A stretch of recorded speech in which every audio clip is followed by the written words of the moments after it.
A service of KIBMradio.com, the Internet's home for an all old-time radio.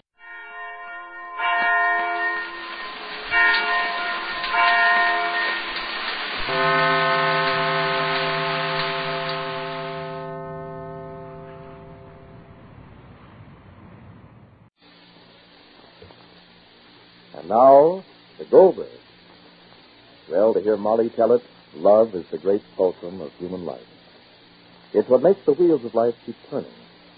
But from the point of view of the rest of the family, last night was complete proof that there are powerful emotions more violent and bitter than love that can do plenty with the wheels of life.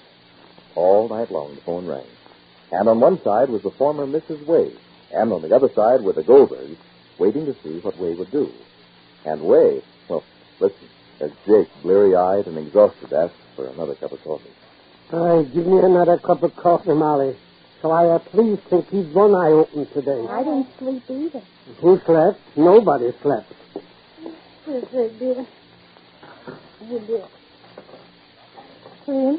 No cream, just black. Why didn't Mr. Way answer the telephone? I especially counted the call. I did too. Mrs. Way kept calling every hour until 4 o'clock in the morning. Only a woman's phone acts like that. If all right, Rosalie, please. You have a sore day in school. You don't have to be late. Please. There's Mr. Ray now. He ran out evidently, Jake. He ran out evidently. Evidently went to the hotel to see his wife. If he wouldn't answer the telephone, then why should he go to see her? Your coat is hanging, Rosalie. I brushed it, put it on, and say triple to you. Ma, please, I can have an opinion. Yourself keep it, please. Telephone. Rosalie, you're still standing? I just want to say that I think... Coat. Hello? Hello? Yes? Just a minute, please. Who is it? It's me. Hold, please. You're still standing, Rosalie. I just want to say, Ma, that when Mr. Way, the former cook, was here, he said that she was still working for Mrs. Way. Please. And where's my muffler? Your muffler's standing there. Where is it standing? In your pocket. Thank you. Just 1 minute, the cook probably went home and told Mrs. Way that... Are you coming, Rosie? Oh, all right, Pa. He must have talked, Rosalie, please. I just want to say that Mrs. Way must be jealous of Oriane. Now I say. Are you coming, Rosie? I am, Pa. Just 1 minute, please.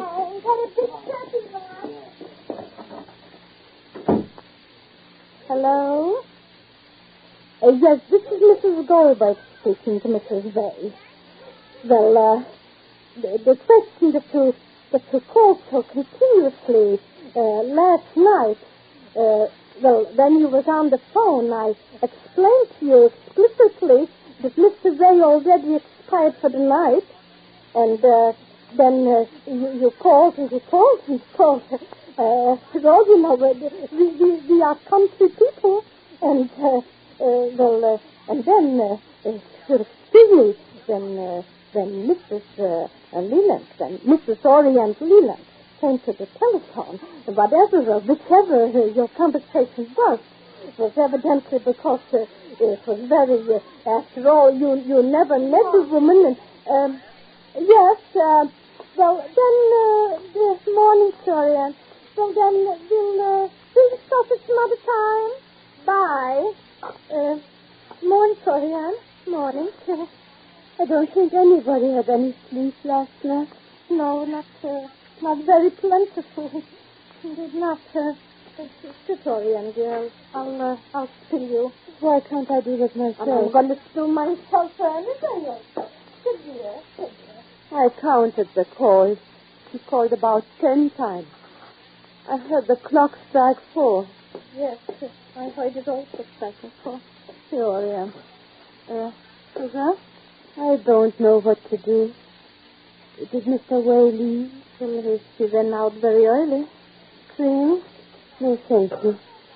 I know it's more or less my fault, too. Why is it your fault? Mr. Way is evidently under the impression that I said it before. It sounds so awfully silly. He thinks I like him very much. You know what I mean. Seriously. And it isn't true. It isn't at all. We're just partners. Oh, business partners. And the fact that I don't want to marry Dr. Paper doesn't mean that I do want to marry Mr. Way. Well, then, Oriane, why didn't you tell him so? I couldn't. After all, he feels the whole world is against him because of what he did. Because of his being in prison. I don't want him to feel that I'm afraid he's going to like me. I wish I could tell him without telling him. It's awkward and it's awkward. Very awkward. Very awkward indeed. Little sugar, dear. Little sugar. Think for a young that maybe the only thing to do. Only thing to do is to show a little attention to Dr. Taylor when Mr. Ray is stressed. So that Mr. Ray will see that your interest is not exclusively in him. Well, Mr. Ray is not such a foolish man. And in that way you tell him, and you wouldn't tell him, and that way you wouldn't hurt him either. Oh, morning. Good morning, Mr. Ray. Good morning. Some coffee, Mr. Ray? No, thank you. Well, then, will you excuse me if I go about my chores? I've so much to do and so much to do and so much to do. Excuse me. And if you want more coffee, I think in the purple. Thank you. I suppose no one got much sleep last night. Not too much. I didn't know what to do, Oriane. I didn't want to speak to Mrs. Way when she called up. That's why she kept on calling till 4 o'clock this morning. I can't bring myself to be on ordinary speaking terms with her. I don't want to see her. I don't see why she wants to see me. We settled everything long ago, and there's nothing left to settle. It was stupid my not answering the phone, but it wouldn't have helped if I had. Oh. May I come in? Come in, Dr. Cater. Morning, everybody. Good morning. Aren't you a little early? Well, I have a special reason for being here. Excuse me. Please don't go, Mr. Wade. It can't be a secret, Dr. Cater. May I have some coffee? Oh, if you like. I like it black. So do I. That's nice. You make me enjoy it more. Well, I'm dying to hear the secret. What is it? Of course, part of it is that I need an excuse to see you. Oh, why should you? The more we see of each other, the better I like it. Huh? I like your company, Dr. Cater. But don't tell me you don't realize that. I had my doubts. Excuse me. I've got a few things to do. And, Oh, Dr. Cater and I enjoy your company, too, Mr. Way.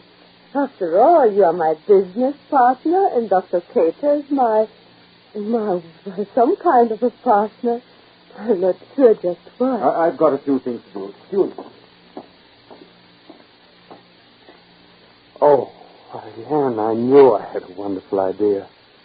I know dreams tell us things we don't want to admit to ourselves. Do you mind if I sit closer? And last night, I dreamt that you and I were separated by a chasm, and there was no bridge between us. And there was a tree on your side. And suddenly a wind blew. You get it, Oriane? Mr. Wade. And the tree fell across the chasm, and I crossed to your side. So I thought that... Well, goodbye, Dr. Cater. I've got some business. Oh, just a minute. I'm busy. Go see a dream interpreter. What was all this talk about partners? I was just making conversation. Goodbye. I'm sorry. It's business. Oh. Don't you think this is a bit melodramatic? Don't you think I see the little dodge you just had executed? What dodge? Being very nice to me in order to make our friend Wade jealous. Ridiculous. You mean I am? Last night in my dream, I dreamt I kissed you. It was very satisfactory, and so I'll just take a little payment for mine. Please. Are you sure? For the time being. You kiss much better in dreams, you little hypocrite.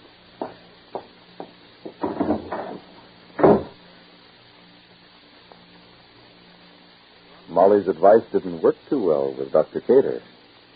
And just how well it worked with Mr. Way, we shall have to see. But one thing is certain. Oriane isn't helping Way with his problem by playing with fire and Dr. Christopher Cater, Jr.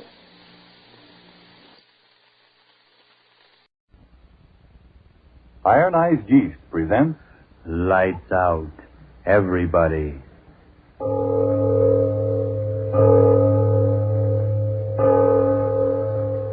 It is later than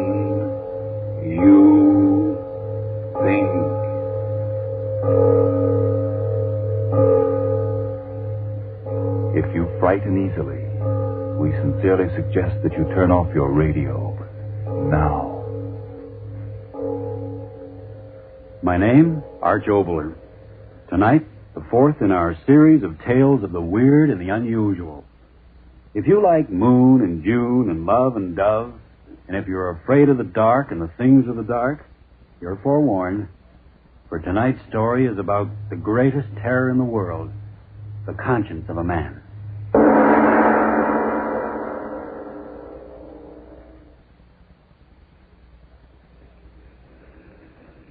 Mungahra. Mungahra, shut that door. When you get out, you smell up the place. Big fella rain, boss. Big fella rain. So what? Get out of here. Get, I tell you, don't squat there looking up at me. Get out. All right, I'll throw you out. Up with you, filthy devil. Now. Filthy beggar.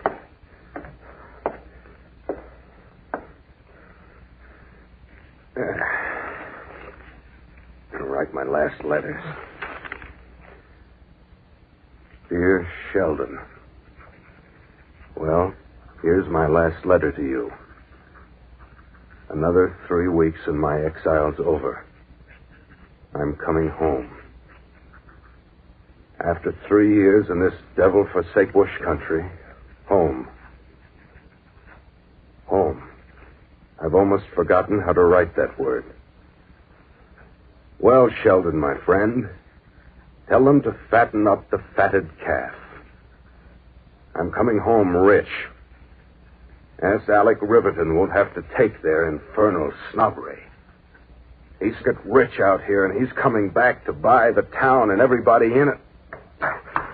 Liar, liar, liar. You haven't struck it rich, you're still a tramp. You're nothing. Nothing. 3 years in hell and you're nothing. Yes, they always laughed at you and they'll keep on laughing. Alec Riverton. Have you heard? He's back in town. Yeah, sure, he's broke. He's always broke. Broke. Who? Mungahra. Didn't I tell you to stay out? Bossman. Get out of here. Blast you, get out. Bossman, look. Me find. No. Me find. Me, Mungahra. Me find. Give it to me. No.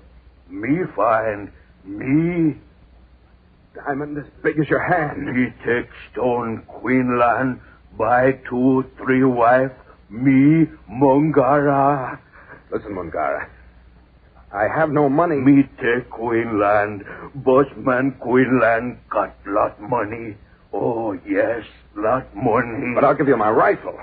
See? Big gun. You, Mungahra. Give me that diamond. No. No give one gun. Mungahra go Queenland. Get lot money, lot gun. Mungahra, wait. Listen to me. Money. I'll give you money. More money than Queensland. My hand. Give me money, my hand. Tomorrow. Sun come up. Do you hear me? Plenty money. Now, give me the diamond. No. Boss make money. Me go Queenland. No, wait, you can't go. Bossman, no hold me. Mungahra, go. Stand still. Listen to me, you filthy savage. No. Listen to me.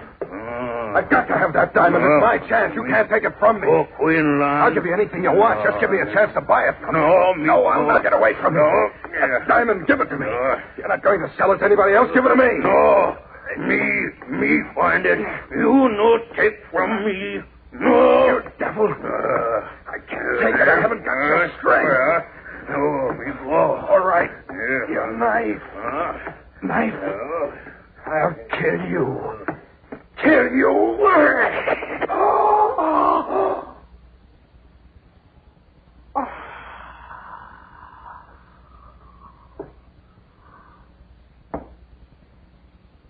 Boss.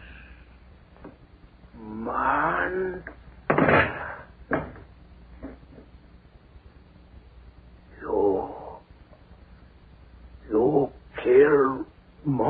Mungahra. You go long way now, but long way no help you. You die 3 days when you get off big fella boat. 3 days Boss Riverton. You die.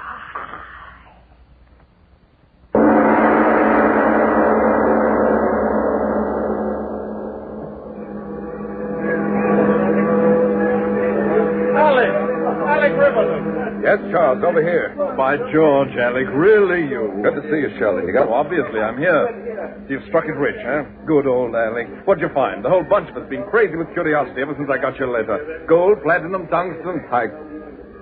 I'm very tired, Charles. Oh, I knew you'd do it, Alec. All you needed was a little perseverance. Once you stayed down there, I knew you wouldn't come back till you did something important. All right, old fella, tell me now. What did you... If you don't mind, Charles, I'm very tired. I had a bad trip. Why? Well, I'm sorry. I didn't stop to think. There'll be plenty of time to talk later, won't there? Yes. Yes, I suppose there will be. Cab, sir? Cab, sir. Lowest rates to the best hotel. Yes, I'll take a cab. Right in, sir. Oh, but, Alec, your bag. I'm having them sent on. Get in. Right. Where to, Chief? Arlington Hotel. Right. Well, Arlington, eh? I can afford it. Oh, I should hope so. 1 day's rent in that place would pay for a week in your old flat, eh, Alec? What of it? I tell you, I can afford to do as I please. You must have had a hard trip. What do you mean? Just what I said. No, you didn't say what you wanted to say. I'll say it. Say it. Alec, what's the matter? Nothing's the matter. Nothing, I tell you. What can be the matter? I tell you, I've struck it rich. You hear me? Rich. I haven't failed. Oh, Charles, help me. Alec, what is this? I've got to talk. I've got to. Charles, I've got to tell someone. You, the truth. Charles, listen to me. I had some trouble down there. Trouble? Yes, with a man. And yet not a man. Australian bushman, savage. He found a diamond, a tremendous diamond. I had nothing. 3 years of hell and work, and I had nothing. And that ignorant savage with a fortune he wouldn't know what to do with, so So what? You what? I cheated him out of it. Sheldon, didn't you hear me? What am I supposed to say? Yes. Yes, there's little you can't say, isn't there? I feel better already. It takes the grind out of a thing to talk about it, doesn't it? And you won't tell anybody, will you, Sheldon? Sheldon, don't just look at me like that. He did that, too. He? Mungahra, the man filthy savage. Why should his eyes... Listen. You know what he said? He said that 3 days after I got off the boat... 3 days after you got off the boat, what? What? What did you say? Well, I didn't say it. You did. You said that 3 days after you got off the boat. No, that doesn't matter. All that matters is that I've got a pocket full of cash. Yeah, that's important, isn't it? I think I'm sorry for you. Sorry for me? You crazy? I got all the money I can use for the rest of my life. Hey, you cab driver. Pull back that glass. I want to talk to you. Your chief, what's on your mind? What do you take me for, a country cousin? This isn't the shortest way to town. Well, you see, Big Shot, it's this way. I just thought that you'd die in 3 days when you get off, big fellow boat. 3 days across the river, ton. You die. Alec, what is it? Stop the cab! Stop the cab! Stop it! Alec, what is it? What's wrong? You! Cab driver, what did you say?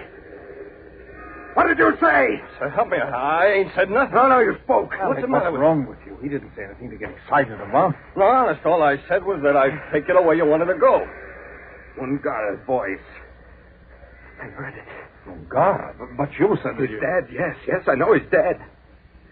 Dead and rotting half across the world. He couldn't have spoken. And yet, I think I heard him.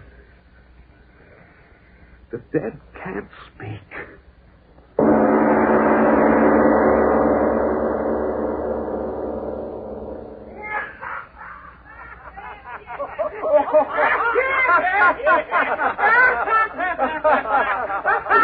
Come on, Joe. Tell us about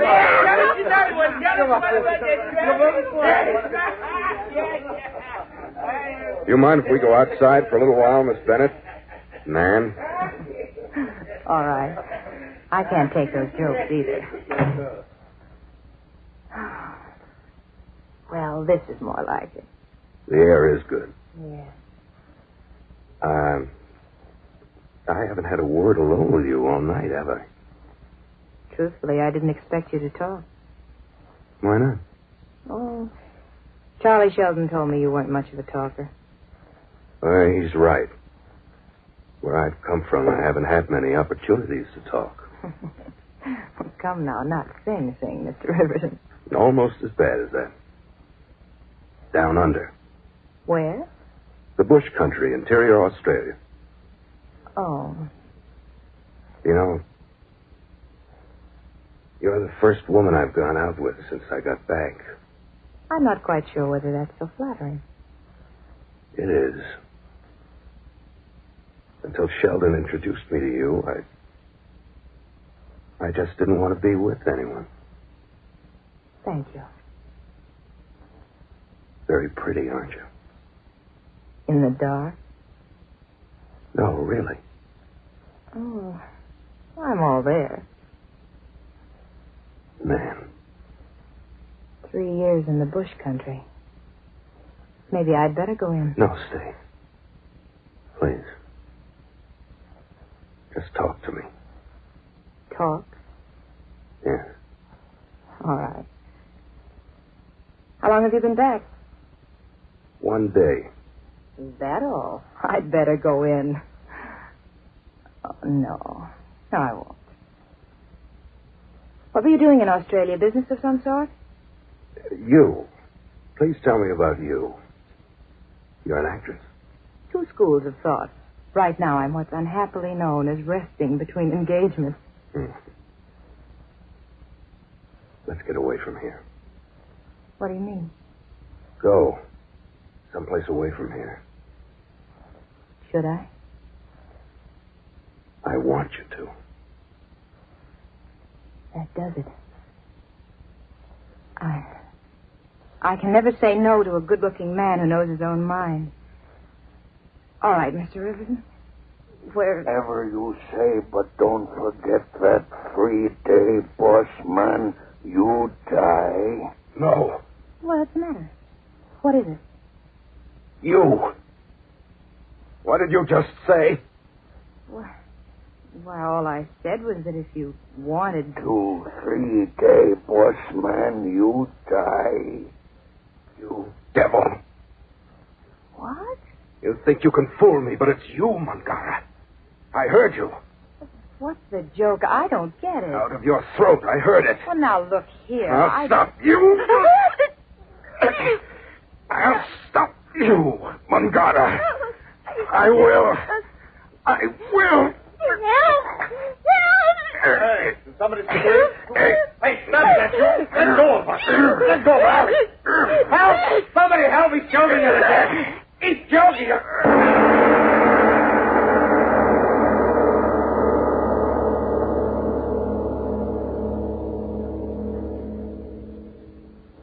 Ladies and gentlemen, Supposing we have a quick intermission before we go on with the second half of the Lights Out story. The story of Alec Riverton, the man who thought 3,000 miles of ocean could separate him from the memory of the man he had killed. 2 days have gone by since Alec Riverton got off the boat, and this is the third day, the fatal day of the Australian bushman's prophecy.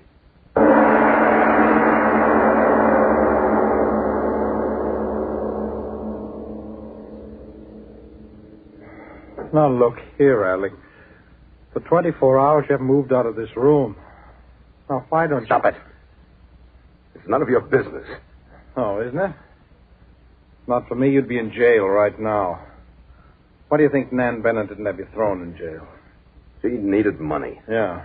It took me 3 hours straight talking to talk her into it. Once and for all, why did you choke? It's none of your business. Nothing's my business. No. I'm just the guy who happened to be chump enough to be a friend, eh? Alec, listen to me. Go to the police. No, don't say that.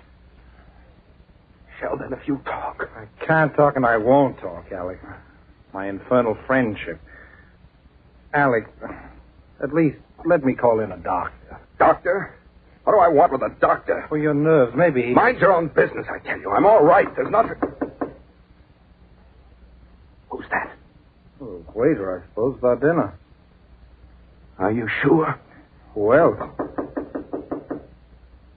Ask who it is. Oh, of course. Who is it? Room service? Oh. Well, come in. Come in. Your dinner, sir. Yes, I know what it is. Well, set the table. Serve it. Very good, sir. You are in a state, all right, Ellie. I just don't get it. The second day. What? Never mind. You're going to eat with me, or aren't you? Everything is ready, sir. Well, it's about time. Here, you sit here, Sheldon. All right. Waiter. Yes, sir? Lights. Let's have some more light here. I want to see what I'm eating. Alec, there's plenty of light. Don't you interfere. I paid for service, now get it. Waiter, didn't you hear me? But don't stand there gaping at me. Do as I said. Yes, sir, but I was... Just thinking that you die in 3 days. 3 days, boss Riverton, you die. I'll kill you. Waiter, I'll kill you. No, sir, let go of me. I didn't do anything. Alec, let go of him. Are you completely out of your mind? Kill him. I will. I will. But I didn't do anything. You turned the table over. He did, sir. I swear it. That's true, Alec. You overturned the table. The waiter didn't. Mungahra. His voice.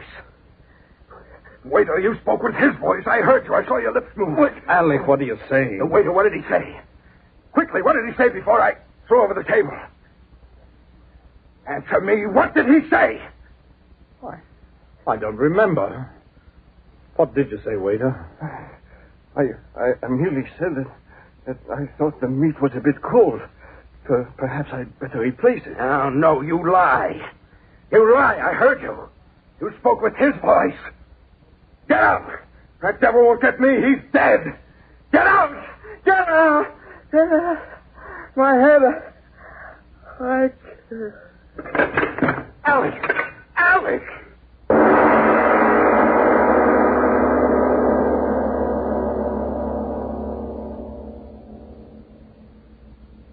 But, Doctor, isn't there something you can do? Violent again? All night. He'd doze off, and then he'd wake up screaming about devils, and you've got to do something for him. If I only knew what was troubling him. Do you know? Yeah, he's got some crazy fixation about some Australian savage. He told me he cheated him. He keeps repeating the third day, over and over again in his nightmare. The third day? Yeah. And today, when dawn came, he began to cry. He said that today was the third day. Doctor, please, come in and look at him for yourself. As you wish. Who is it? What do you want? It's the doctor, Alec. Yes, good morning, Mr. Riverton. What's this nonsense about nightmares? I'm glad you came, Doctor. He won't dare come when you're here, will he, Doctor? He? Well, who do you mean? Oh, no, never mind what I mean. Just stay by me. Don't leave me today. Sheldon, you won't leave me. Of course not, Alec. Please try to calm down, will you, fella? You think I've gone crazy, don't you? Well, I tell you I haven't. I did hear him talk. Twice. Yes, once the first day and once the second day. But today I must not hear him. You hear me? I must not. If I do, I die too, and I can't die. I won't die. I never had anything. Now I can live. I can have a living. I'd better give him the hypodermic. Yes, please. Anything to quiet him. He's so afraid. I can't help him. Mr. Riverton, please. What? Your arm. What are you going to do? Why, I merely want to give you a sedative subcutaneously. It will act quickly that way. Put you to sleep, Alec.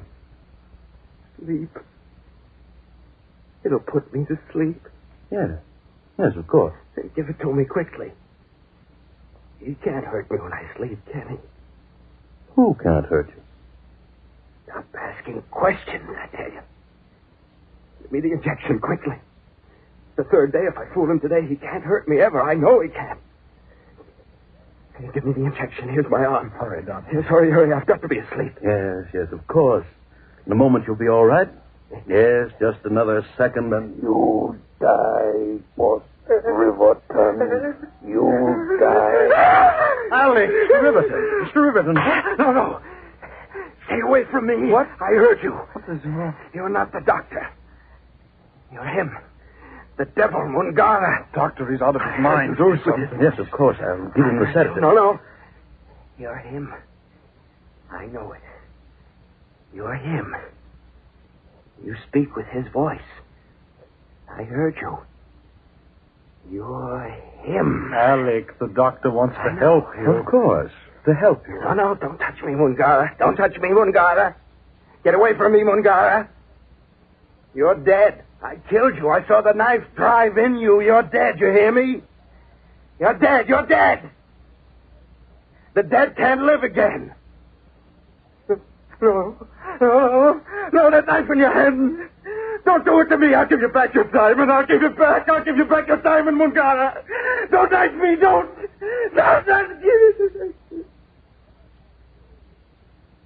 Doctor, he's fainted. Yes, No, it can't be. Doctor, what is it? What's wrong? Your friend. He's dead. Dead? Yes. Why? Why did he die? Why? I don't know. I only touched him with the hypodermic needle.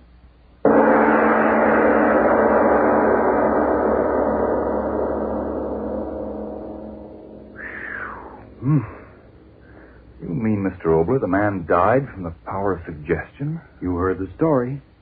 Whether it was suggestion or the force of the unknown, judge for yourself. Right now, I'd much rather tell you about next week's Lights Out. It's titled Across the Gap. The thought in it a very exciting one. Is it possible for human beings to move across space with the speed of light? Oh, wait a minute. Don't forget that 35-mile-an-hour speed limit. No, I'm talking about the future. When you hear the story, perhaps you'll be frightened, perhaps even annoyed. But once upon a time, there was a writer by the name of Jules Verne who, to put it in very polite terms, was kicked around when he dared suggest that someday men would travel under the sea. And so next week, a story of...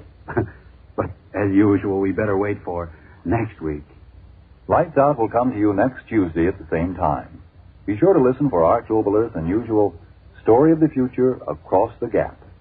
And if you need more vitamin D and iron, be sure to try ironized yeast. The one and only ironized yeast. With the big letters IY on the package and on each tablet.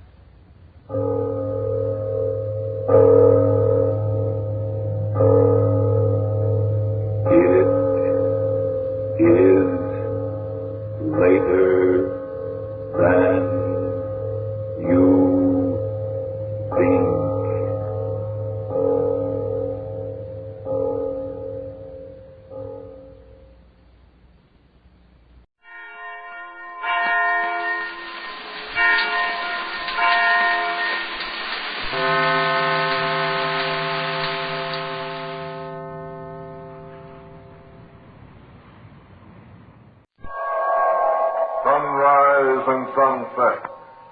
promise and fulfillment, birth and death.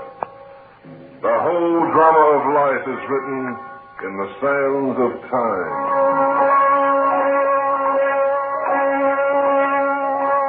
We present a new series of radio programs, The Clock.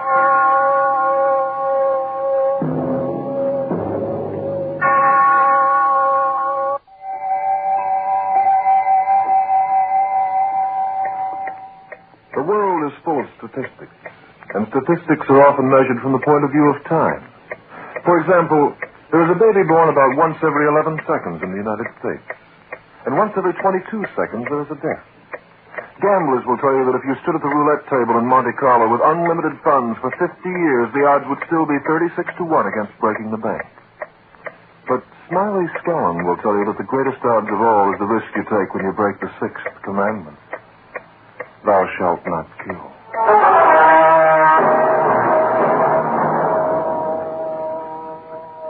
Better make yourself comfortable, baby. This story's a long one, and I've got plenty of time. It starts in a railroad siding just outside of Las Vegas.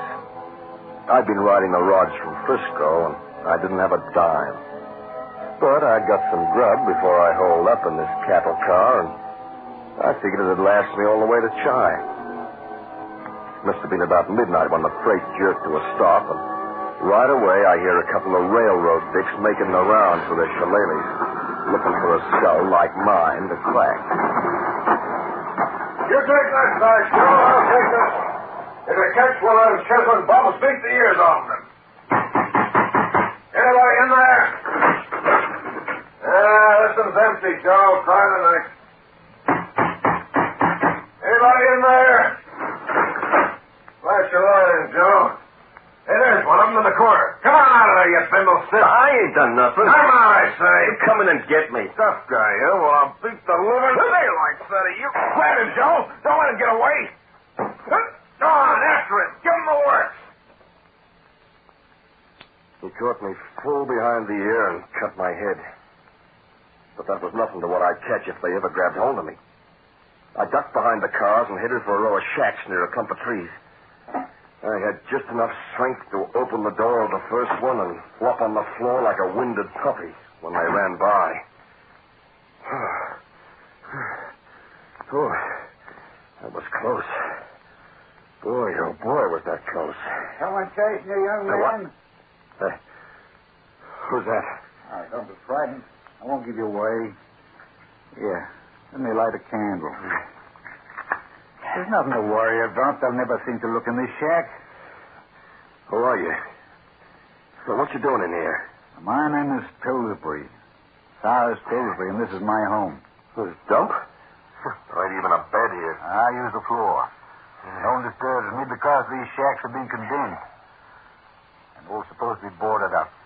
I live fairly safe and uneventful life. Getting your rent free, huh?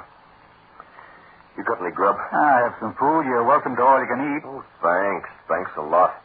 I'll do you the honor to accept your kind-hearted invitation.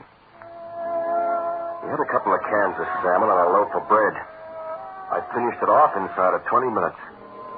And then he gave me a smoke, which I hadn't had in days.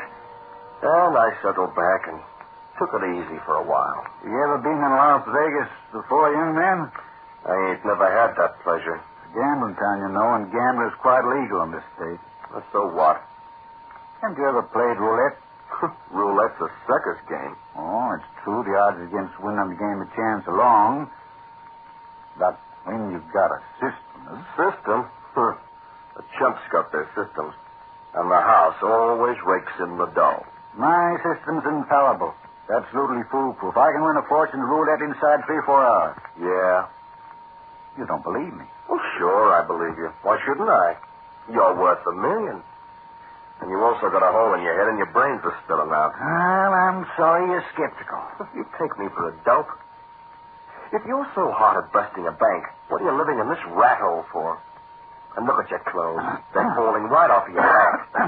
You ain't got any more cash than I got, and I ain't got a nickel. That's not completely true. Say, hey, what's all them figures on the walls? Oh, the joint's covered with numbers. As part of my calculations. I started working on my system years ago, and every once in a while I'd run out of paper. You must be nuts. I tell you, my system is perfect. I've tested it myself. Yeah? How? Well, a few months ago, I went to the Cartwheel Bowl. That's the biggest gambling house in Las Vegas. I only had a few dollars, and I had to start with small stakes, but I ran a $5 bill into 500 by calling 6 turns of the ball in a row. On the level? Yeah, I made a mistake of winning too fast. Well, what you mean? The management became suspicious, and they barred me from the table. The word got around to the other gambling halls, and soon I was excluded from them all. And that's why I need an assistant for my second and final try. You mean that they won't let you play anymore? They caught me checking my statistics. They saw how easy it was for me to win. They issued orders to keep me out forever. What'd you do with the 5 C's you won? I still have most of it. I've been waiting for another chance at the tables. Let me see it. You won't try to take it away from me. All you gotta do is yell, and I'll have them cuffs on my neck. Now stop stalling. If you want to let me zoom, let's have a look. Just a second. Yeah. $420, and I could run into $420,000 if I had the chance. Sure. I gotta hand it to you. The dough looks real. I'd like you to work along with me, young man. I'll give you 5% of all my winnings. You mean you want me to play the tables for you? You must play them just as I instruct you to. In the beginning, I want you to deliberately lose a little to avoid suspicion. Then when the numbers are right and my calculations add up, we'll make our killing. And I get 5%? Yeah. When I hit $1 million, your take will be 50,000. But, how will I get into the joint? Look at the way I'm dressed. I won't get past the lobby. We'll provide for that. For $100, I believe I can buy you the proper clothes, and we'll still have 300 to play with. You want me to put on the suit and fish? You must make an impression. Otherwise, it'll become suspicious. Well, it's your dough. Your time and my investment. Agree? I got nothing to lose. Just one thing, however. Yeah? Don't try to cross me. Why? You tough or something? I've spent the best part of my life on this project, and it's all I have in the world. If someone stole it from me, I'll avenge myself, even if I had to crawl back from the grave.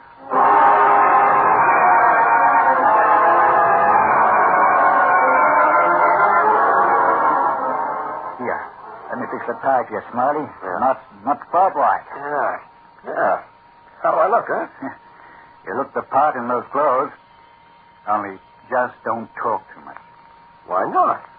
Well, you don't converse precisely like a gentleman. What? Now, don't be insulted. You'll have enough money to pass for one by this time tomorrow night. Oh, okay. Now, where's the system? You don't need the system. All you need is this row of figures. Well, what's it mean? Well, you're to play each number in the sequence I've arranged. Place your bets according to the amounts alongside. Now, for instance, you'll bet $50 on number 4 red, and you lose. I will? Then you'll put another 50 on number 12 black and lose again. You'll let the next 2 numbers pass and play the 5th on number 9 black for $100. And cash in, huh? No, you lose again. Oh, hey, we don't seem to be getting any place. You'll let one turn go by after losing on number 9 and then play $50 on this number here, 20 red. That number will win. Yeah, and if it don't? It will. You follow my directions. But this is important. You must start right after number 8 black turns. Don't begin to play until someone else wins on number 8. Uh-huh. Then follow this sequence, and you'll come back with over $1,800, and we'll prepare for the killing tomorrow night. Yeah? Okay. Give me the list. Now, listen to me. Under no circumstances are you to vary this routine. And you must leave immediately when you won on your final number, see? Is that clear? Oh, well, you're the boss. I'd better leave now. 2 blocks up the road, you can get a cab to the Cartwheel Bowl. You drink by any chance? Oh, I like a shot every now and then. 1 drink tonight is your limit. And I'm only permitting that one so you'll mingle more easily with the crowd. You mean to say I got to take orders about liquor, too? Alcohol and gambling don't mix. You take the money. And the list. I'll be waiting for your return. Wish me luck, Cyrus. What? That's one thing you won't need tonight.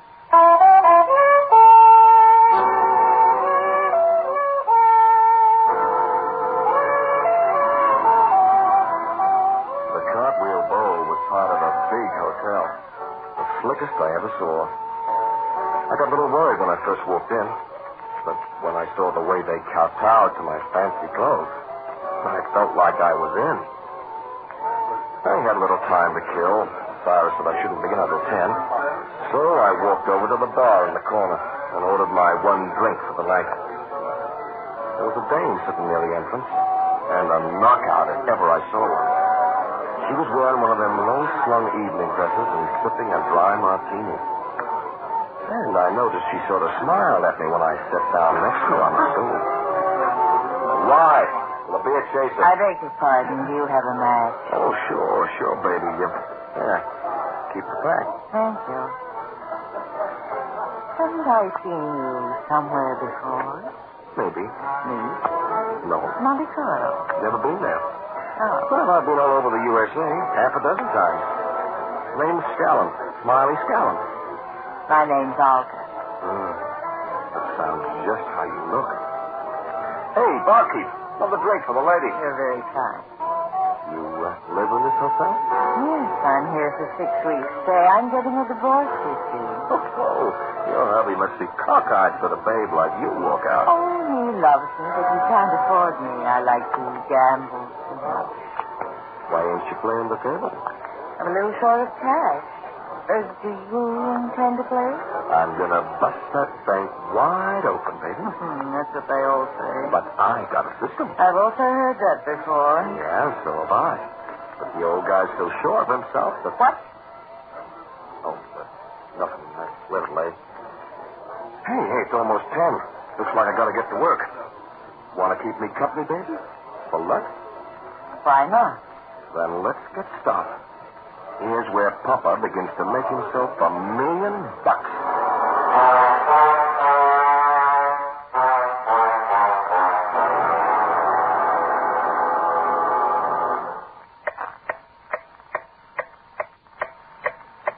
The hands of the clock and the roulette wheel have something in common.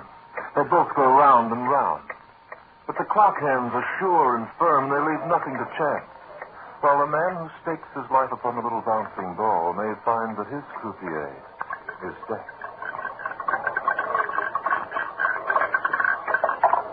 31 red. 31 red. Place your bets, please. Place your bets. Why aren't you playing? I gotta wait. For what? Until 8 black turns up. Now, really, you sound a little silly. Go on and laugh if you want to.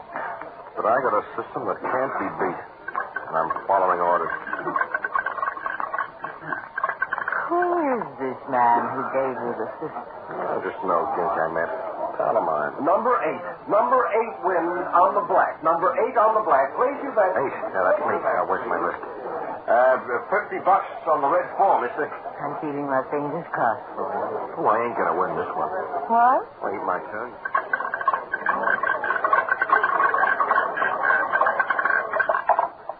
Next one, baby. Cash. Number 20 red. Number 20 red. Place your bets, please. Place your bets. $50 on 20 red. Are you crazy? That number just turned up. Maybe you're right.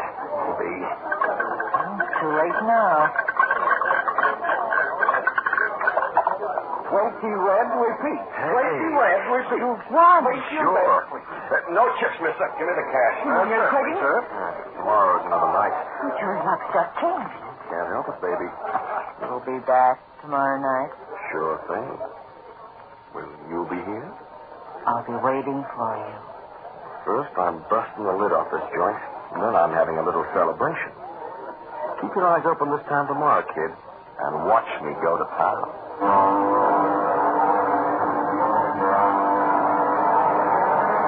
As I drove back to the shack in the cab, I kept thinking of Olga, the way she looked. She was the kind of dame a guy could go for. But she sure was part of the high cost of living. You'd need a mint to keep a dame like that happy. And she could go through 50 grand before you bat an eye. 50 grand. Wasn't much compared to what the old geezer was going to get out of us. What did he need it for? He'd kick off before he knew it. Money gone to waste, I figured. Money that could belong to me. I stopped the cab 4 blocks from the shack and walked the rest of the way. He was waiting for me like he said he would. But he acted like he took the whole business for granted. Well, I'm back. Oh, Smarty, you got the money? Well, how do you know I didn't lose? You couldn't have if you played my system. Yeah, I got the dough. Here. $1,800 in cash. Tomorrow night we'll raise the ante and clean them out. Say, look, Si, as long as we're partners, tell me just how you figured this system out. I'm sorry. The secret belongs to me. You got it on paper somewhere? Here in the shack? You're getting too inquisitive, Smarty. Now, I don't like it. Well, I think I ought to collect the biggest cut. What? You get nearly $1 million, and I pick up a measly 50 grand. You're getting greedy. I got big ideas, Cyrus. Here. It's $90 for you. You can keep the clothes and get out. What? That's 5% of what you won tonight, and I'll find someone else to do my work. You're cutting me out? You're a little too ambitious. Go on. Leave me alone. I have work to do. You must think I'm a prize jackass. You made yourself some money. What else do you want? More. All right. Give them another 100. I want a lot more than that. I want that system. You're not getting it. You ever get slapped around, old man? Get out of here. I said come across. Oh. Get up. Get up. It's only the beginning. I'll massage you like a punching bag if you don't shell out. Did you hear me, you old fleabag? Get up. Hey, Cyrus. Cyrus. Holy smoke. He's croaked.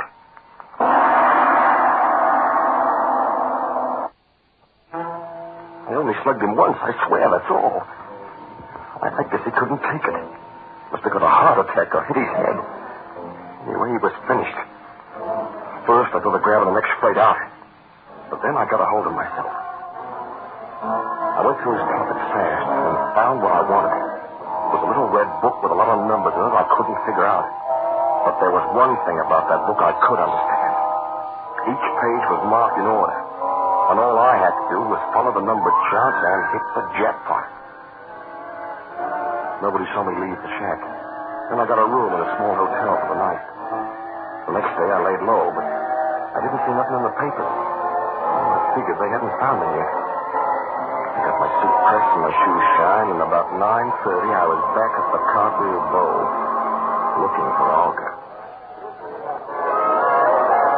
Well, back again. Well, this time I'm playing for keeps, baby. Still on your system? Tonight I give it the works. Want to watch him? I'll have an appointment with a friend of mine, but I'll be back a little later. Boyfriend? Maybe, Shannon. Look, baby, when I walk out of here in 4 or 5 hours, I'm going to be well healed. And I'm looking for someone to help me spend my dough. Maybe I can oblige you, Smiley. I could go for a dame like you, Olga. You got a face like a movie queen and a shape like nothing in this world. Even smell. And I'm not Do we make ourselves tell? Well, it all depends on how you do prepare. Before I get through with these clicks, the managers are going to be blowing their brains out. I'll be back. With a sack, baby, to cart away my dough. How about a kiss for love? No, I do work fast. I live fast, too. Bend your head. Ouch! What's the matter? I've got a sore spot behind my ear. Yes. Yes, I see. Quite a bruise. Now, go on, baby. Get rid of that monkey you're wasting your time on and meet me at the table for the payoff.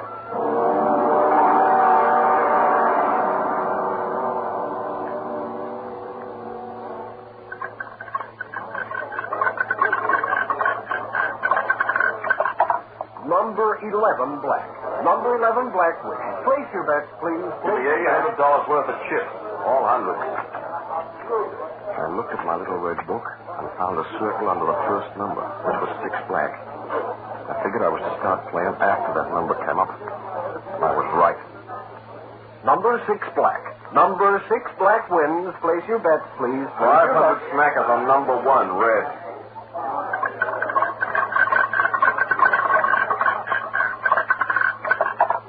Number 1 on the red. Number 1 red wins. Place your bets, please. Leave it on the table and put it all on 17 black. Well, excuse me, sir, but that's $18,000. What's the matter? Can't the bank cover? Very well, sir. Place your bets, John. All bets, please, ladies and gentlemen. All bets, please.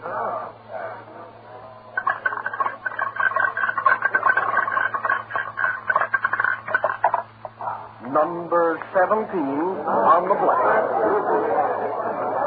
Congratulations, sir. We don't have that much cash, of course, but we'll give you our check. Who says I'm finished? You want to play again? Sure. Leave it lay. Put it all on 16 red. But you've won $648,000, sir. Peanuts. One more turn, I'll be really in the chips. I'm sorry, sir. The bet is too high for the house. Oh, Welch, huh? I thought the sky's the limit. We can't possibly cover a bet as large as that. I'm sorry, sir. Will you cover 10,000 on number 16 red? 10,000. If I hit the jackpot with 10 grand, I'll top $1 million. Then I'll leave you chumps alone. If you'll excuse me, sir, I'll ask the manager. I saw him turn to a guy in a dinner jacket and lift his eyebrows. I was just about to burst out laughing when I saw something else. Behind the manager, standing with a dame called Olga, were 2 plainclothes dicks. Yes, sir, we'll accept that bet. Well, I 10,000 on number 16 red. Place your bet. Place your on the wheel. I got scared stiff. Those dicks were watching me, and I knew why. Maybe they found out about the old man's system. Maybe they figured the guy who knocked him off would play that system and give himself away. Number 16 red is the winner. You won. I got panicked. Place your bet, please. I had to lose some of that dough. I had to show him I wasn't playing a system, that it was just luck. I forgot my book and I started to play the numbers like everyone else.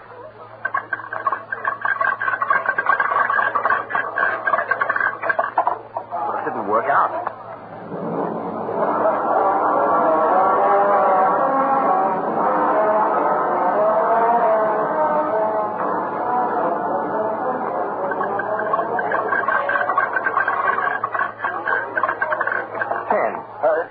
$5,000. 10 red wins.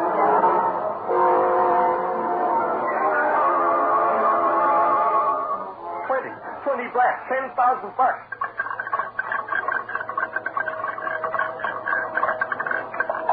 20 black is the winner. 50 grand. Play 50 grand on number 20 again. 20 wins. 20 black repeats itself. Crazy. The ball hit wherever I called it. I couldn't lose. I couldn't lose if I tried. And then I remembered. He said he'd get square with me if he had to crawl out of his grave. He was getting square, all right.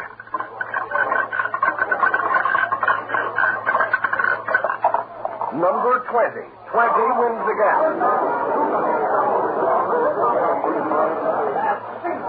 He must have been standing there, a ghost in a dirty beard, putting that ball in the slot himself.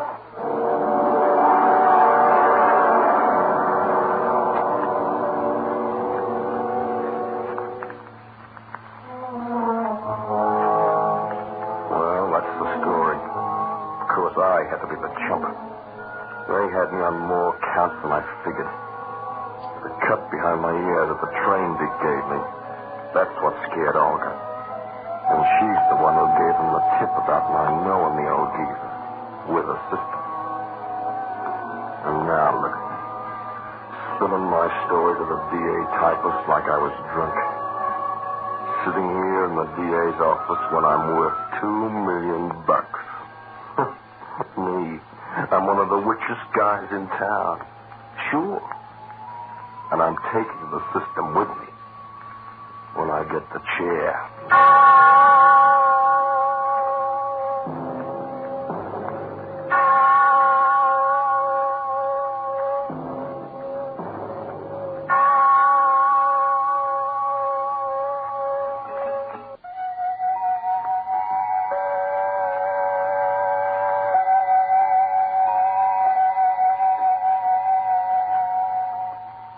a man named Omar Khayyam could have traveled across the countless years from out of the past to witness Smiley Scallon's end, he might have spoken Smiley's requiem like this. The ball no question makes of eyes or nose, but here and there a strikes, a player goes, and he that tossed you down into the field, he knows about it all. He knows. He knows. The Clock will be heard again next week, same time, same station. Written by Lawrence Klee, narrated by Hart McGuire. The cast included Richard Meikle as Smiley, Ozzie Winburn as Cyrus, Georgie Sterling as Olga, Ken Hannum as the croupier. The Clock, directed by John Saul, is a Grace Gibson radio production.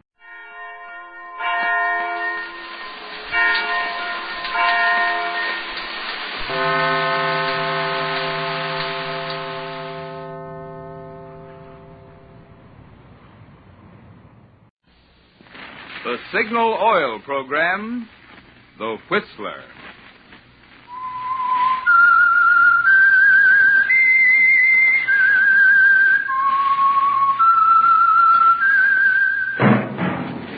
That whistle is your signal for the Signal Oil Program, The Whistler.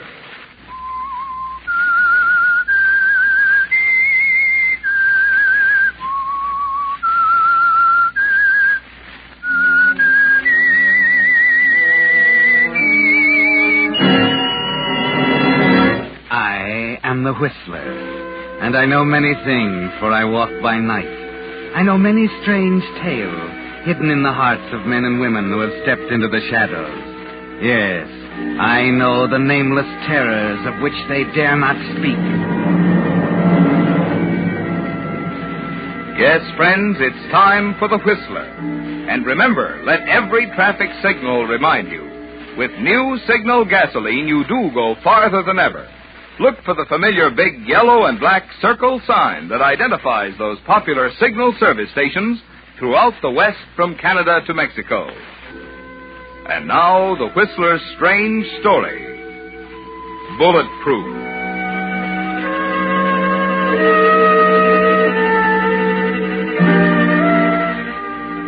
The country's largest news magazine wrote him up under crime, described him as massive, soft-spoken, methodical. Howard Martine was all of these and more. He was a man who believed in a planned existence. Whether it was business, matrimony, or murder, Howard Martine never took chances. He made his plans and carried them out to the letter. This philosophy brought him great financial success. And it brought him a wife who was young and beautiful to look at, and who hated him with all her heart. That you, Andrea? Yes. How's your headache?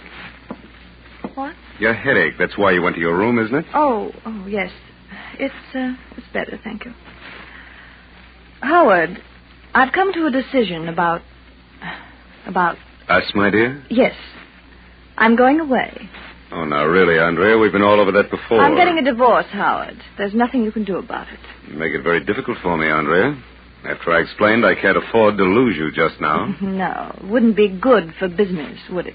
Exactly. Oh, that sounds very callous, I suppose. Well, I was in love when I married you, Andrea. In my own peculiar way, I tried hard. I imagine we both tried. But quite apart from that, my marriage to you was the best merger I ever closed. When we met, I was a fly-by-night bond salesman. Now you own a corporation. No, we own a corporation. Oh, don't worry. You can have my share. Now, that's very generous of you, my dear. Typically feminine. But I'm afraid without you, there wouldn't be any share. What do you mean? One of your most endearing charms, Andrea, is the fact that you have a great many rich friends. Naturally, when you married me, they felt called upon to make some sort of gesture, to show that I was being accepted as one of them. So they entrusted their investments to the firm of Howard Martine Incorporated. And very wisely, too. Now, what do you suppose would happen the moment the news got around that you were divorcing me? Well, I don't think it has anything to do with it. Well, don't be naive, Andrea. You think I'm going to lose everything I acquired by marrying you? I'm afraid you didn't protect yourself very well, Howard. It would seem so, wouldn't it? I'm sorry. I'm leaving in the morning. If you sue for divorce, Andrea, you'll make a fool of yourself. You're bluffing, Howard. You've no grounds for contesting. You can't prove a I thing. can prove enough to stop you cold. Hey, if you don't believe me, come here.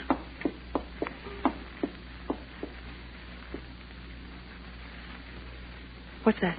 Here, hold this up to your ear. Hello? Paul, dear. Andrea. I had to call you. I needed some courage. Where are you? At home. I'm going to tell him now. Oh, Paul, what if he refuses? There's nothing for him to refuse. But he's told me he'd contest. He can't. He doesn't know about us. And even if he did, there'd be no proof. Is that enough? Or would you like to hear more? You know, I have quite a collection. It was just a matter of tapping the dictaphone into the private telephone in your room. Every time you got one of your headaches and went upstairs, I threw a little switch down here. Now I have a record of all your headaches. So, that's your proof. It is. Any one of these dictaphone records is enough to throw your divorce suit out of court. Very clever of you, Howard. I had no idea you suspected. Well, what are you going to do? Yeah, we'll go on exactly as before, Andrea. Your life is your own, my dear. I make only one demand. That you'll remain in this house as my wife and continue to entertain our friends or clients, whichever you prefer. For the greater glory of Howard Martine Incorporated. And what if I refuse? I'm afraid you have no alternative. Is there some joke, my dear? Oh, yes, Howard. And it's on you. I'll show you what alternative I have. When I get through with you, you'll beg for a divorce. That's a rather embarrassing prospect. I'll go to them, Howard. I'll go to every one of my rich friends, as you call them, tell the entire story. The truth, Howard. How you married me for their money. How you recorded my phone conversations. Yes, I'll even tell them about Paul. Don't be a fool, Andrea. Would I? Remember, they're my friends, loyal to me. They gave you their business for my sake. You said that yourself. And when I tell them to take their business elsewhere, they'll do it, whether I'm married to you or not. That would mean exposing yourself. You wouldn't. Oh, wouldn't I? Let me see. Who's your biggest account? Martin Whitford, isn't it? Well, Marty and I grew up together. He'll do anything for me. What do you think will happen to your precious corporation when the others discover Whitford's pulled out? I could even phone him now. Wait, get away from that phone. Well? Let me think it over. I'll take those dictaphone records first, if you don't mind. They're in that box. Thank you. Well? Oh, you can have your divorce. Only give me a week to work things out. Look, you can afford to be generous now, Andrea. You're going to marry your Paul. You've won. Well, all right. But you've got to stay here as if nothing happened. Otherwise, the story will come out before I can do anything to prepare the ground. Very well. I'll stay. But no longer than a week. Thank you, Andrea. That'll be time enough.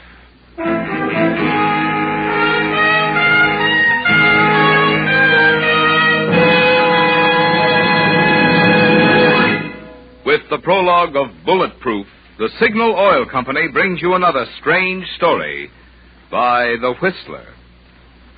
It takes extra quality to go farther. Yes, it takes extra quality to go farther. And Signal gasoline has the quality that has made it famous throughout the West, from Canada to Mexico, as the Go Farther gasoline. But even more important to you than Signal's good mileage are the performance features in Signal gasoline which make that mileage possible. You see, by rearranging the atoms in gasoline molecules, science gave new Signal gasoline quicker starting, faster pickup, and quieter, higher anti-knock. And it's because of this, because it helps your motor perform more efficiently, that you now go farther than ever with new Signal gasoline. Now, that's an important point to remember. It's the same qualities that give you extra driving pleasure that also give you extra mileage. That's why Signal says, look to your speedometer for the best proof of gasoline quality. It takes extra quality to go farther.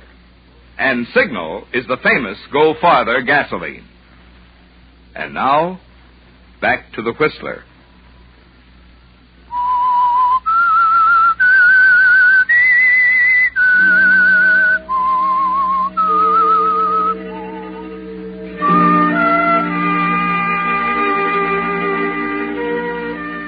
It was like a game of chess, wasn't it, Howard? You had your attack planned right down to the last detail, with the final checkmate only a few moves away.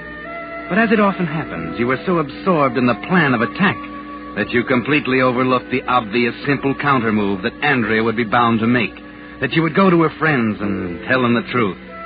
All you could do was try to control the rage inside of you until she left the room. You sit alone in the library and try to think, realizing, of course, that there's only one answer now.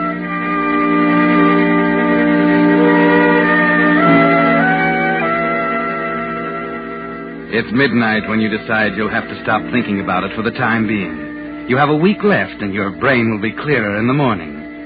There's an evening paper on the table next to the chair, and you pick it up. Glance at the headlines on page 1. An article in the right-hand column catches your eye. Suspect confesses in nightclub killing. Ernest Krug, booked on suspicion yesterday, finally broke down under intensive questioning at police headquarters. The case marked another triumph for Inspector William Conrad of the Homicide Department, who followed his usual routine in shooting cases by first concentrating the department's entire effort on the bullet found in the victim's body. Yeah, that's it. Good old Inspector Conrad, the ballistics boy.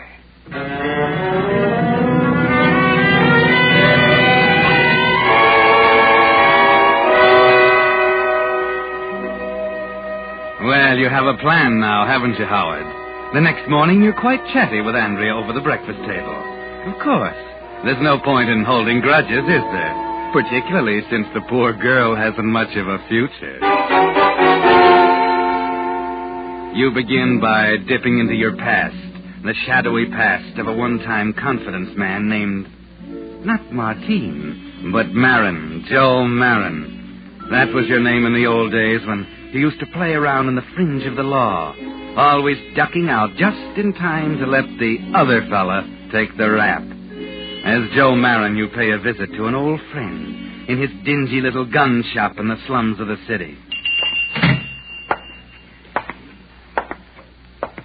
What'll you have? Hello, Sam. You went up on me, mister. Oh, you're not forgetting your old friends, are you? Marin. Joe Marin. That's better. It's been a long time, Sam. Almost 8 years. From where I said it felt longer. Oh, that little stretch of yours hasn't seemed done you any harm? No, I had the time of my life. Kept wishing you was with me. Oh, I got out from under, Sam, and you didn't quite. After all, I didn't tell everything I knew, huh? If I did, you might have got the chair. That's why I want you to do me a favor. You're killing me. I could pay for it, Sam. Enough to buy back 8 years? You always were a man for a grudge. But you're an expert gunsmith, and I need you. I want you to fix this .45 so it'll shoot .22 caliber slugs. It's, for a friend of mine. I'm learning something new every day. What's the idea? You're not supposed to know why, Sam. Only how. Well? Looks like a waste of good gunmetal to me. Let's see the rod. Can you do it?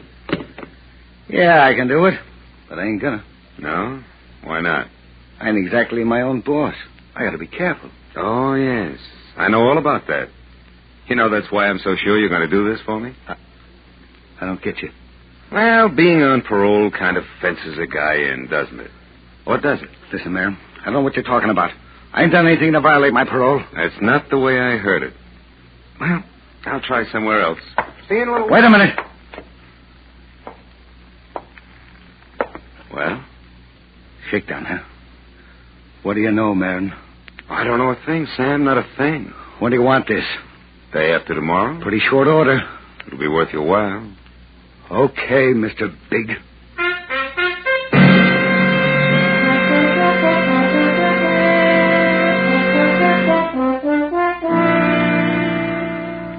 Patience is your strong suit, Howard. 2 days of waiting. 2 days in which your seeming nervousness is interpreted by Andrea merely as concern about your precious corporation. Finally, you return to Sam's place and pick up your package. Andrea arrives late that evening and goes straight up to her room without a word to you. You wait alone in the library until you're sure the servants are asleep in their separate quarters. Then you walk quietly up to Andrea's room.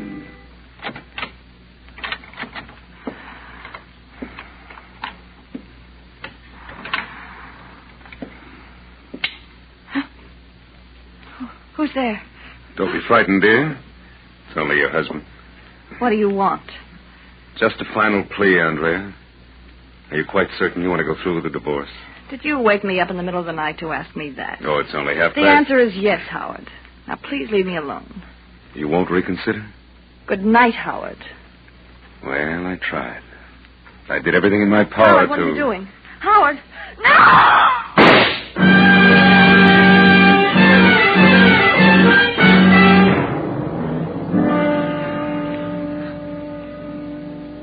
What's the verdict, Doc? It was instantaneous, Inspector. About 10 hours ago. Uh-huh. 22 through the left temple. I want that bullet, of course. I have it for you this afternoon. All right. Yeah, the room looks like it was hit by a cyclone. What do you suppose they were after? No, jewels, mostly. And they got them. Oh, by the way, we're not saying anything about the jewelry to the papers. Well, Inspector, here's another one for you to crack in your ballistics laboratory. Yeah. You know, Doc, they used to laugh at me at first. They called me a nut. Bullets on the brain, they said. But they're beginning to find out now that the big story in every shooting case is written in those little rifling marks on the bullet. Plainer even than fingerprints a lot of times. Excuse me a minute, Doc.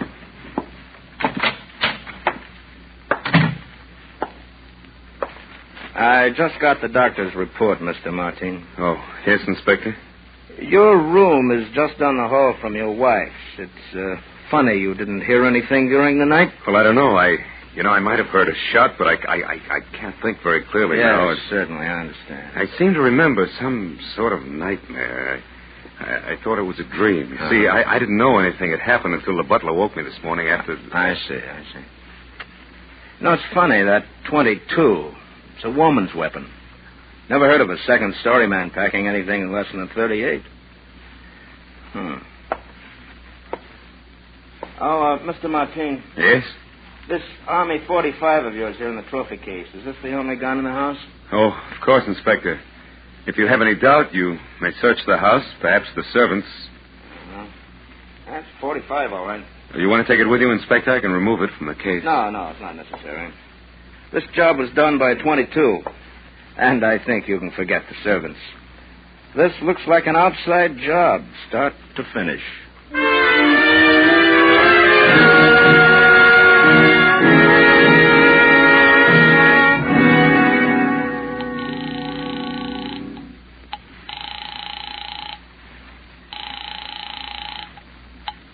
Homicide, Conrad speaking. Oh, hello, Inspector. Howard Martin.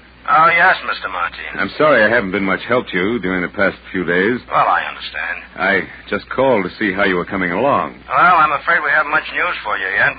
We'll really get a move on, though, once the killer dumps those jewels. And he'll have to do it sooner or later. I see. Well, thanks very much, Inspector. Call me if there's anything I can do, huh? I certainly will. Good night. Good night. So far, so good. Pardon me, sir. Yes, Edward, what is it? There's a gentleman in the library. Who is it? I don't know his name, sir. He was quite insistent. All right, Edward, thanks.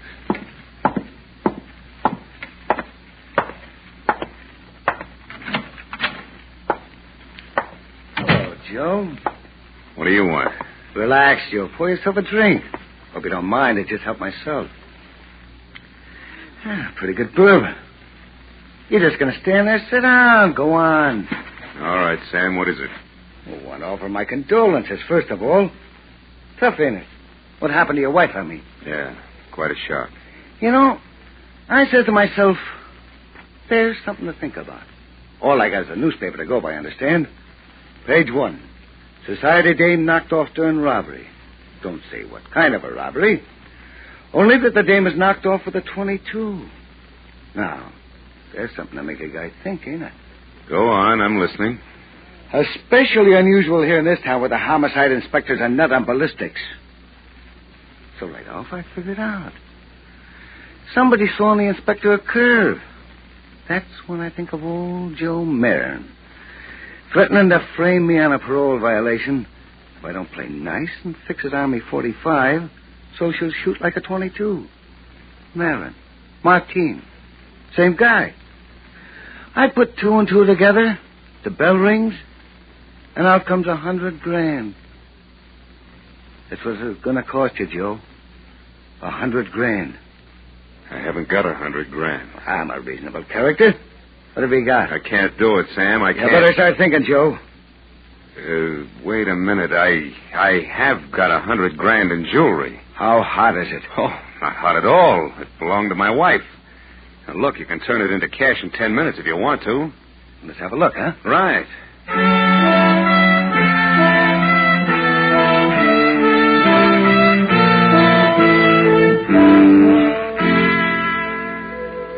There's a way out of this one, too, isn't there, Howard? The paper said nothing about the stolen jewelry. And by the time Sam finds out, he'll be behind bars as the number one suspect. Meantime, you can find another gunsmith somewhere and have the incriminating .22 caliber barrel removed from the .45 Army automatic in your trophy case. Then it won't matter how much Sam talks. He has a record. He was caught with the goods. No one will believe him in a million years. Yes, Howard, you found a way out. Well, what do you think, Sam? Diamond brooch? Pearls? If it's hot. So help me, I'll kill you. Oh, don't worry. You won't have any trouble. You'll get more than your $100,000. Thanks. Okay, that's it. I'll let you know how I come out, Joe. Yeah, you know where to get me. Yeah. Oh, one other thing. I'm taking your custom-built .45 along with me. Just in case I need it to back up my store. Wait a minute, you double-crossing. Shut up, Joe. I'd hate to pull the trigger at a time like this. Good night, Joe.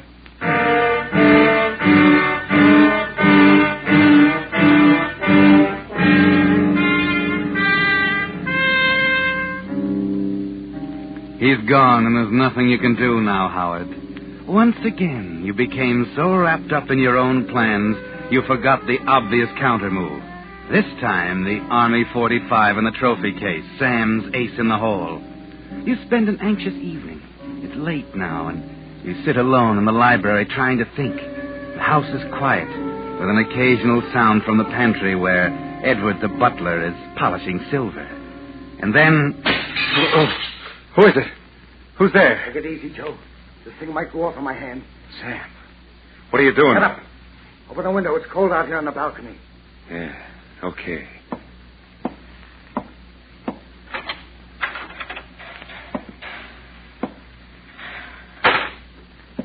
You dirty, double-crossing skunk. It wasn't hot, huh? Now listen, Sam, You knew that jewelry was hot. You knew it was bait to catch your wife's murderer. Pretty neat. Lucky I knew the fence he tipped me off. You always was a rat, Joe. Strictly a rat. There's only one way to handle a rat. You got it all wrong, Sam. Don't try to talk your way out of it. I'm going to give it to you, Joe. Just what you deserve. Oh, Edward, how did you get in here? Edward. Here, now, just what were you saying, Sam? Okay, it's an old one, Joe. I guess it's still good. Yeah. By the way, where is Edward? It doesn't concern you. I'm going to kill you, Sam. Self-defense, made to order. Yeah? Yeah. I don't think so, Joe. Say we, No, Joe. You see, the minute you pull the trigger of that little pea shooter, you put the rope around your neck. What do you mean? Don't be stupid, Joe. Just give me the rod like a nice boy. You ain't going to pull that trigger and hang yourself, are you? Because that's what you'd be doing, Joe. The minute Conrad found another .22 slug in my body, same as the one that killed your wife, it'd be all over, wouldn't it? You see, Joe? Get what I mean? Don't come any closer. You won't pull that trigger. You can't, Joe. One more step, Sam, I'm warning you. Besides, you haven't got it. You haven't got guts. Haven't I, Sam?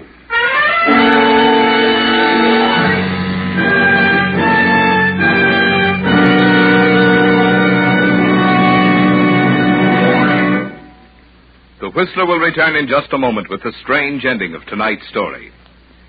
But right now, since most folks never see how or where the gasoline they use in their car is made, it occurred to me that you might be interested to look in on the organization that brings you the Whistler and those fine Signal oil products. It all started not long after World War I, when a small group of young Westerners got together to form their own independent oil company, Signal Oil and Gas Company. In the face of what seemed overwhelming competition, these determined young men succeeded in bringing to Western motorists the first anti-knock gasoline at regular prices. Being independent themselves, they naturally sold Signal gasoline only through independent service stations, just a handful of them at that time.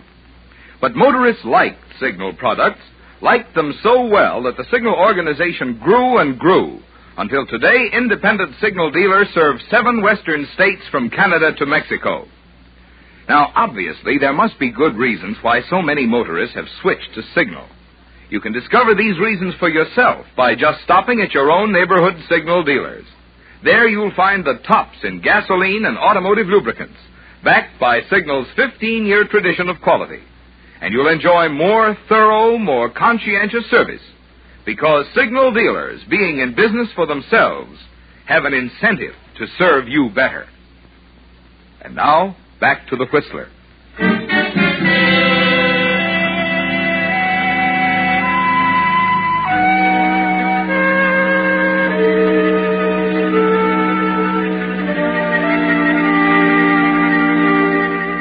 Well, Howard, he's dead now, isn't he? Quite dead. And shooting Sam down with the same gun you used to kill Andrea was just like writing a confession to Inspector Conrad. Yes, he'll find the .22 slug in Sam's body and it'll all be over. Unless you can get rid of the body first. Yes, it's your only chance. And then a short time later, when Edwards, your butler, comes into the room. Well, Edwards, quite a mess, huh? It was self-defense, sir. He threatened you with a gun. I saw it all from the hall. Yeah, self-defense. What are you going to do, Mr. Martin? Give me a hand. I've got to get him out of here. But, sir, you can't. The police. Give me a hand, will you? Mr. Martin, you shouldn't. Shut up and grab his feet. Sir, if you'll only let me... Shut up! Now, go on, grab his feet. Martin, all right. Out that way. Go on. Yes. Kick the door back. Now, this way. Down the hall. We can take him down the back. Mr. Martin, I don't understand. Will you shut up? I'll hold him up so I can... Conrad. Well, what's going on, gentlemen? What are you doing here? Maybe your butler can answer that one, Martin. I've been trying to tell you, sir. After I heard the crash of broken glass and saw this man come into the room with a gun, I called the police. What's this all about, Martin? Okay, Conrad, I guess you might just as well know the whole story. You'll know it anyway when you dig the slug out of his body. It'll be a .22. A .22? Your wife was killed with a gun. Yeah. Here's the gun. Hey, wait a minute. This is a .45. I had it rigged to shoot a .22. Sam, he's the guy on the... Well, he fixed it for me. Ah. So that's the way you worked it, huh? Maybe he came to see you tonight for a little dough to keep him quiet. And you shot him with the same gun you used to kill your wife, huh? Yeah. And it's too bad you couldn't have used another gun on him. Might have been a nice case of self-defense that way. Sure. But I knew when you found the .22 slug Yeah. Now, let's see how your buddy fixed this gun. What's the matter? I think you're going to be in for a rather unhappy surprise, Martin. What do you mean? You shouldn't have been so quick to spill your story. Apparently, your friend Sam here realized it wasn't such a good idea to carry a rigged .22 job around. So he changed it back to a .45. What? That's right. The slug you pumped into this man wasn't a .22, Martin. It was a regular .45.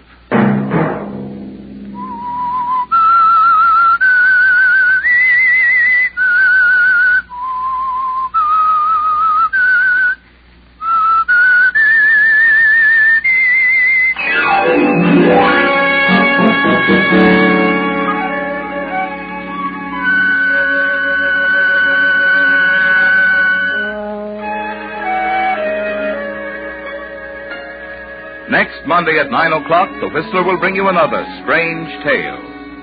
The Whistler is broadcast for your entertainment by the marketers of Signal gasoline and motor oil and fine quality automotive accessories, and by your neighborhood Signal dealer. Featured in tonight's program were Gerald Moore and Mary Jane Croft.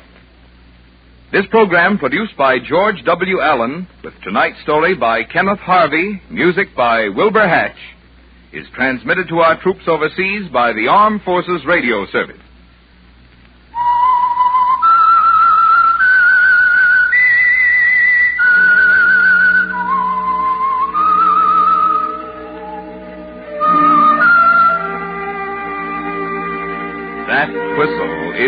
signal for the Signal Oil program, The Whistler.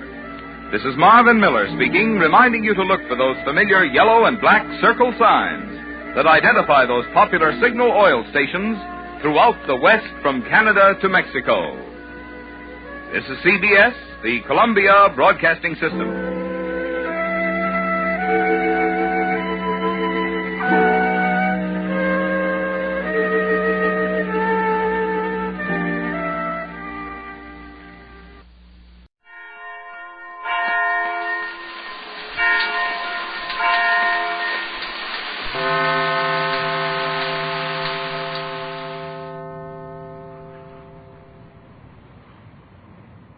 Signal Oil program, The Whistler.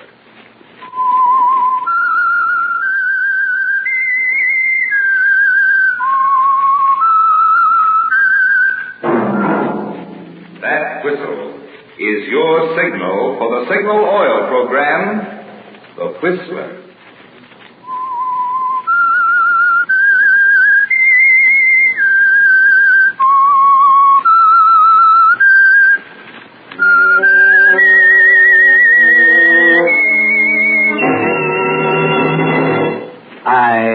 The Whistler, and I know many things, for I walk by night. I know many strange tales hidden in the hearts of men and women who have stepped into the shadows. Yes, I know the nameless terrors of which they dare not speak. Yes, friends, it's time for The Whistler, rated by independent research the most popular West Coast radio program. And remember, let every traffic signal remind you, with new Signal gasoline, you do go farther than ever. Look for the familiar big yellow and black circle sign that identifies those popular Signal service stations throughout the West from Canada to Mexico. And now, The Whistler's strange story, Stolen Murder.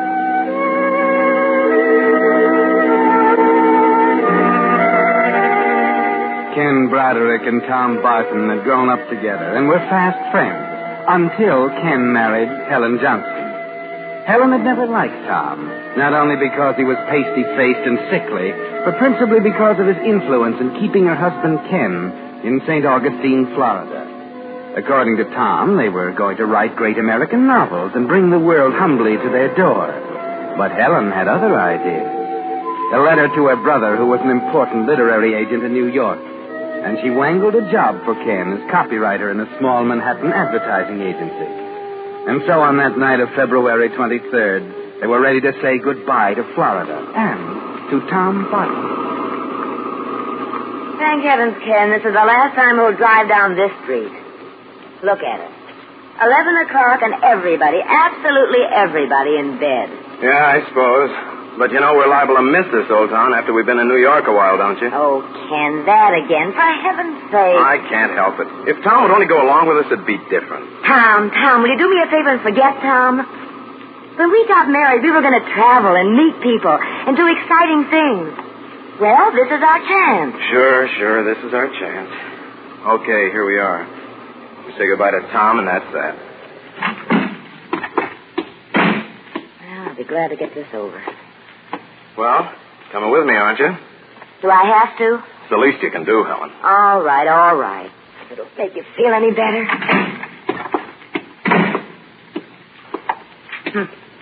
Looks to me as if he's already in bed, like the rest of the dear citizens. Probably in back working on his book. Look, Helen, try to be halfway decent to him, will you? Of course. Funny, I don't hear him. Helen. What? Suppose he had one of his attacks? He's probably only sleeping. I don't know. Door's unlocked. Tom? Hey, Tommy! Tom! Helen, I don't like this. Wait a minute before you wake up the neighbors. Look, coming up the walk. Huh?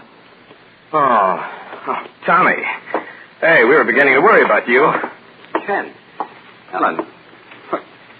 What are you doing here? Oh, why do you like that? We leave tomorrow and you ask Tomorrow? me... Oh, I forgot. Tom. Hey, what's the matter with you? Oh, it's... Helen, going to get some water, quick. Hey. Here, you better sit down on the step. I'm sorry, Ken. I'm all right now. Oh, the devil, you're all right. Tom, this is crazy. What you need is a good specialist. You can't go on like this. Now, if you'd only use your head and come to New York with us. New York? Well, sure, there's plenty of room in the car. We could get a good doctor for you and find out what this is all about. Yeah. How is he? I guess you're right, Ken. You are right. I will go with you tomorrow. You will? Oh, that a boy. Helen, did you hear that? Tom's going with us. Yes, I heard. Here, drink your water.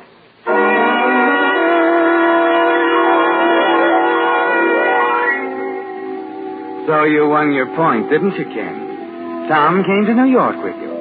But somehow after 6 months in the city, that doesn't seem to matter anymore. No, other things concern you now. Your dark, stifling apartment, your dreary job, your salary that will barely pay the bills, Helen scolding and scolding. And Tom? You don't even see him. He's convinced he's going to die. And he sits in his little room frantically writing day and night. Writing the great American novel, remember? And then late one night he calls and insists that you come down to see him right away. It's nearly midnight when you get there. What gives, Tommy? You're sick again, is that it? No. Sit down, Ken. Got something to tell you. You seen Dr. Hanson? No, it's not that. But that's why you came to New York in the first place. Listen, Hanson's the best there is, and you haven't even been near Look, him. I'm sick of doctors. Anyway, it's too late now. Oh, don't say that. It's true. And I want to talk about it. Ken. Yeah? I finished it. Finished it? My book. No. Yes, but you're going to be surprised. It's not the kind of thing we always talked about writing. It's a mystery story. Oh, great. I decided since I didn't have much time, I decided I'd write a book that would sell fast, and mysteries sell fast. So that's it, Ken. And, well, would you take it down to Helen's brother? Helen's brother? Yes. You said he was one of the biggest literary agents in New York. Oh, yeah. Well, if he likes it, he can get it read fast and published fast. If I just send it in cold, it'll take weeks, maybe months. I haven't got time to fool around, Ken. Oh, stop. I'm lucky if I last a month. Listen, will you cut out that kind of talk? If it'll make you feel any better, I'll take it to Bill tomorrow. Well, not tomorrow. It's in longhand. It'll have to be type first. Oh, that's all right. Listen, I know where I can get a rush job done. Oh, swell. Now, listen, kid. You take care of yourself and just leave it to me. Oh, thanks, Ken. Thanks a million. And so you take poor, sick Tom's book and you get on the bus to go home. You decide to glance through it. But after the first page, you can't put it down. You ride past your stop, excited and amazed. Tom has done what all good writers do, written about the places and people he knows.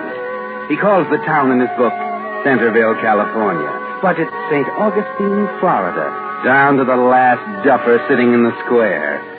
Somehow you manage to get home, and toward dawn as you turn the last page, it hits you. This is a bestseller. This book means money, fame. But Tom's going to die. And he hasn't any relatives. Such a pity, isn't it? All that money and fame and nobody to enjoy it.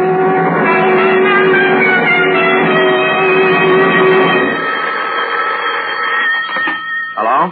Ken, that you? Oh, yeah. Hello, Tom. How are you? I'm all right. Haven't you heard from Bill yet about the book? It's been 3 weeks. Well, yeah, I was going to call you.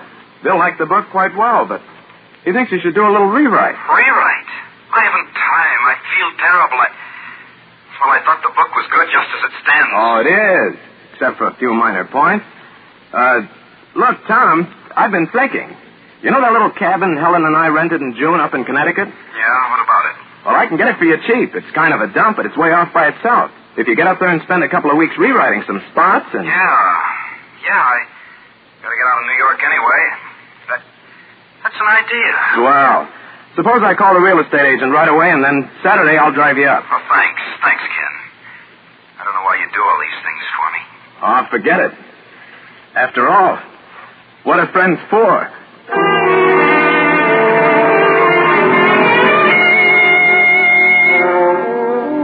Yes, that's a question, Ken. What are friends for? Tom is grateful, of course, when you make all the arrangements and drive him up to Connecticut. He appreciates it when you spend the day helping him get comfortable in his new surroundings, and he doesn't suspect anything. But what would he say if he knew copies of his manuscript had gone to the publisher with your name on it as author? Yes. What would he say if he knew you had stolen his work, perhaps the last work of his lifetime? What would he say if he could see you now in the office with Helen's brother? $1,000, Ken, and that's just the advance. I don't know why the devil Helen never told me you could write like that. Well, it takes time to get going. You're going now, all right. I don't know if I ought to tell you this, but... what's up? Well, I sent copies of your story out to Hollywood, and I got a tip-off. It's just grapevine so far, but one of the studios is interested in the book for their biggest star. Pictures? Oh, my gosh, I never They dreamed thought the characterization of the victim, DeWitt, was out of this world. In fact, all the characters. Oh, gee, when will you know definitely? Probably tomorrow. Better stay by your phone because we want to close the deal quick. And if we get the answer I think we'll get, you're practically a rich man.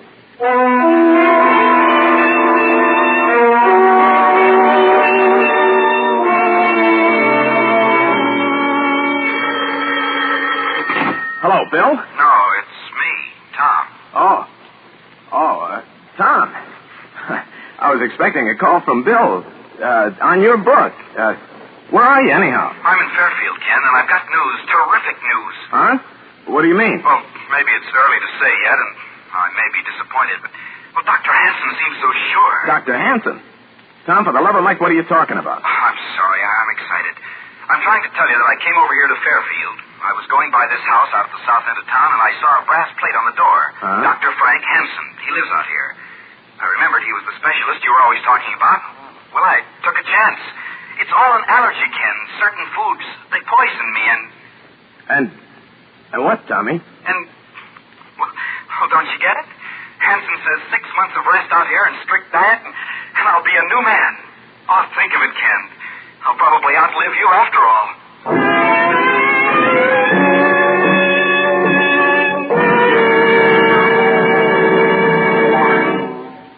With the prologue of Stolen Murder, the Signal Oil Company brings you another strange story by The Whistler.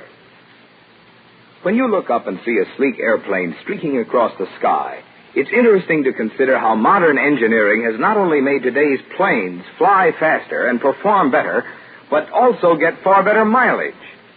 Now, that's interesting, because in much the same way, science has increased the mileage of new Signal gasoline by increasing its performance. You see, when science rearranged the atoms in gasoline molecules to put improved performance into new Signal gasoline, they not only gave you quicker starting, faster pickup, and higher anti-knock, but by helping your motor perform more efficiently, they also made new Signal gasoline go farther than ever.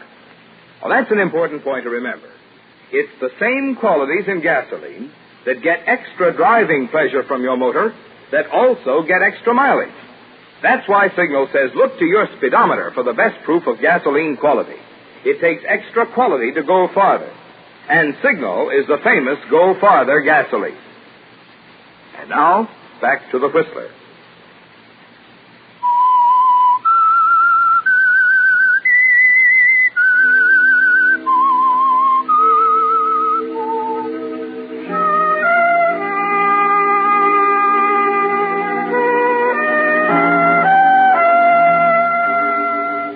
Well, there it is, Ken.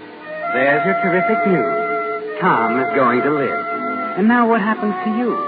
You've signed contracts. You've accepted money on the stolen book. Hollywood beckons. Or is it the penitentiary? Well, perhaps you can squeeze out of the hole with the law, but not with Helen's brother or with Helen. The disgrace, Ken, the scandal, the humiliation. You can almost hear Helen nagging you now as you hang on to the receiver half-dazed. Nagging. Ken, are you still there? Huh? Oh, sure, Tom, yeah. Oh, I thought you'd hung up. Well, no. It's just the news. I'm so happy for you, I don't know what to say. Listen, there's something else important. Another favor. Would you get my book back from Bill for me? Get your book back, Tom? Yes, I've changed my mind. I mean, after thinking it over, I know it's not ready for publication. I've written a lot of new material. No. I'm not sure I can get it. But it's important to me. I'm coming down tomorrow. I'll get it myself. No, you can't do... Didn't the doctor tell you to stay there and rest? Well, yes. Well, then you can't start running all over the place right away. The noise of New York and all, Tommy. Listen, I'll bring the manuscript up to you myself on Saturday. Meanwhile, you stay right there. You're sure you can get the book back right away? Yes, I'll get it. Don't worry. Listen, I'll see you Saturday. Okay. And, Tom. Yes? We'll take the day and celebrate the good news, huh? Maybe a little hunting?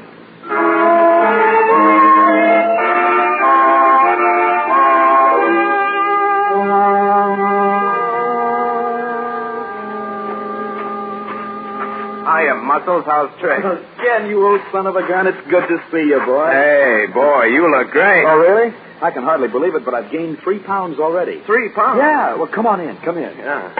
Yeah, that 3 pounds on you looks good. I never felt better in my life. It's great. Oh, well, here, sit down. Yeah, sit down. thanks. I was watching for you down toward the road. Oh? Oh, I guess I got lost. I came the back way. You mean you walked all the way from town? Yeah, I thought the walk would do me good. Oh, is that my book? Yeah, Oh. here it is. Good. Wait. This is just my original in longhand. What about the copies you had typed? Oh, I didn't think you'd want that. Look, I want all the copies. These revisions. Okay. I'll send them to you after I get back. Helen said to say hello. Oh? How is she, anyhow? Fine, just fine. He's been bothering her a little. In fact, I was glad for an excuse to get out of town myself. Then you are going to spend the day? Spend the day? Sure. We're going after rabbits, aren't we? Oh, you know, like the good old days down in St. Augustine. Well, I don't know if we'll really find any rabbits. Don't remember seeing one since I've been up here. But no harm in looking. Well, you've got your shotgun up here, haven't you? Uh-huh. It's on the mantel. I'll get it. Oh, unless you want to rest a while. No. Let's get it. Let's get all the fresh air we can. I don't get out much, you know. Okay. We can't go far, though. Doctor's orders. That's right. We won't go too far. Well, here's old Betsy. Guess we're all set then. Ready? Sure. Been kind of warm up here the last couple of days. Oh, walking up that road, I sure felt it. I bet. What do you say? This way, down by the meadow? No, let's go back in the woods. I saw some rabbits there in June when we were up. Okay. Ken. Yeah? Something the matter? Something on your mind? No, I was just thinking. Tommy, it's been a long time since we've done this, huh? Yeah. A lot's happened. Gun loaded, Tommy? No, not yet. Fine thing, hunting rabbits with an empty gun. You know, Ken, you don't look so well. No?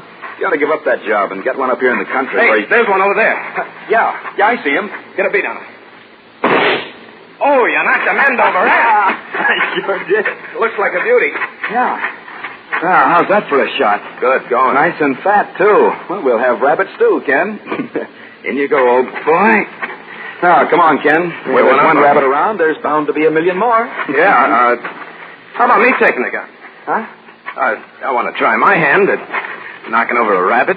Oh, sure. Here you are. Thanks. Tommy, listen to me. Now, listen to me close, kid. Tom, I want you to forgive me. Forgive you? What for? Tom, I'm going to kill you. Oh, no. Tom, I have to. It's your book, Tom. It's a great book, and they're publishing it. It's a bestseller. It'll make a fortune. What are you saying? You said you got my book back. You said I stole it. You stole it? I thought you were going to die. You thought so. You told me just a few weeks. Yes. And all that money, Tom, I couldn't resist it. I sold the book in my name. Oh, Ken. And now you're going to live. But you can't. I can't help it, Tom. But I can't let you live. Ken, wait. Listen. You can't do it. You won't get away with it. Listen to me, Ken. You're taking your neck, Tom.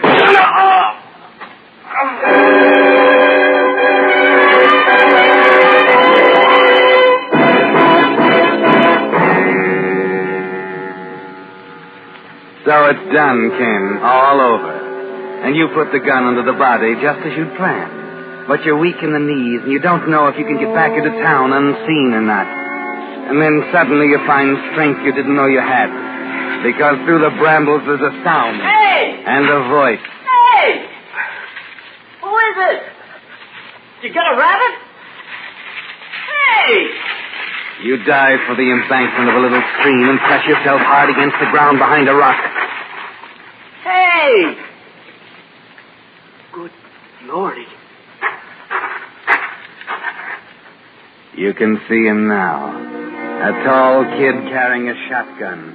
And you hang onto your heart as he stops, looks at the body, and gazes slowly all around. Then he suddenly leans over, fumbles at Tom's jacket a moment, picks up the rabbit Tom shot, and sticking it under his belt, hurries off in the direction he came.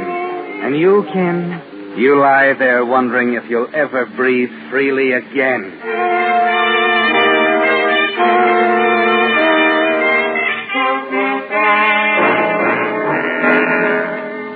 And so it's my pleasure to announce that not only will the book hit the stands tomorrow, but... Oh, come on, Bill, will you stop teasing? but the contracts were finally signed in Hollywood yesterday. Ken, you're a rich man. Oh, Ken! $50,000. $50,000! $50,000 and not a care in the world.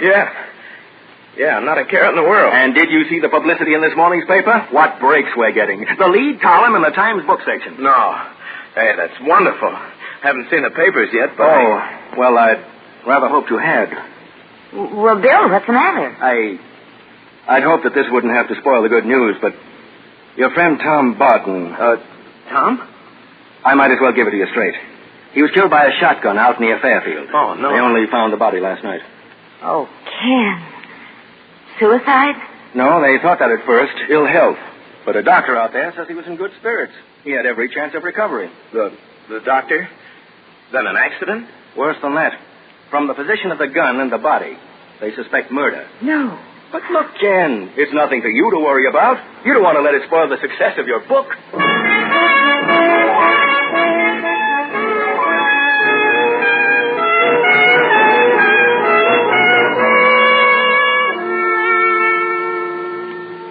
What was it you were thinking about, Ken? Breathing easily? No, not yet you can't. The delay in finding the body gave you some hope. But now you know exactly what will happen. Question, his best friend. Do you know anyone who would have reason to kill him? You have to go out to Fairfield to identify the deceased. And again to answer more questions and more questions. Bill tries to comfort you with reports of great sales for the book. But every breath is still like a knife in your throat. Then the coroner's verdict. That's something to wait for, isn't it, Ken? Look, Ken, I know how much Tom meant to you. But Cut it out. I don't want to talk about it. Well, you don't have to snap my head off. You'd think the coroner's verdict can make a difference. It won't bring Tom back. Helen, for heaven's sake, will you shut up? Will you please, just once keep your mouth shut? All right, Ken. The phone. Well, don't you want to answer it? It might be news about the verdict. That's what you want, isn't it? No. Answer it. Answer it, will you? Yes? Yes. Who is it, Helen? Bill. Yes, Bill. It came through? He was a kid. Helen, what is it? Tell me now. The coroner's verdict, Ken. Yeah? A young kid.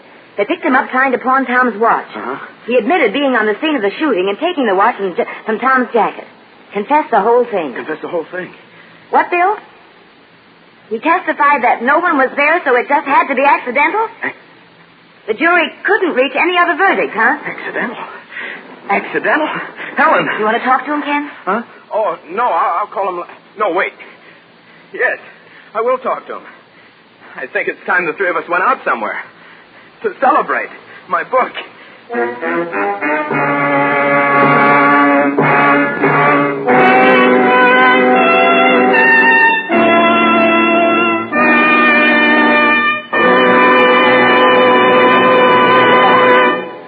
The Whistler will return in just a moment with the strange ending of tonight's story. Meantime, a word about that extra something you get when you have your car serviced at independently operated Signal gasoline stations. I'm talking about that feeling of confidence and well-being you have as you drive out, knowing that your car has been thoroughly and conscientiously taken care of. You see, Signal dealers, being in business for themselves, do go out of their way to give you the kind of job they're proud to stand back on. When they lubricate your car, for instance, here's what Signal dealers do to make sure not a single point is overlooked.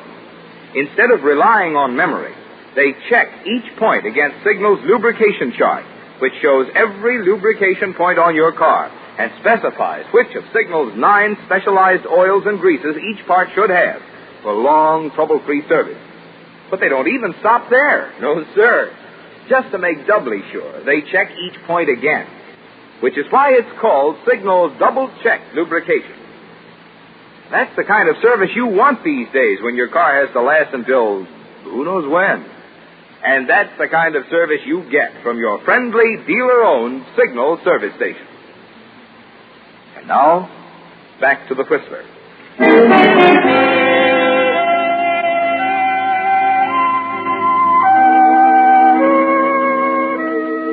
Well, Ken, it's all over. The whole chain of events that began on that night you left St. Augustine with Helen and Tom has come to an end. And as much as it surprises you, you find that you can breathe easily. You can breathe deeply the refreshing air of success and security. No more sleepless nights. No more prying. No more questions. Well, no more, that is, except from the publicity men who are eager to make the details of your life into interesting reading for their columns. Well, I think that should give you all you need, Mr. Doherty. Good writer can always make something out of nothing, can he? Oh, sure. Sure, of course, Mr. Broderick. But there are just a couple of details about your life in St. Augustine. Can't you give him that bill? I've got some work on. Well, no, Ken. He wants exact dates and, All right. What do you want? Well, let's see. You left St. Augustine about a year and a half ago. I don't suppose you remember the exact date. Matter of fact, I do. It was February 23rd, 1945. Uh-huh. Well, that's all I needed. That's the exact date that Donald Dewey, or Donald DeWitt, disappeared. Dewey? DeWitt? Say, what is all this? Ken, I might as well tell you now that Mr. Doherty isn't a publicity man. He's from the St. Augustine Police. Police? Look, if this is somebody's idea of a joke. Joke? Not quite, Mr. Broderick. The minute someone called your book to our attention, we recognized the locale as St. Augustine, Florida, not Centerville, California. Well, what about it?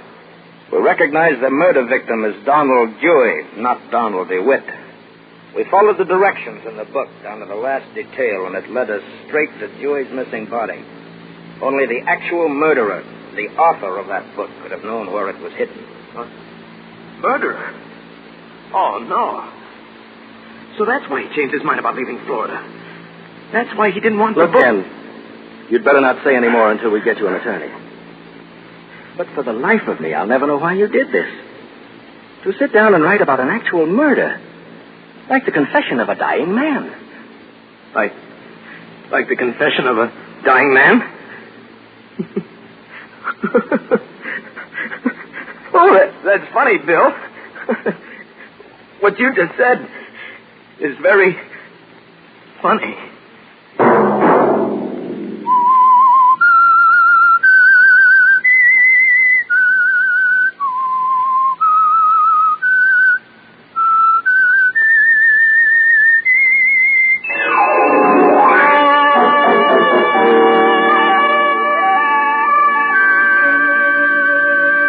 Monday at 9 o'clock, the Whistler will bring you another strange tale.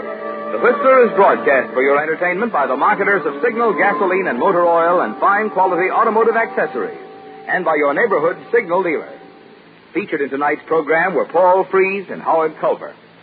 This program, directed by George W. Allen, with tonight's story by Eleanor Beeson, music by Wilbur Hatch, is transmitted to our troops overseas by the Armed Forces Radio Service.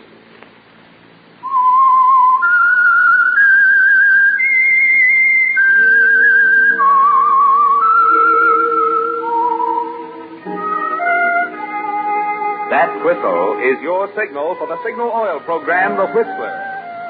This is Marvin Miller speaking, reminding you to look for those familiar yellow and black circle signs that identify those popular Signal Oil stations throughout the West from Canada to Mexico. This is CBS, the Columbia Broadcasting System.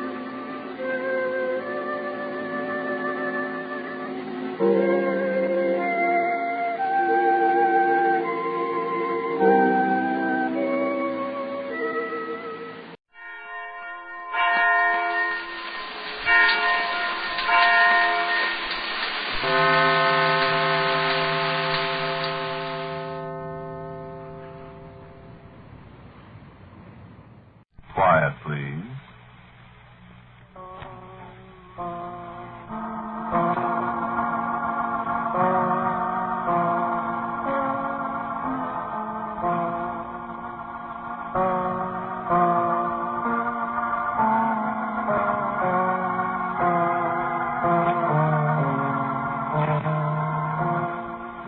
American Broadcasting Company presents Quiet Please, which is written and directed by Willis Cooper, and which features Ernest Chappell.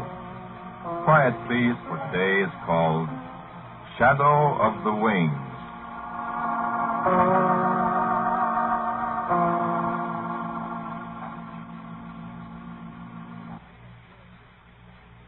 Over there, Mommy. Yes, dear, of course. Of course you saw him. Not his face, though. Of course not, darling. I wish there was some nice medicine. I know it tastes awful, honey, but it's medicine. It doesn't make me well. It will, dear. Open your mouth. I've been taking it ever so long. There. Have you got to go away, Mommy? Dr. Sam says you must have your rest, Carol Sue. I just rest all the time. I know, dear. Mummy doesn't like to leave you all alone so much, but... I wish he'd talk to me. Shall I put your dolly on the bed beside you, dear? She doesn't talk either. Besides, Mom and I getting too big for dollies now. Do you feel all right, dear? I hurt. Oh, darling.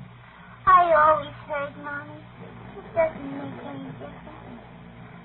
I just get lonesome. Mummy's right in the next room all the time, dear. I know. Maybe the medicine will stop the hurt. Wouldn't you tell me a story, please?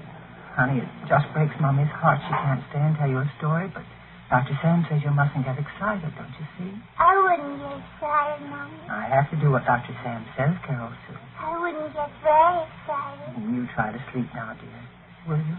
I do try. And have nice dreams. He's not a dream, Mommy. I know, dear. He just stands there by the window, and he never says anything to me. Of course, dear. I wish he'd talk to me or tell me a story. Maybe he will, dear, if you go right to sleep. He never says anything. Where is he now, dear? He goes away whenever you come in, or anybody comes in. And where does he go? He's away. What's he look like, dear? Won't you drink the rest of the medicine? I drank ever so much medicine. Like, I don't know. Don't know what, Carol Sue? What he looks like. I don't really see him. He's always there by the window, and when I look real hard... Just another little drop, dear. Look real hard. I don't see him. Of course. But he's there, Mother. Of course. Now, Mommy must go, dear. Just another little minute, Mommy. Darling. Mommy. What, dear? He really is here. And he's thinking about me all the time, Mommy. Yes, darling. I can hear him thinking. Carol Sue, all the time.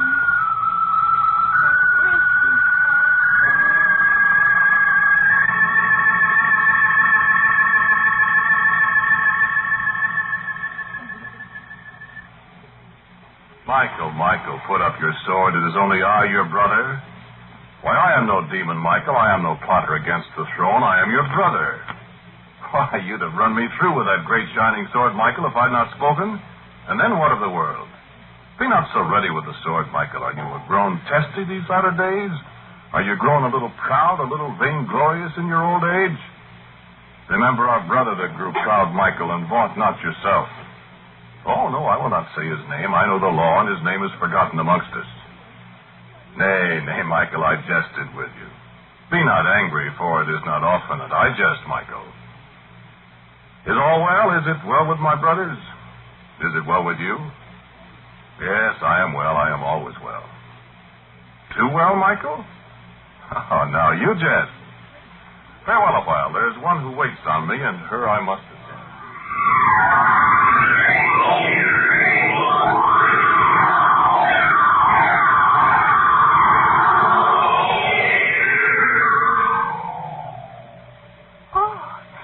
You did come back.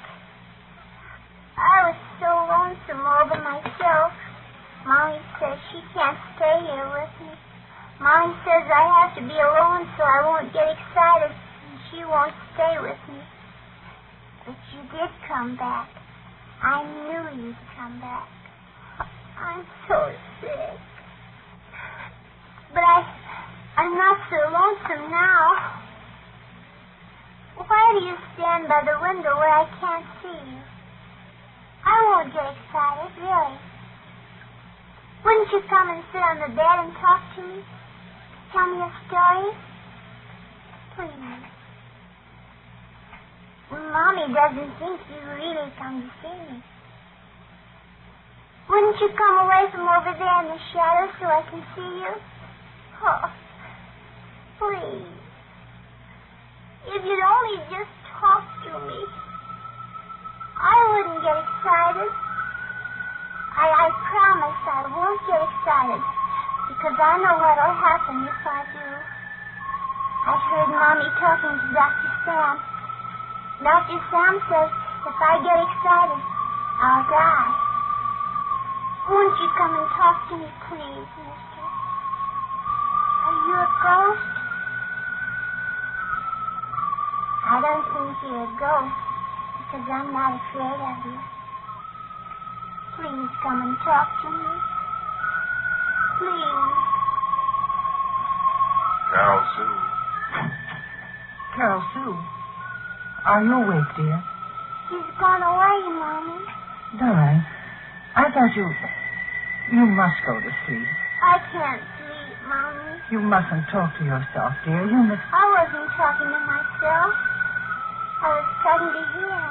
Oh, darling, you were asleep. You were dreaming. No, Mommy. He was right there by the window. There's nobody here, dear. You were having a dream. No. Honey, there couldn't be. Carol Sue? Yes, Mommy? Carol Sue, have you been over here by the window? No, Mommy. Are you sure, honey?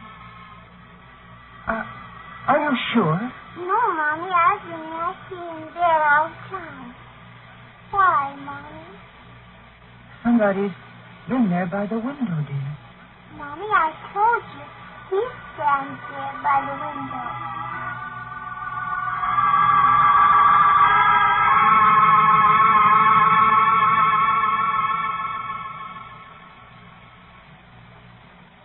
Well met, Raphael. Well met, my brother. It is not too often that we two meet here in the high place, Raphael. We must win of the world, you and I, and there is no rest for either of us, is there? How goes the pathfinding, brother? Yeah, it's a sad and thankless task, this labor of yours. Well, I know. For many a time in the night I've heard the lost ones cry, Raphael, come and lead us. We have gone astray. And sometime I have answered their pleas in your behalf. And little enough thanks do I get when I take their hands, saying, come with me. Yeah, I know. Michael and the other brother, Michael with his flashing shield and great gleaming sword, he and the young one, they need never walk the ways of the world seeking as you and I do. Tell me, are you ever weary? There is no rest, is there? Well then, good speed, Raphael. Go about your wayfaring. I return to mine.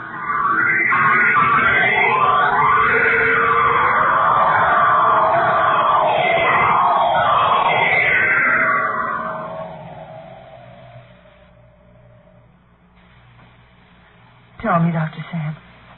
I can't understand it, Margaret. I simply can't understand it at all. She's not getting better. I can't understand it. She's taking the medicine that you prescribed, Dr. Sam. Every day, just as you said, I stand right there beside her bed and watch her drink it. I know, Margaret. I can tell she's taking the medicine. Well, what are we going to do then, Dr. Sam? Margaret, the child simply must be kept quiet at all costs. She is being kept quiet. Look, Margaret, I know a little about mothers myself. I know how you feel.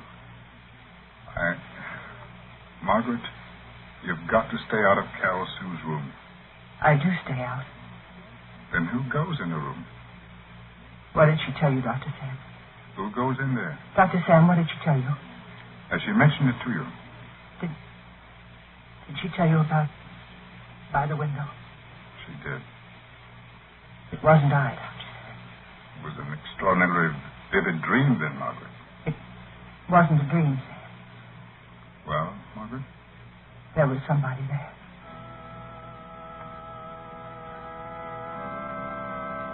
I know there was, Margaret.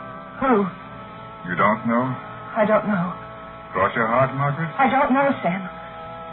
Maybe. Well? Maybe it was death.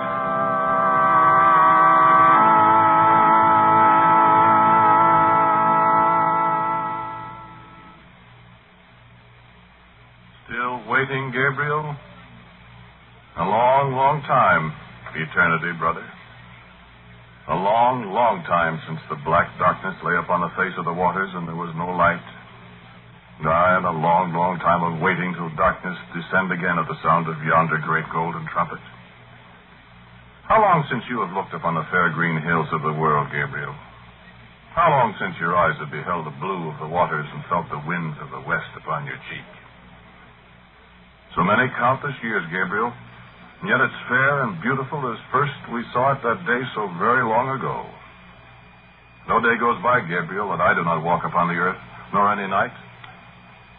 Would you change places with me, Gabriel, and walk as I do among men?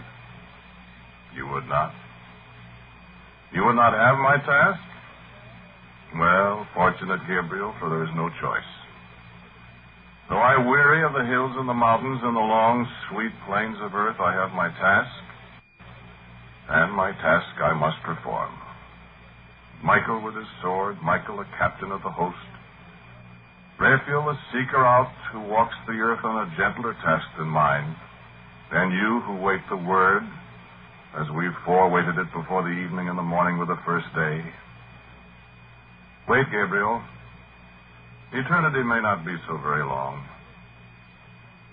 Farewell, my brother. There is a vigil to keep.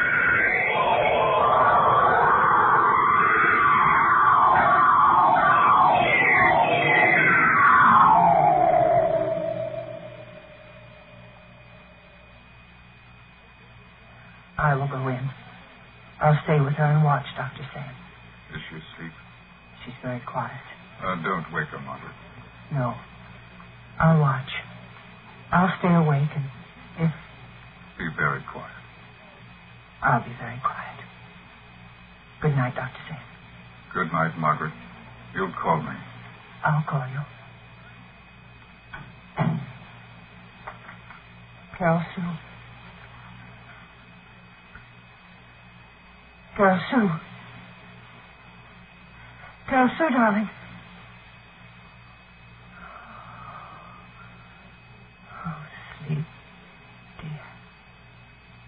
Mommy will watch over you. I'm not asleep, Mommy. Oh. Dear, did I wake you? No, I was awake, Mommy. Shall Mommy give you the medicine? No, Mommy, I don't sit much. I was just lying here, waiting. Waiting? I thought he was here, but he wasn't. Who is he, dear?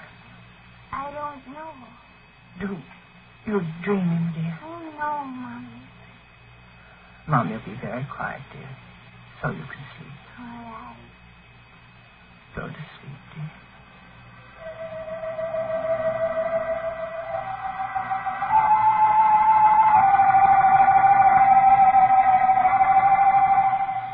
Mommy. Mommy. Mommy. Mommy is asleep, Carol Sue. Why? You're talking to me. I cannot forever keep silent, child. I can't see you. And yet I am with thee. You talk strange. Well, Won't you come over here where I can see you? perhaps you would not like what you would see, Carol Sue. Why? Are you ugly? No man has ever seen my face Why? and lived. I can see your shadow on the floor. Yes. It looks as if you have wings. Do you have wings? Yes, Carol Sue. Tell me about them. What's your name? Great dark wings.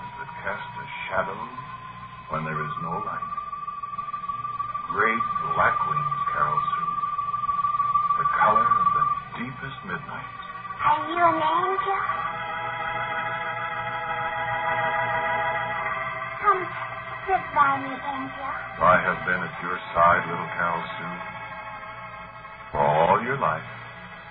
You're my guardian angel, then. I knew you couldn't be a ghost because I wasn't afraid of you. You do not fear me then, Carol Sue? Why, no. Of course not. Come and sit by me. Be careful. Don't wake Mommy. No. Mommy's tired. She takes such good care of me. She and Dr. Sam. I know, little Carol Sue. Will you tell me a story? I will tell you a story of a little girl who lies in a great bed in a room by herself and dreams while she is awake.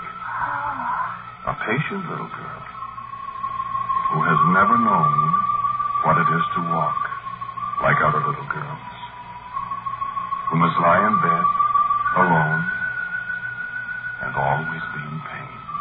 I am always in pain, but I've learned not to mind it. Who has learned many, many things in the great white bed, in the lonely room. I have learned many, many things.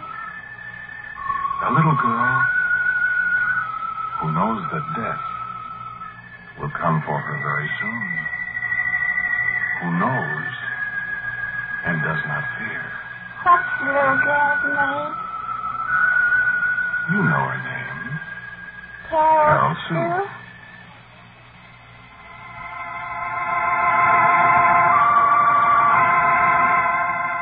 What's it like to die? What's it like to die? That I cannot tell you, Carol Sue. Don't you know? Don't you? Yes. I know.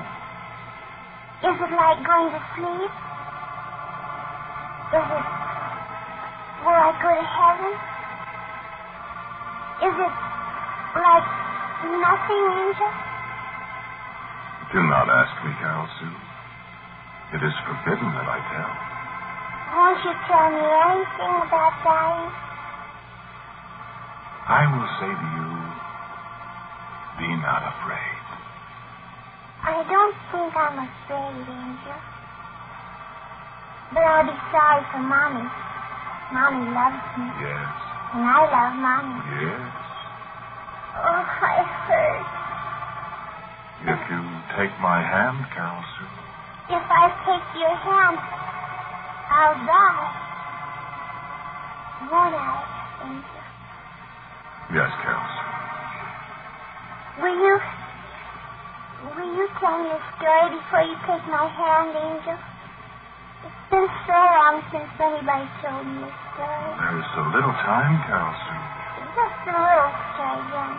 Please. Well, there are so many stories, and they all end the same way. Tell me a story about other little boys and girls, Angel. I remember a story. Tell me. Please. It is written that every living thing must one day face me, and having faced me, come with me. Die, you mean? Aye, it is so written. Don't you ever let somebody go on living? No mortal man, Carol Sue. But little boys and girls.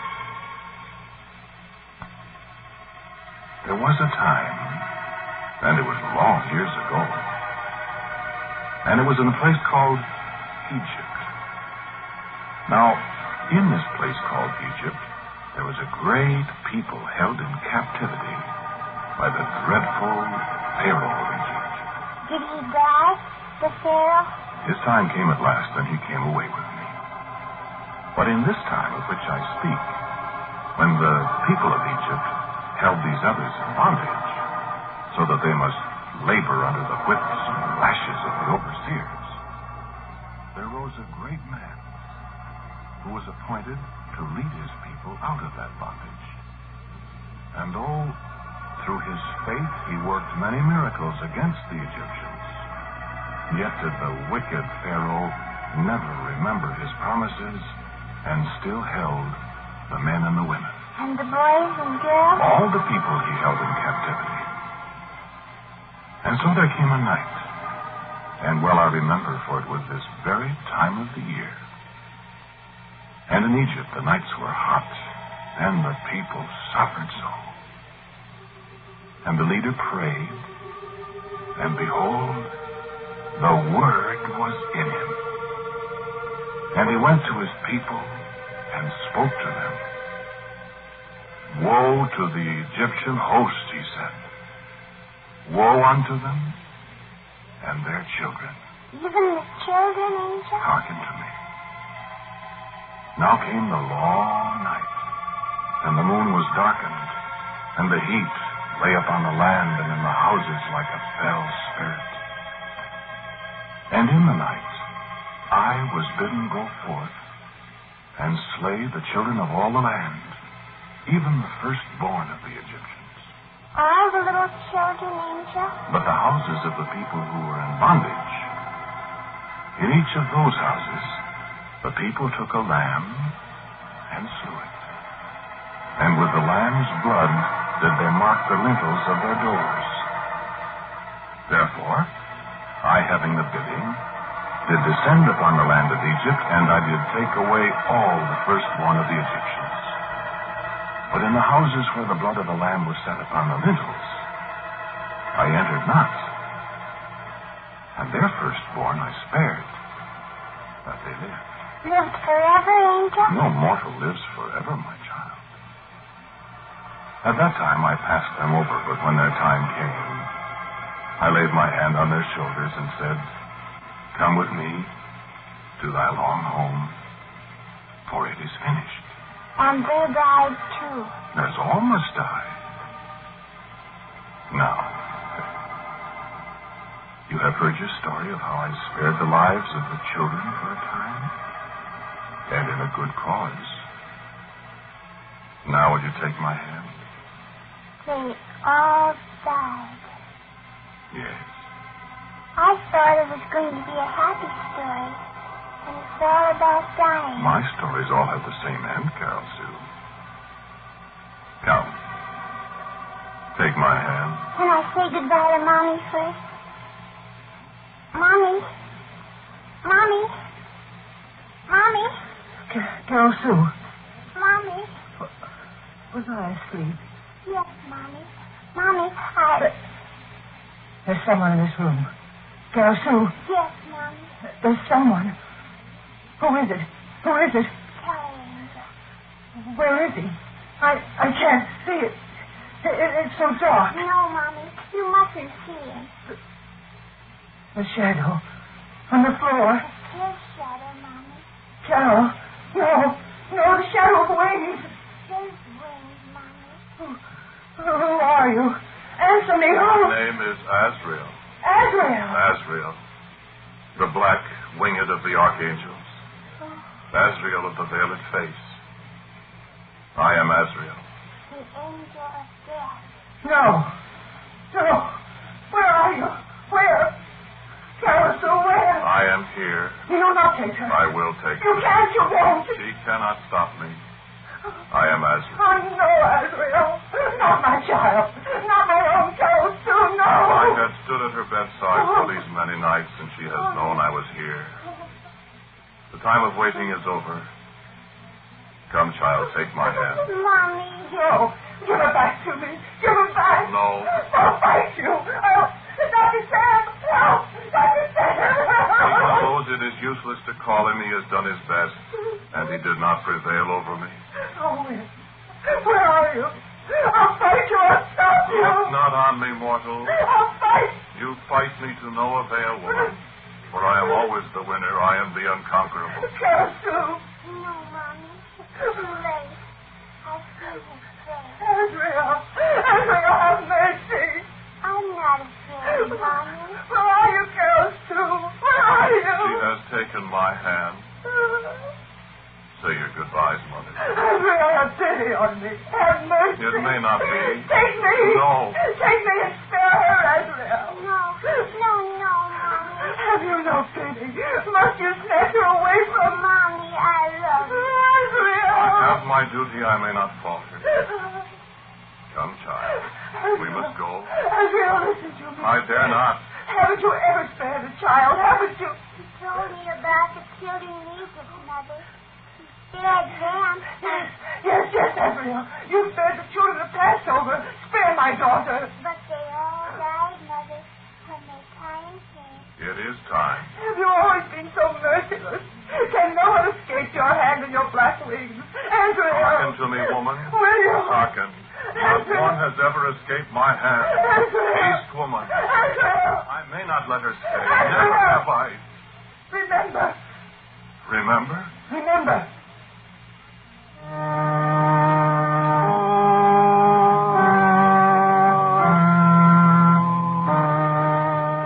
Why, I remember. Why, well, I remember. Israel.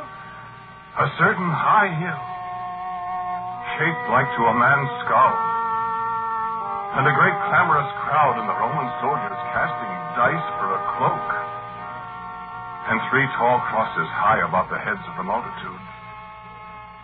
2 thieves in agony crying out for my hand and the shadow of my dark wings, and a voice saying, "Today thou shalt be with me in paradise." And so they came away with me. And the other. And his torments were 1,000-fold what they had suffered. And I shall never in all eternity forget the look on his face, so that I turned my face away from his. And I, the angel of death, knew pity. I, the very angel of death. And the lightnings flashed, and the very earth was rent asunder, and I could not. And I, the merciless messenger, I, Azrael, I but laid the tip of my finger upon his shoulder.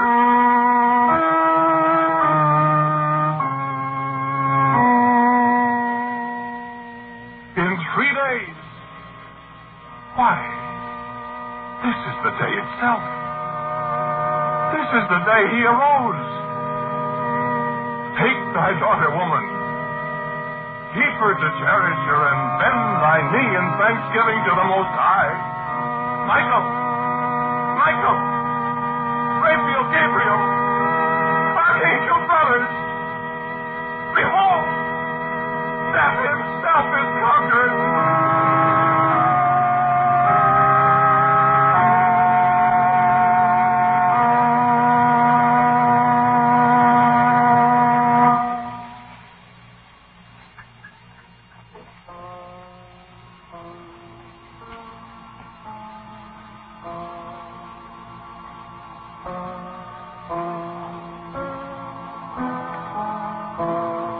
The title of today's Quiet Please story is Shadow of the Wings. It was written and directed by Willis Cooper. The man who spoke for you was Ernest Chappell. And Carol Sue was played by Cecile Roy. Dr. Sam was William Marshall, and the mother was Bess Johnson. As usual, music for Quiet Please is by Albert Berman.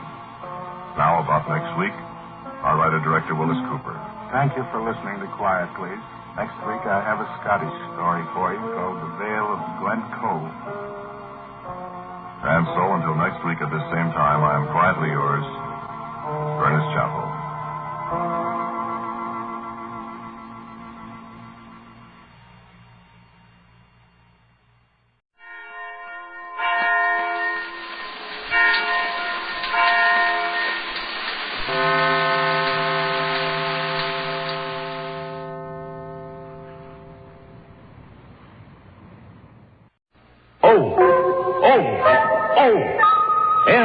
Stop, triple O.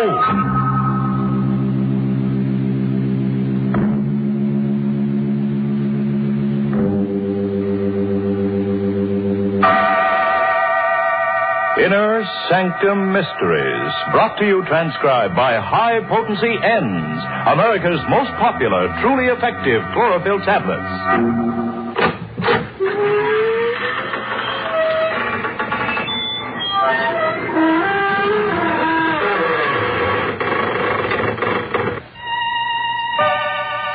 Good evening, friends of the creaking door. This is your host inviting you into the inner sanctum once again. Come in. You're early tonight. The coroner hasn't arrived yet. But it's all right. The corpse is here. Yes, that's him over there in the corner. The slightly decapitated gentleman sitting with his head in his hands.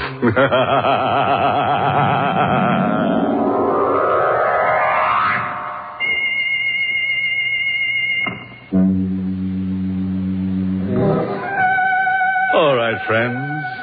Let's gather round and meet that grim reaper, Mr. Macabre. No. Don't try to run away. Lie perfectly still. If you race with Mr. Macabre, you're liable to end up in a dead heat. From the living room of a small house that has seen better days, a single light shines in the early evening. Inside, Grace Denning waits alone for her father to come home.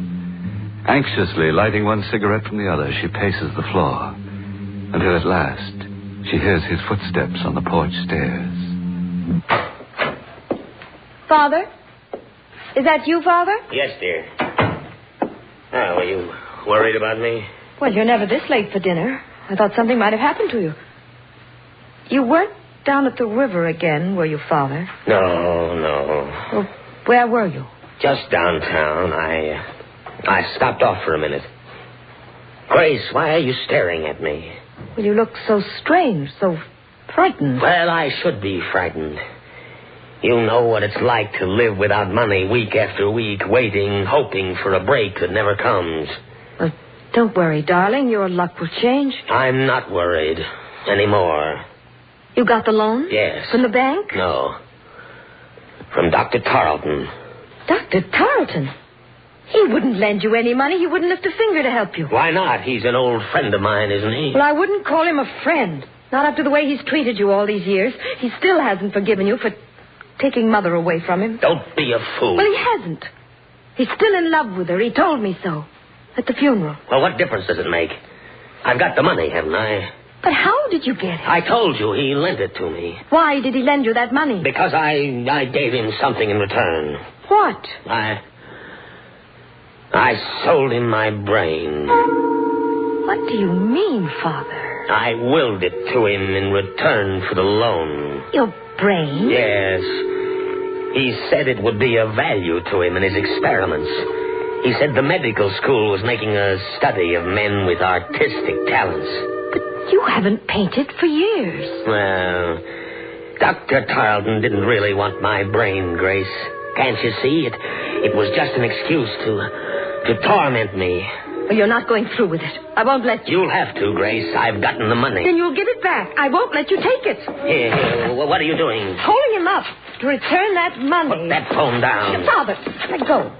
Drive you out of your mind if you accept this loan. Now, let me speak to him. Dr. Tarleton's office. Miss Henry speaking. Hello. Oh, Miss Henry. Is Dr. Tarleton there? Why, who's calling, please? This is Miss Denning, George Denning's daughter. Would you ask the doctor to come to the phone, please?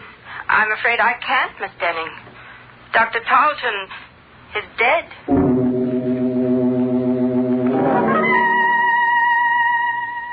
Miss Henry, I hope you don't mind my coming over here. Asking you all these questions, but you see, Dr. Tarleton was an old friend of the family's, and I'm rather anxious to know the circumstances. I understand, Miss Denning.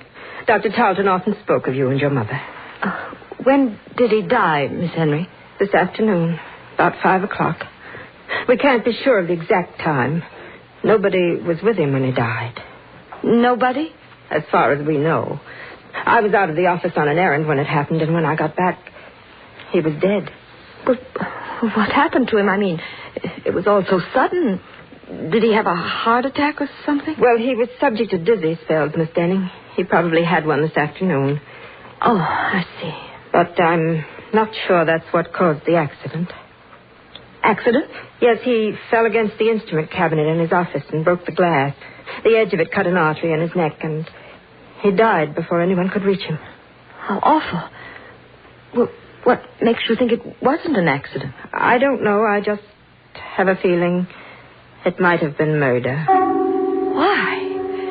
Well, Was anybody with Dr. Tarleton when you left this afternoon? Yes, a man by the name of McCobb. Who? Mr. McCobb. I don't know his first name or anything about him, but the police are investigating him right now. And there wasn't anybody else this afternoon? Not that I know of. Are you sure? Didn't Dr. Tarleton have an appointment with a man who was interested in some sort of brain experiment? What's that? An elderly gentleman, tall, with gray hair and a long, thin face. Why, Miss Denning, that was Mr. McCobb. Where have you been, Grace? Oh, just out for a walk. Now, don't lie to me. Where have you been? Over to Dr. Tarleton's office. Yes? Yeah, well, what for? I told you not to meddle in my business. Tarleton's dead, and my bargain with him is automatically canceled. Is that the agreement you made with him, Father? My agreement with Dr. Tarleton doesn't matter anymore. It doesn't to me, Father. But it might to the police if they find a copy of that agreement. What are you driving at? Don't you think they'll find out Tarleton's death wasn't an accident? Good heavens, Grace, you don't think I killed him, do you? You don't think I murdered a man for the sake of a few $100s? What did you do? You were in his office at 5 o'clock this afternoon, weren't you? Who told you that? What difference does it make? Miss Henry knows you were there. She told me all about it. I didn't speak to Miss Henry. Mr. McCobb did. Oh, for heaven's sakes, Father, don't you think the police will see through a trick like that? They're out looking for you right now. Well, confound it, Grace. I didn't kill Dr. Tarleton. And I never heard of Mr. McCobb. Now, let's not talk about him. All right, Father. You want to bluff it through? I can't stop you. Only I wish that... Just a minute. I'll get that. No, let me. It may be the police. Hello? Hello, Miss Denning. Yes? I've got to see you right away. I have something to tell you about the murder of Dr. Tarleton. What do you mean? I can't talk to you over the phone, but if you'll come down to 54 Palmer Street right away, I'll tell you all about it. Come alone, Miss Denning. And come quickly. Just a moment. You haven't told me who you are. Oh, I'm sorry. The name is Mr. McCobb.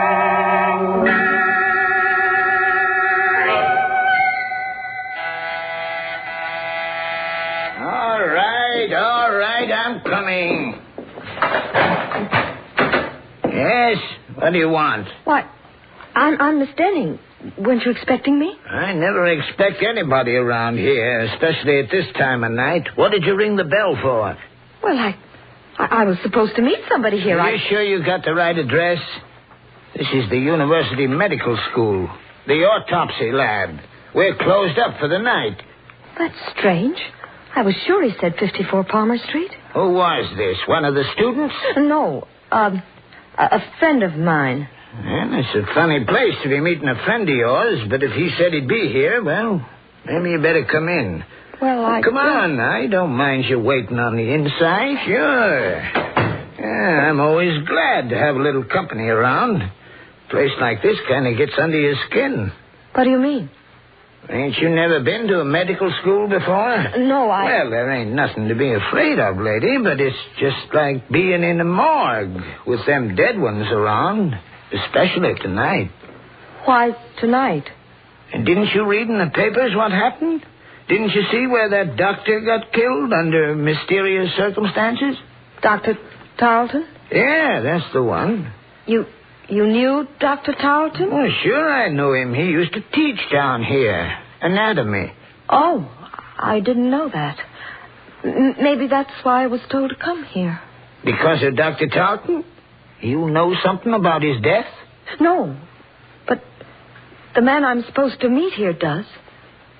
Have you ever heard of a Mr. McCobb? McCobb? Are you waiting for Mr. McCobb? Yes. Do you know him? Who sent you here? He did. He called me up on the phone and told me he wanted to speak to me about Dr. Tarleton's death. Mr. McCobb said that? Yes. You better come with me, lady. Well, what's wrong? I didn't say there was anything wrong. I just want you to come with me. I gotta know if you're telling me the truth. Where are you taking me? Don't worry, it ain't far. Right in here. Come on. But stop pulling me, will you? Where are we? Where do you think? In the lab. But why did you bring me here? Didn't you say you had to see Mr. Macabre? Yes, but... Well, this is where he is. Right in that canvas bag. It's a body. Of course it's a body. And they give them all names. The students, I mean. Oh, no. This one is Mr. Macabre. That's what I want to know. Who put you up to this? Who told you to come over here and tell me he was alive? Nobody. Don't lie to me. Every one of them students know I'm scared of Mr. Macabre. They've been playing tricks on me ever since I got here. Let me go. Not until I make sure he's in that bag. What are you doing? Opening it up. No. Look. It's not Mr. Macabre. What? It's Dr. Talton.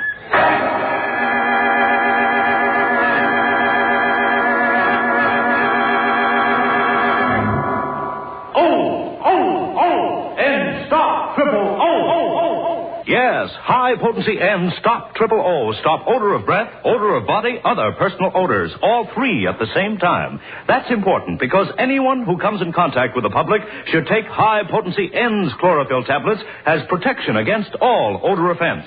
N Stop Triple O so effectively that just one or two N's tablets keep you fresh as a daisy all over all day. N's make Triple O go, go, go. Try this test.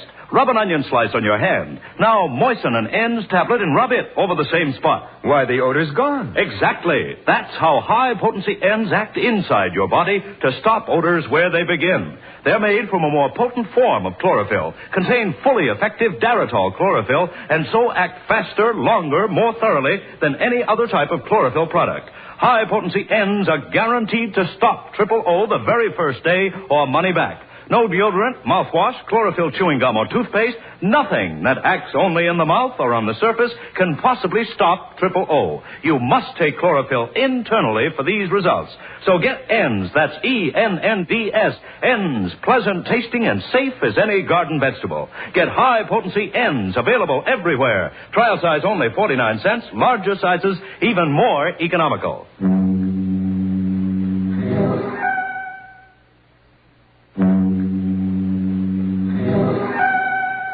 Well, now that you've had a few moments to let your hair down, let's get back to our story and make it stand up again.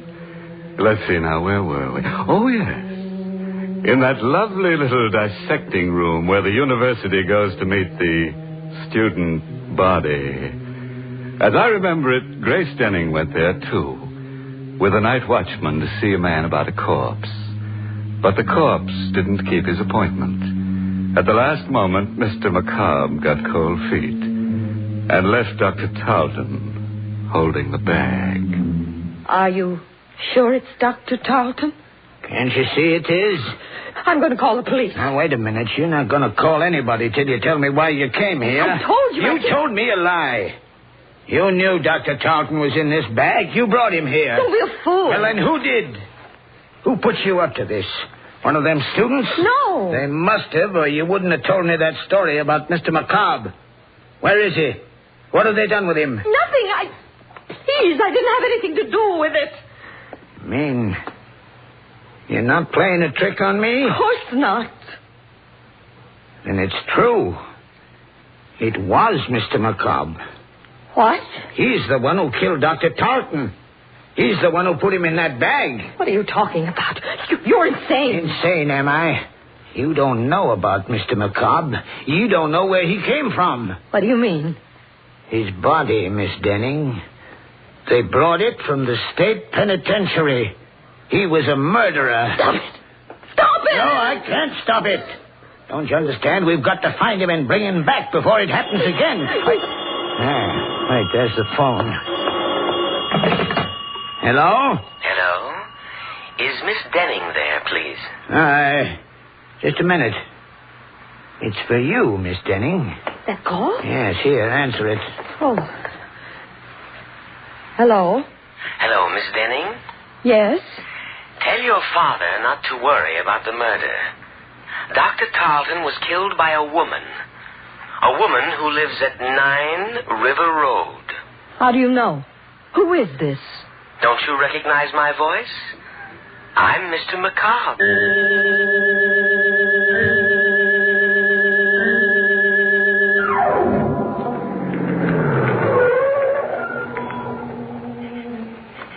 That's the house, Father.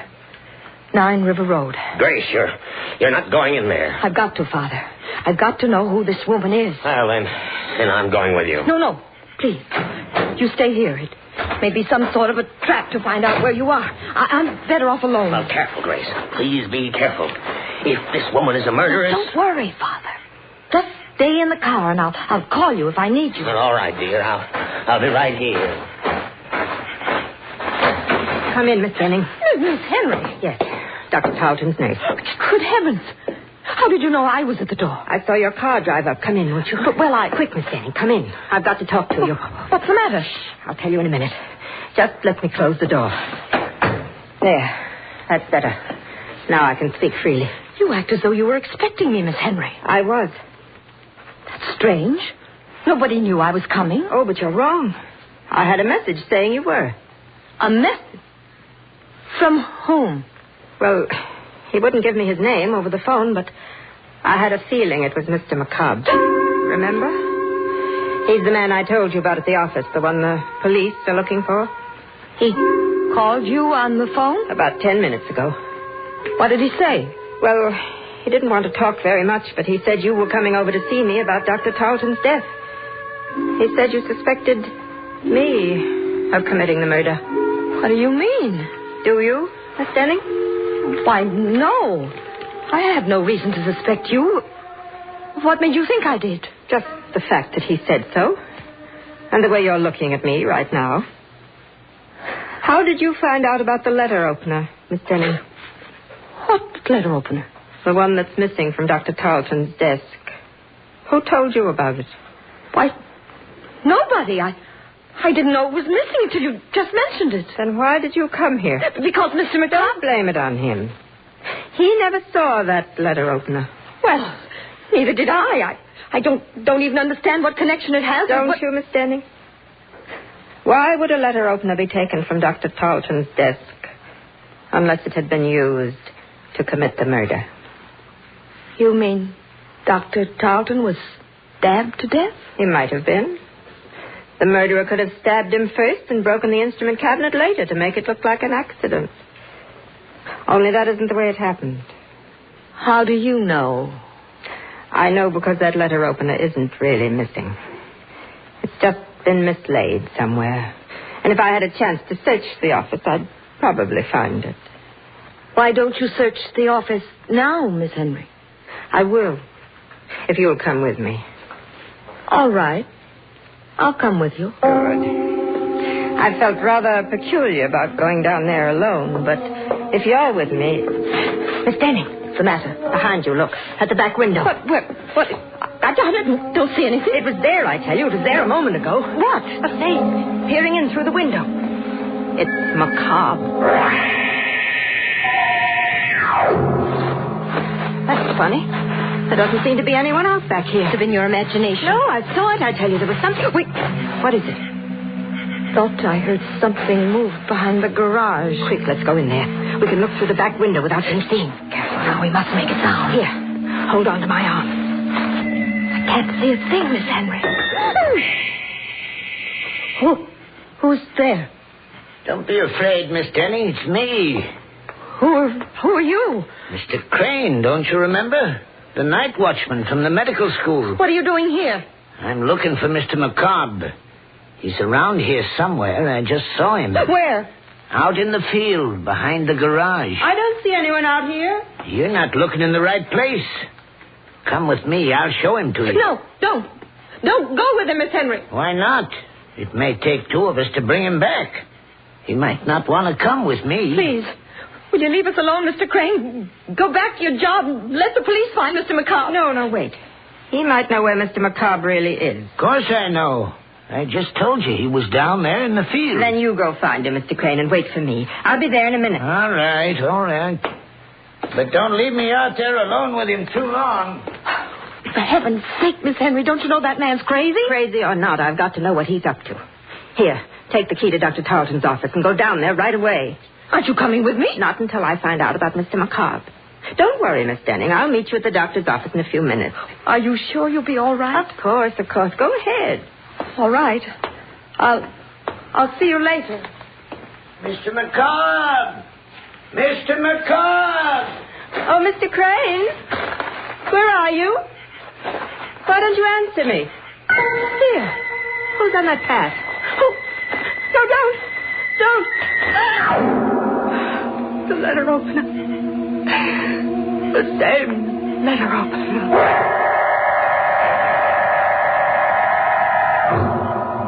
Father. Aren't you in the car, Father? Where are you? It's all right, Grace. I'm here. Oh, where? Right here in the doorway. Why did you think I'd left you? Didn't know where you were. Why didn't you wait for me in the car? Oh, I don't know. I just got tired sitting there. Besides, I thought I heard some voices back in the house. Is anything wrong? No. At least I don't think so. I'll know better after we get to Dr. Tarleton's office. What are you going down there for? A letter opener, Father. I've got to find out if it's really missing. Now, Grace, will you stop butting into other people's business? But this is our business. Don't you understand? Are you coming with me? Or shall I go alone? No, dear. I'll go with you.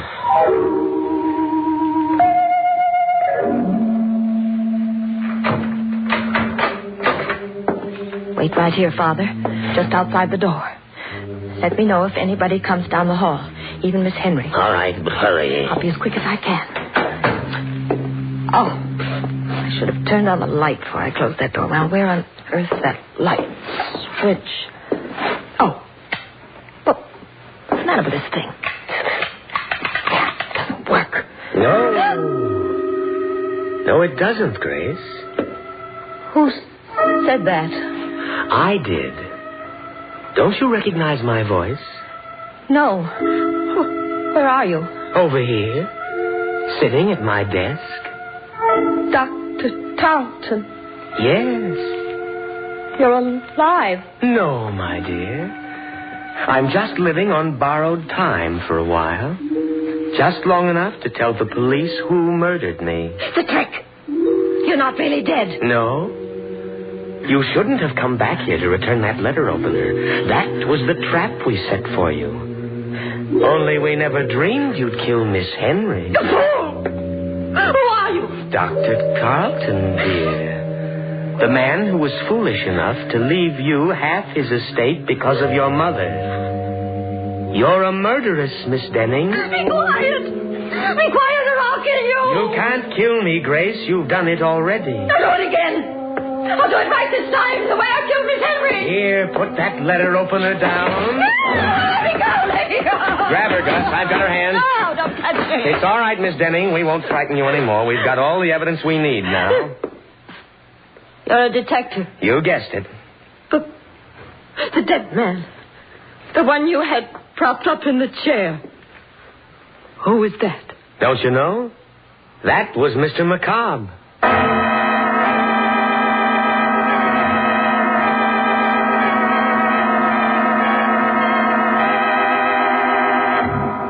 Well, that was a corny stunt for McCobb to play. If I were a corpse, I wouldn't go around frightening confessions out of murderous young ladies. I'd rather be seen dead. And speaking of death scenes, have you ever heard the one about the ambitious ghoul who left no stone unturned?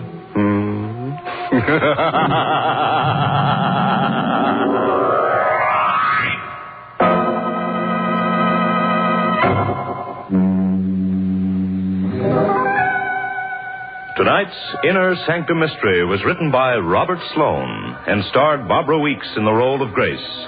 Everett Sloane played Crane. Music was by Lou White. This month's Inner Sanctum Mystery novel is You Could Die Laughing by Alan Green. The entire production of Inner Sanctum is under the direction of Hyman Brown.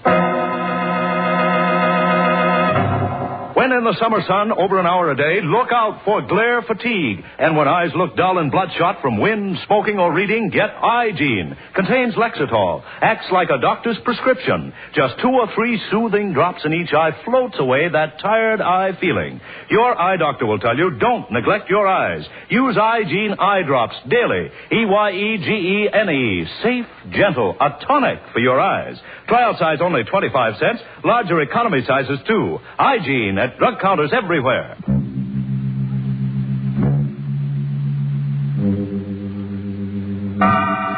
Well, friends, it's time once again to close that creaking door. Until next week at the same time. Next week's happy little horror, entitled Strange Passenger, concerns itself with a bright lad who keeps on killing the same girl over and over again until he realizes that she's taking him for a sleigh ride. You'll be sure to listen, won't you? Until next week, then, good night. Pleasant dreams.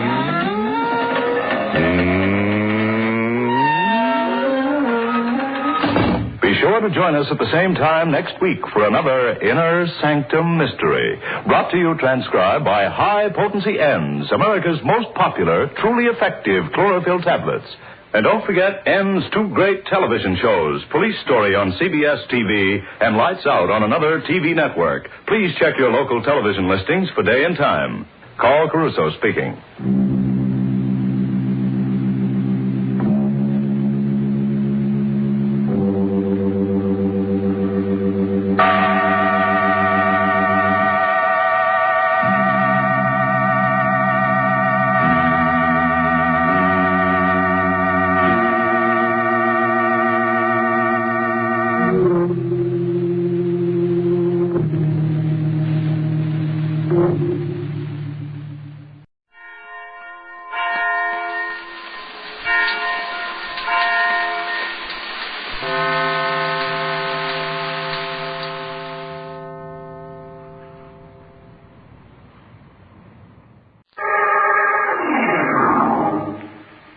Mystery is my hobby.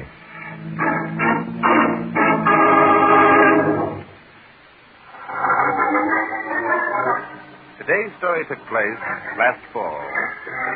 Paul Arno, the lifelong friend of mine, called me on the phone to report a murder. At the moment, Paul was unaware that only a few hours previously, his wife, Brenda, had had an unexpected caller. Yes? Hello, Pop. Now, don't tell me you're the great Paul Arnold. I beg your pardon. Look here, you can't come bursting in this way. Who are you, anyway? I asked you first, Pop. Who are you? I'm Robert, Mr. Arnold's butler. But... well, what do you know? Toots did all right for herself. Toots? Sure, Toots. You mean you never heard of Toots? No, naturally not. There's no one here by that name. Now, wait a minute. Whoa. Toots would like... Toots? Well, I'll be a cross-eyed lizard. Say, if you ain't the Tony, pretty... please. Huh? What's the matter? Tony, we're not alone. I get it. His nibs there might tell your old man. Huh? If this person is annoying you, Mrs. Arnold... No, it's quite all right, Robert. You may go. But, Madam... You may go, Robert. Very well, Madam. Well, what do you know? Toots, you done that like a lady. Yes, sir, you done it just like a lady. I am a lady, Tony. Huh? A lady, eh? Now, wait a minute, Toots. Take it easy. This is Tony Irwin you're talking to. Remember? When did you get out, Tony? So that's it, huh? I got you worried, eh, baby? Oh, no, You're Tony, thinking no, that I'm sore because I come home and find you married to this panty waist. And why should you be sore, Tony? That's what I was saying to the boys just this morning. The boys? Yeah.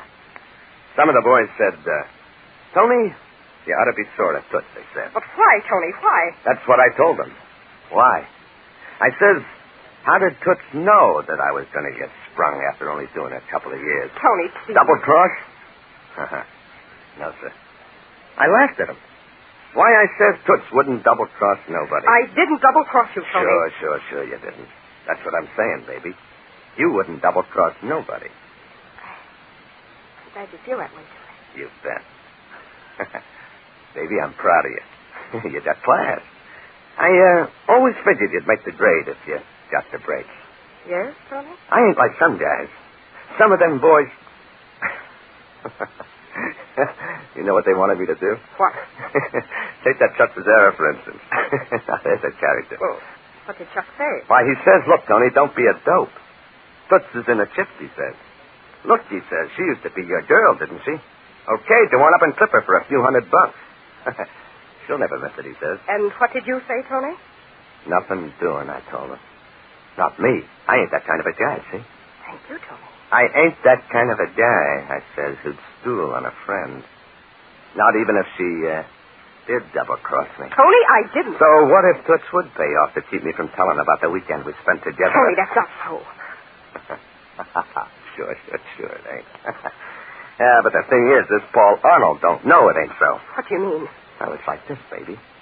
Suppose this Paul Arnold was told you used to be a burlington dancer. Oh, Tony, you wouldn't. Suppose he got to know about you and Jerry the Duke in that nightclub raid. Oh, Tony, please. Suppose he told and was told about you and me, and I showed him some pictures. Paul wouldn't believe you. He'd throw you out of the house. The way I figure it, baby, Arnold could check them things. He'd find they was true. Then, when I mentioned about that weekend... Stop it, Tony. Stop it. What's the matter, baby? What do you want, Tony? Want? Me? Not a thing, baby. Not a thing. Yes, you do. What is it? Baby, you got me all wrong. You know, I wouldn't put the bite on you for nothing. Of course, since it's getting along towards Christmas. Oh, I see. Very well, Tony. I'll give you a Christmas present. Ah, swell, baby. Swell. Wait. The safe is over here behind these curtains. I'll be back in a minute. No, you don't. I'll just go along, too, huh? Maybe you got some ideas about telephoning? Hey. Ah. This is a kind of a cute idea, ain't it? Go back where you were, Tony. I'll not... Yeah. Kind of a cute idea. Big, heavy curtains hanging on the wall, just like there wasn't this little alcove behind them. If you think I'm going to open this safe with you watching me, you're crazy. Yeah, kind of cozy, too.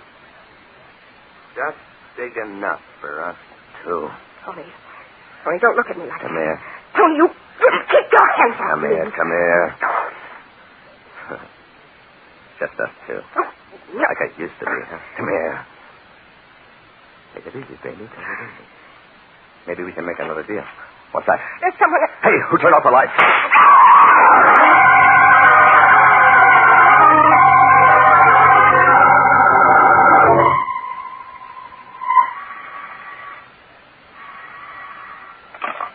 Yes, Drake speaking. Hello, Bart. This is Paul Arnold. Paul Arnold. Well, Paul, it's good to hear your voice. How are you? Right now, I'm not so good, Bart.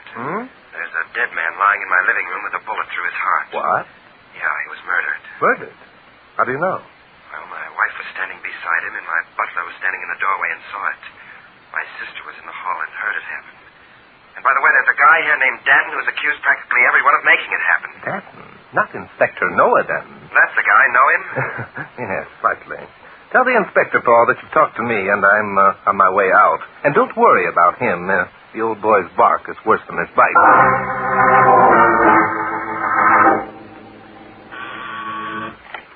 Hello, Bart. Hello, Inspector. Come on in. Thank you. I'm waiting for you.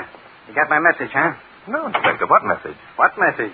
Didn't the babe call you? What babe? Arnold's sister. I was busy and I asked her to get in touch with you. I thought she did. I'm sorry, Inspector. I haven't heard a female voice in a matter of hours, worse luck. Oh, no? Then how'd you know about this murder? How do you happen to be here? Paul Arnold called me. Arnold? Why, that... Hey, what's he think he's getting away with? Hello, Bart. Glad to see you. I'm glad to see you, Paul. It's been a long time. More than a year. I've been in the service, you know. Yes, I certainly do know. Wasn't I at your going-away party? What a time. Pardon me for interrupting. You two gents don't happen to know each other, do you? Paul and I are old friends, Inspector. We've known each other for years. We were roommates in college, Inspector. Well, isn't that sweet? Unless somebody thinks up some excuses mighty fast, somebody's going to be cellmates in Sing Sing. Now, look... Always the man of duty, eh, Inspector? By the way, have you identified the corpse? Sure, it was a punk named Tony Irwin. He was doing a stretch for grand larceny and got let off for good behavior. I see. And what was Tony Irwin doing here? Well, obviously his motive was robbery. His body was found lying near the wall safe. Yeah, and there was a gun lying beside it with one bullet discharged. Look, Bart, come over here. Yes, Inspector. You better come along, Paul. Yes, I think I'd better. Your friend, the inspector, has ideas. And I can guarantee you'll have a lot more before we get much farther in this case. Yes, Inspector? You see these portieres hanging against the wall? Yes, I see. Look like decorations, don't they? Yes, they do. Okay, now I swing them out like this. On that crane they're hung on, and what do you see? Well. A dead man on the floor, a gun beside him, and a small safe fitted into a sort of an alcove. That's right. Now, when I got here a couple hours ago, things looked exactly as they do now. Well, and what have you been doing for the past 2 hours, Inspector? What have I been doing? I've been lining up the suspects. I've been waiting for you. I've been looking for All right, Inspector. All right. Now, who are your suspects? Well, Mrs. Arnold admits being right here when it happened. Now, just a minute, Inspector. Brenda didn't do this. You can't Keep say... your shirt on, Bub. I didn't say she did it. I only said she was a suspect. How did Brenda happen to be here, Paul? Well, she came into the room and saw movement behind the curtain and decided to investigate. What happened? This Tony, whatever his name is, was tinkering with a safe. Just as Brenda looked behind the curtain, the lights went out.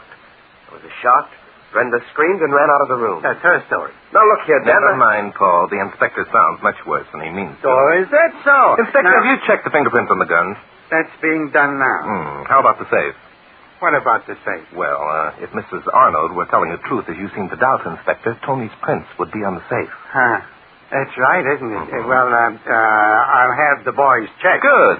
And tell me, who are your other suspects? Roberts, the butler, for one. Why? He claims he heard Mrs. Arnold talking with someone in here. Just as he opened the door, the lights went off.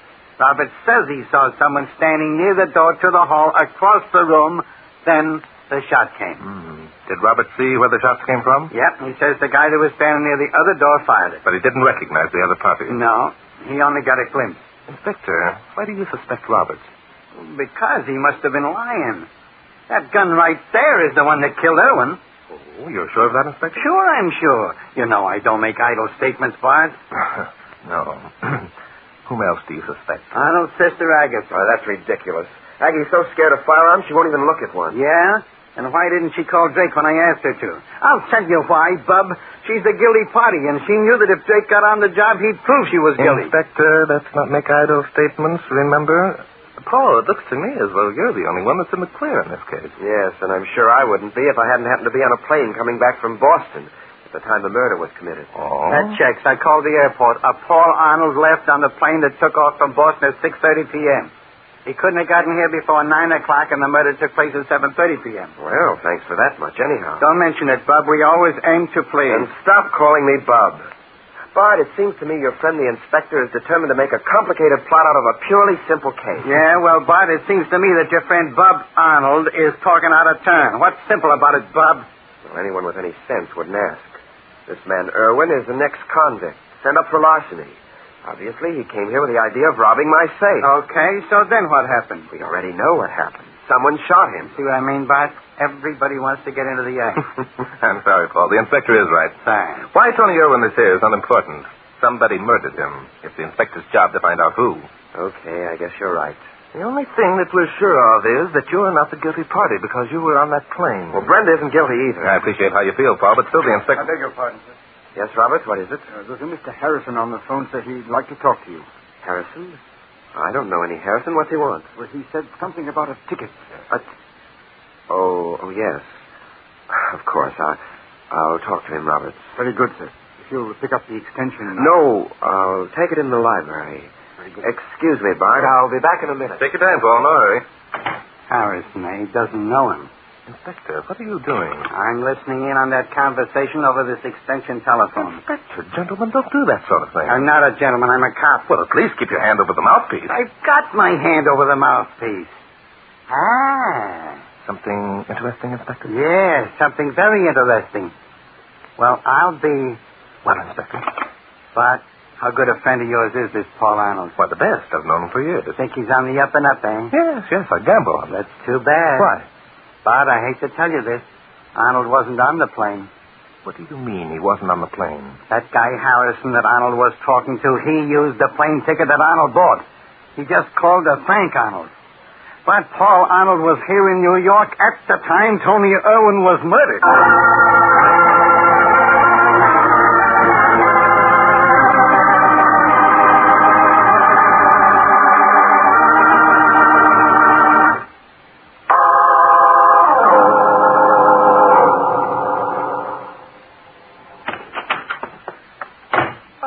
Brenda. Yes, Paul? Well, what are you doing? I'm packing. I'm leaving you, Paul. Leaving me? Why? Because I think it'll be best for both of us. Oh, then you stopped loving me. Oh, no, Paul. Well, what else am I to think? Well, I'm not very proud of my past, Paul. Among other things, I was a dancer in a burlesque show. And you're ashamed of it. Oh, no, I'm not ashamed. I did nothing to be ashamed of. Then why? Because I met you, Paul. Because I fell in love with you. Because I wanted so desperately to have you love me. And I knew that Paul Darnell could only fall in love with a lady. He did. What? I said, Paul Arnold did fall in love with a lady. You're that lady. I'm trying to be kind. You're pitying me. I can't stand pity. No, look, Brenda, listen to me.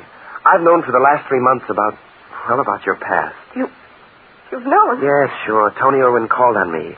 He told me all about you, even threatened blackmail. And you didn't believe him?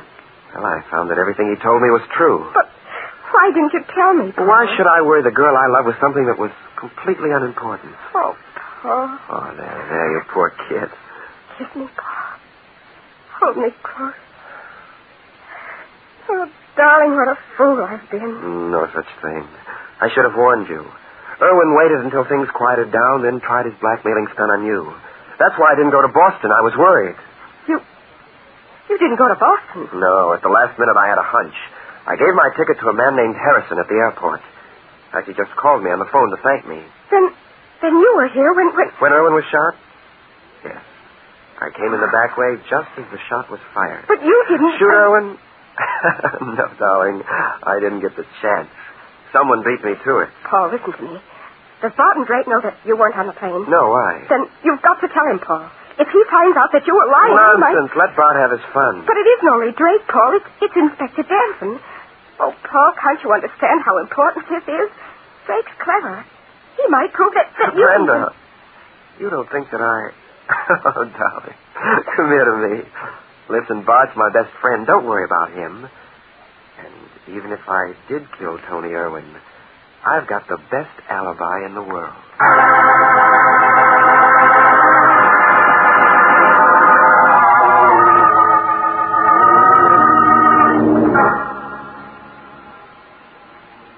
Look, Bart. When are you going to give up and admit that your friend Arnold is the guy we want? Why should I, Inspector? Why should I, he asked. Because all the evidence we've uncovered points to his guilt, that's why. What evidence, Inspector? What evidence? Now, look, Bart, I'm a patient man. You know that. Yes? Paul Arnold had a motive. He wasn't on that plane, And we're keeping that knowledge to ourselves, Inspector. I don't want Paul ever to suspect that we broke his alibi. Oh, you don't? This isn't a game, you know, Bart. Just because the guy's a good friend. What other evidence we the points to Paul's guilt, Inspector? His sister knows he was here, for one thing. I just talked to her. She admits that's why she didn't do as I asked and call you. Because she thought that Paul had shot Irwin? Sure. She didn't want to see her own brother go to the chair. Oh, Inspector, that's weak. Very weak. Oh, yeah? Well, there's the gun lying beside the corpse. From which the fingerprints have been carefully wiped. So far, you haven't mentioned anything that would stand up in court. Okay. How about the fact that no fingerprints were found on the safe? Yes, that proves that Mrs. Arnold was lying, doesn't it? She just said she stepped around the curtain and saw Irwin tinkering with the safe. Yeah, but if you just let me talk to... You want to see me, sir? Yes, Robert. Will you ask Mr. and Mrs. Arnold to step down here, please? Yes. Thank you. Now, Inspector, what was it that you were about to say? I was going to say if you just let me talk to Arnold, You'd sweat it out of me, Inspector. Well, how are you going to find out if a man is guilty if you don't ask him any questions? Well, you'll get your chance to ask questions in a very few minutes, Inspector. I will? Mm-hmm. As soon as Paul and Brenda get here, I'm going to have the crime reenacted. That ought to be fun. I can hardly wait. Now, let's not be sarcastic, Inspector. I'm not only... Hello, Paul. Brenda. Come in, please. Bart, Brenda and I have just had a little talk. There's something we want to tell you. I'm sorry, Paul, but that'll have to wait. We've something more important to do now. Wait a minute.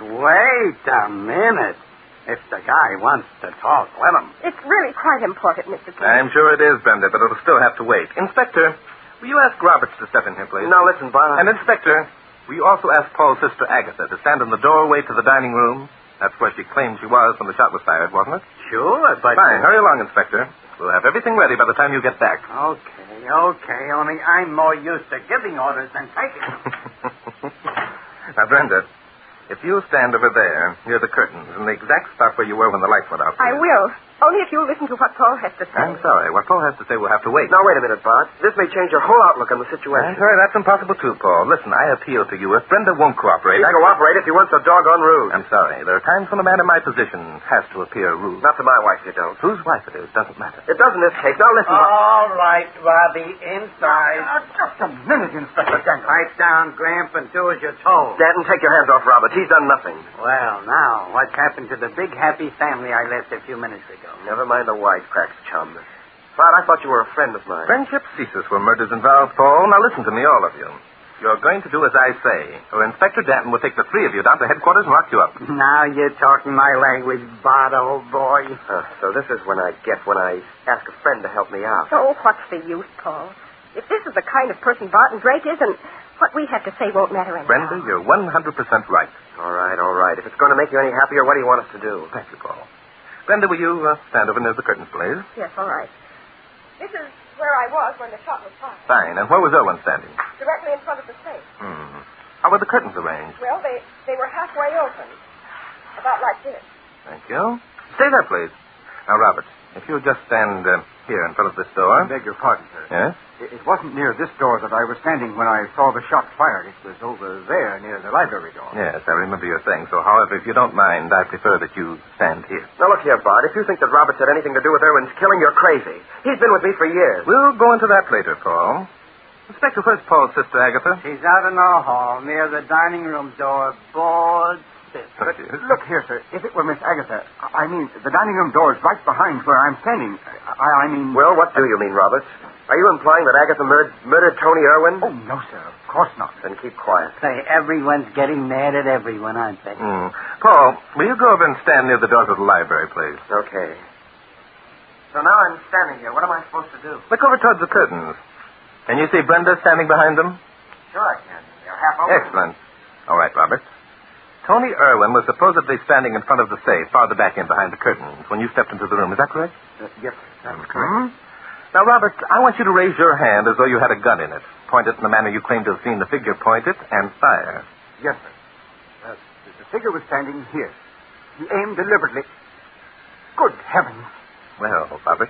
You tricked me. Look out, he has got a gun in his hand. Hey, someone turn off the light. Look out, Agatha, he's coming at you.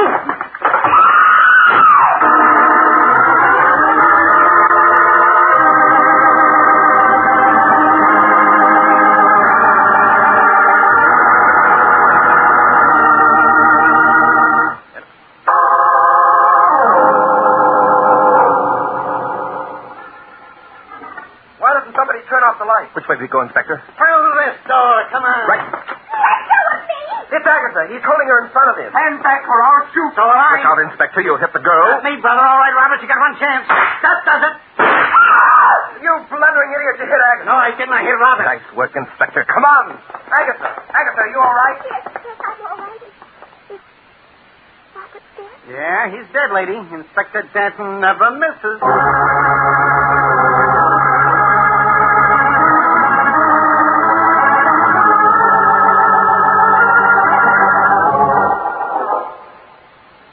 So you knew all the time that it was Roberts, huh, Bart? No, I only suspected. The thing that puzzled me is the fact that he had no particular motive. But he did have a motive, Mr. Drake. Oh? Roberts knew that Paul and I were happy.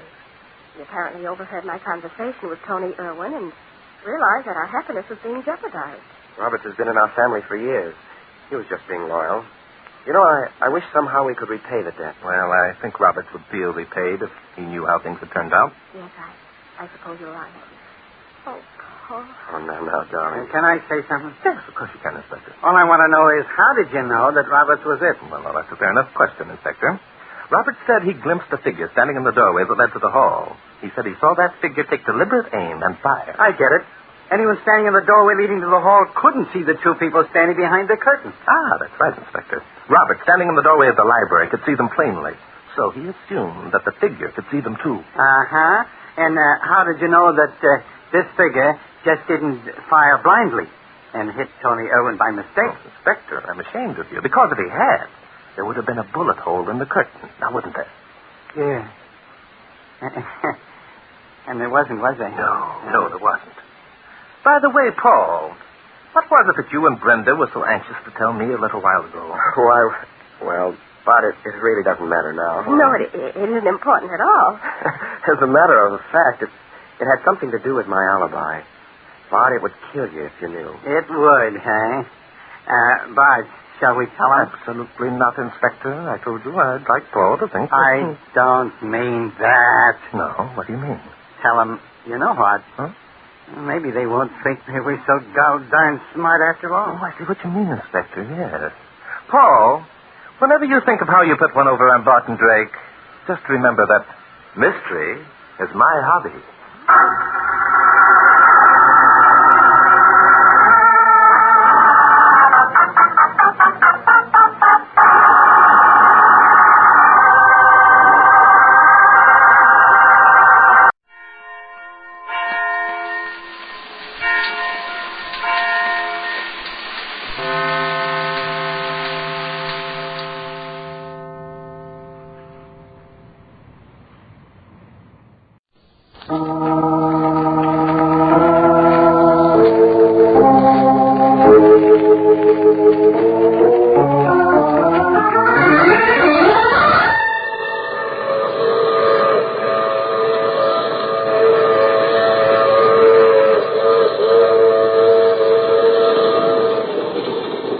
Broadcasting System presents The Mysterious Traveler, written, produced, and directed by Robert A. Arthur and David Cogan, and starring tonight two of radio's foremost actors, Eric Dressler and John Sylvester, in an original radio drama titled Murder is My Business.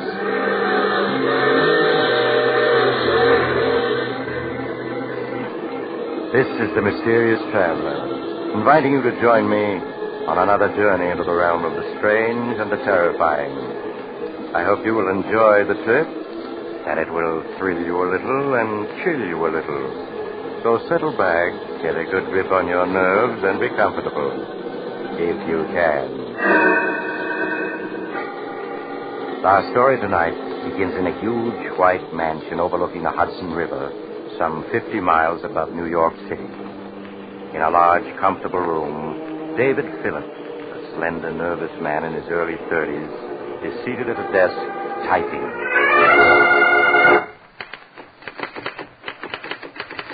Dear Julia, a year has passed since we last saw each other, and I'm writing this letter with a hope that you will understand all that I'm about to reveal, and understanding will forgive me. I'm a writer, darling, and yet I find it difficult to put into words the horrible events of the past year. As they flash through my mind, I can feel the quickening of my pulse, and the hatred within me surges up as overwhelmingly as... But I mustn't think of that. It's much more important that you understand what has happened. It all began the day I was in my study, writing a script for the Dangerous Adventure radio show.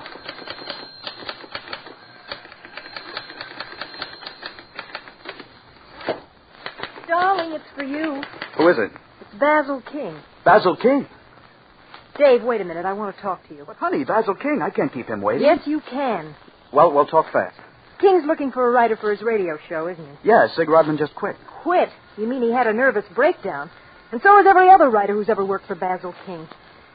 Dave, I don't want you to write for him. But, Julie, his show pays $600 a week. We could pay off all our debts with that kind of dough. Darling, be sensible. No amount of money is worth the punishment you'll have to take from him. Now, look, we'll talk about this later. He's on the phone. Tell him no. He'll hear you. Hello? Mr. Phillips, this is Basil King speaking. Oh, yes, Mr. King. Several people have spoken very highly of you as a radio writer, and at the moment I'm in need of one for my show, Brad Barker, Private Eye. Would you care to discuss the matter? I'd like to, very much. Are you free for luncheon tomorrow? Yes, I am. Shall we say 1 o'clock at the Algonquin? All right, Mr. King. Just ask for my table. Good day, Mr. Phillips. Good day. Now, honey, don't look at me that way. Dave, I just don't understand you. It doesn't make sense wanting to write for him. Everyone who's ever worked for Basil King detests him. He's the most hated man in radio. Be reasonable, Julie. $600 a week is a lot of dough. If I can't get along with King, I'll quit. Now, what more can you ask? Next day, as the head waiter led me through the crowded dining room, I could see Basil King seated at a table in a far corner of the room. King was a tall, slender, gray-haired man in his late 40s. He had a cold, impassive face, and his movements were stiff and precise. It suddenly occurred to me that he bore an amazing resemblance to Clifton Webb, the Hollywood star. As I reached King's table, he stood up. How do you do, Mr. Phillips? I'm Basil King. Have a seat, won't you? Thank you. I suggest we talk first and order luncheon later. All right, Mr. King. Now, Mr. Phillips, to begin with, I'm a man who believes in frankness. I dare say this frankness of mine has led to my making a large number of enemies and has given me the reputation of being an extremely difficult person to get along with. No doubt you've heard quite a few stories about me. Yes, I have. Believe me, they're highly exaggerated. Great talents, such as myself, have always been misunderstood. The petty minds in this world, not understanding men of genius, are forever seeking to destroy us. I see. I wonder if you do, Mr. Phillips. I wonder if you do. I ask very little of my writers, merely a modicum of intelligence and the ability to accept constructive criticism. That sounds reasonable enough. Yes, one would think so, and yet I haven't been able to find a writer who understands me. I'm sure you will sooner or later. Perhaps, but to date it's been very discouraging. However, we mustn't dwell on the past. Now, Mr. Phillips, you come highly recommended, and I trust that ours shall be a happy and profitable relationship. I hope so. By the way, you aren't troubled by ulcers, are you?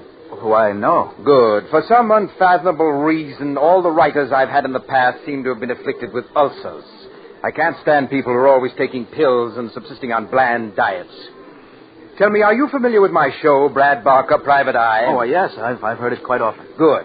Then you're undoubtedly aware that there are two things I insist upon in my shows. Clever plots and gimmicks that work. Bear that in mind, Mr. Phillips. Clever plots and gimmicks that work. I understand.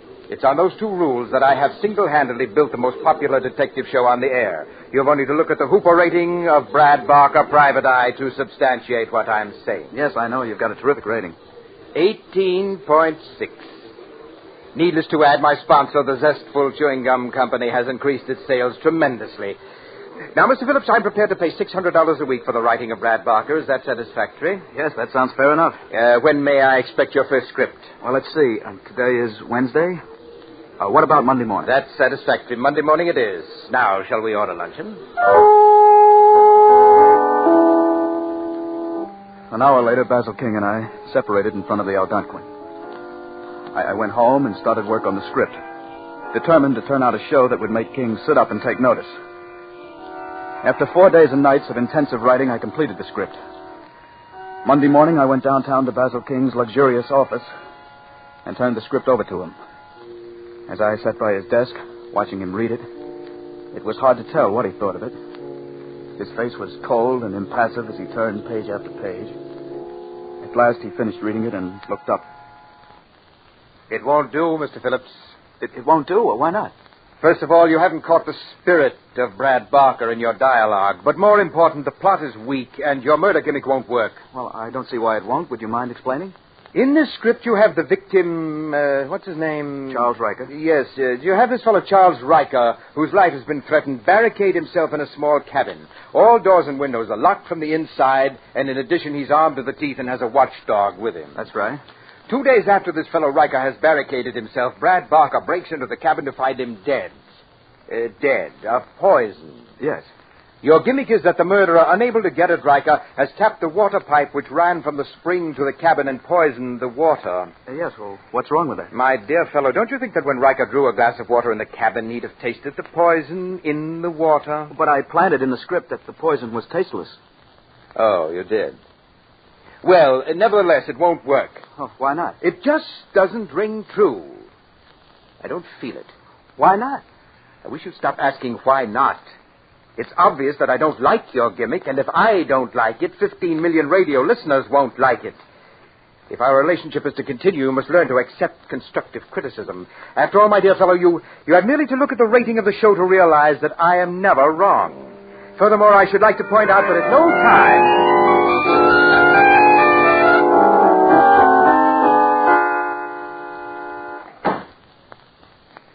Is that you, Dave? Yes, Julie? How did King like your script? He didn't like it. That's putting it mildly. Oh, but that was a good script. One of the best you've ever done. That's what I thought. But Mr. King didn't. No wonder all his writers have nervous breakdowns. That man doesn't know what he wants. Well, I'll give it one more try. You mean you're still going to try to write for him? Now, honey, there's no use in giving up so soon. Maybe once I get to know King's likes and dislikes, it won't be so tough to write for him. Dave, I've never interfered before, but this is too much. I want you to call that egomaniac King up and tell him you're through. Julie, I can't. I told King that I'd turn in another script by Thursday. Oh, Dave. I promise you that if he doesn't like the second script, I'll give up. Now, that's fair enough, isn't it? For the next 3 days and nights, I sweated over a new script. As I worked out the plot and gimmick, I tried to anticipate Basil King's every possible objection. Early Thursday morning, I went downtown to King's office and turned the script over to him. As he sat reading it, I began thinking of what I would say to him if he turned the show down. I would tell him quite firmly that it was obvious I wasn't the man to write the Brad Barker show. At last, King finished reading the script and looked up. The plot, Mr. Phillips, isn't exactly new, and the dialogue needs rewriting here and there, but on the whole, it will do. You mean you like it? I wouldn't go so far as to say that I like it. Rather, let us say that it's acceptable. I trust, Mr. Phillips, that with time, your scripts will improve. Good day. I left Basil King's office that morning convinced that I would succeed where other writers had failed. I felt it would be just a question of time until I learned the workings of King's mind. But then I discovered, as so many of my predecessors had, that Basil King's likes and dislikes were not constant from day to day. What he told you on Thursday didn't hold true on Friday. Weeks went by, and for every show that King accepted, he'd reject two. He would criticize every script from beginning to end, tearing it to bits relentlessly and coldly. Any questioning of his criticism would lead to his redoubling his attack. 1 week slipped into another, and with each passing week, my hatred for Basil King grew. Life became a nightmare of deadlines, of writing endlessly with one eye constantly on the clock. Darling, you just can't go on this way. You've got to quit. Julie, we've been over this a dozen times already. We need the $600 a week to pay off our debts. What good is that money if you have a nervous breakdown? Look at yourself. You've lost 15 pounds in these past weeks, and you're smoking 5 packs of cigarettes a day. Please, Julie, I've had all I can take today. Now, let's not talk about it anymore. You're not kidding me, Dave. The money is only part of it. It's your pride that won't let you quit. My pride? Yes. You can't stand the thought of quitting like the others did. You've got to prove that you're better than they are. That's enough. Well, it's the truth, isn't it? It's only your pig-headed pride that makes you go on when anyone with sense would quit. I said that's enough. Dave, we can't go on like this. What do you mean? I'm not going to stand around and watch you have a breakdown. You'll have to choose between Basil King and myself. Now, look, Julie, you're upset. You don't know what you're saying. I know perfectly well what I'm saying. I'm asking you to choose between Basil King and myself. Stop trying to intimidate me. I told you before I'm not quitting, and I meant it. All right, Dave. If that's the way you want it, I'm leaving. Well, go ahead. No one's stopping you. Basil King may be able to make you quit, but not me. You call it pride, okay. But I won't let a louse like him beat me. Somehow I'll get the better of him. You wait and see. Goodbye, Dave.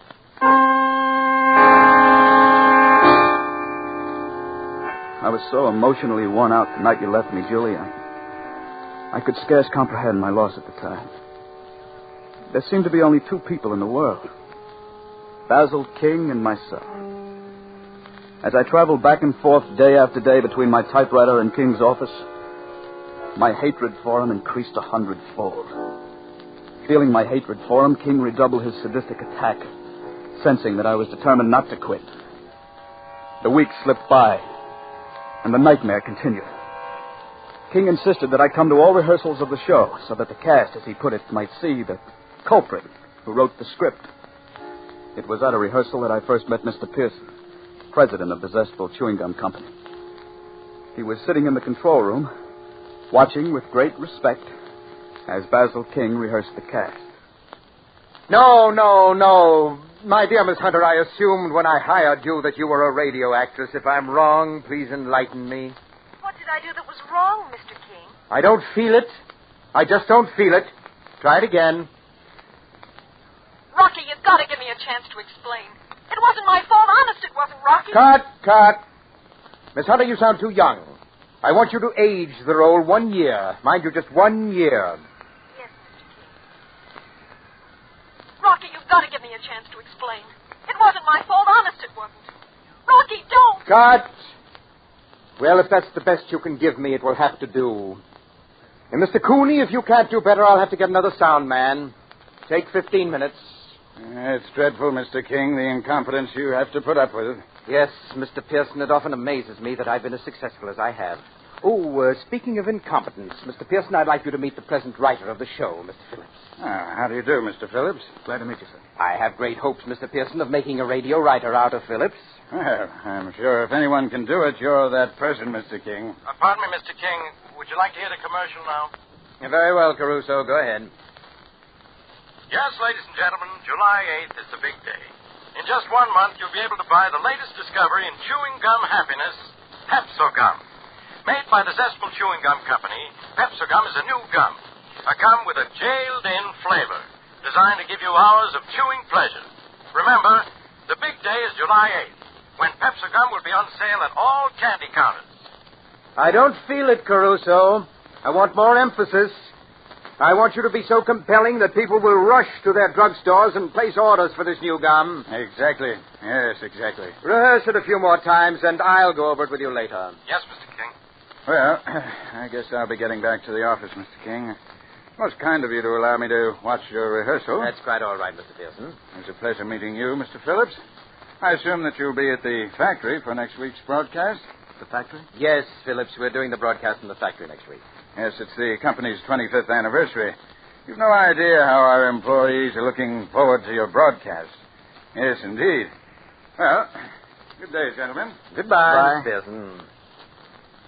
Mr. Phillips, I have here the script you turned in for next week's show. It won't do. Why not? There are so many things wrong with the script that it's hard to know where to begin.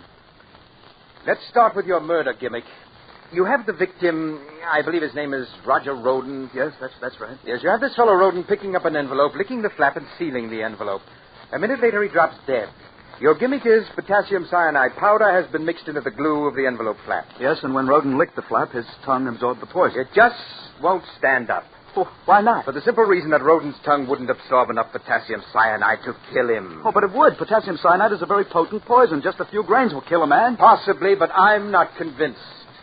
And if you can't convince me, you won't convince our 16 million listeners. It just won't do. It will work. I tell you, it will work. I'm sorry, Mr. Phillips, but I don't agree. How soon can you have another script for me? It was at that moment I knew I was going to murder Basil King. Perhaps all along it had been there, buried in my subconscious. For the first time in weeks, my hands stopped trembling, and I was able to think clearly of all that had happened. I had allowed Basil King, a man who was a psychopathic case, to drag me down to his own level. And what was worse, I had lost Julie. My stupid pride had driven the one person I loved away from me. Basil King would pay for that. And all the anguish he'd caused so many people. I thought of King's rejection of my potassium cyanide gimmick. And suddenly it came to me how ironic it would be if his death were brought about by potassium cyanide. Yes, the great man dying by a gimmick which he declared wouldn't work. Of course, I couldn't use the envelope flap, but there were other ways. And I would think of one. Well, that night, a plan began to form in my mind. A plan which was completed a week later as I was being shown through the Zestful Chewing Gum factory by Mr. Morris, the superintendent of the factory. I had no idea the factory was so large, Mr. Morris. We seem to have walked miles. I'm afraid your radio rider's just unused to walking. Probably ride in taxi cabs all the time. I guess you're right. Oh, what's this place?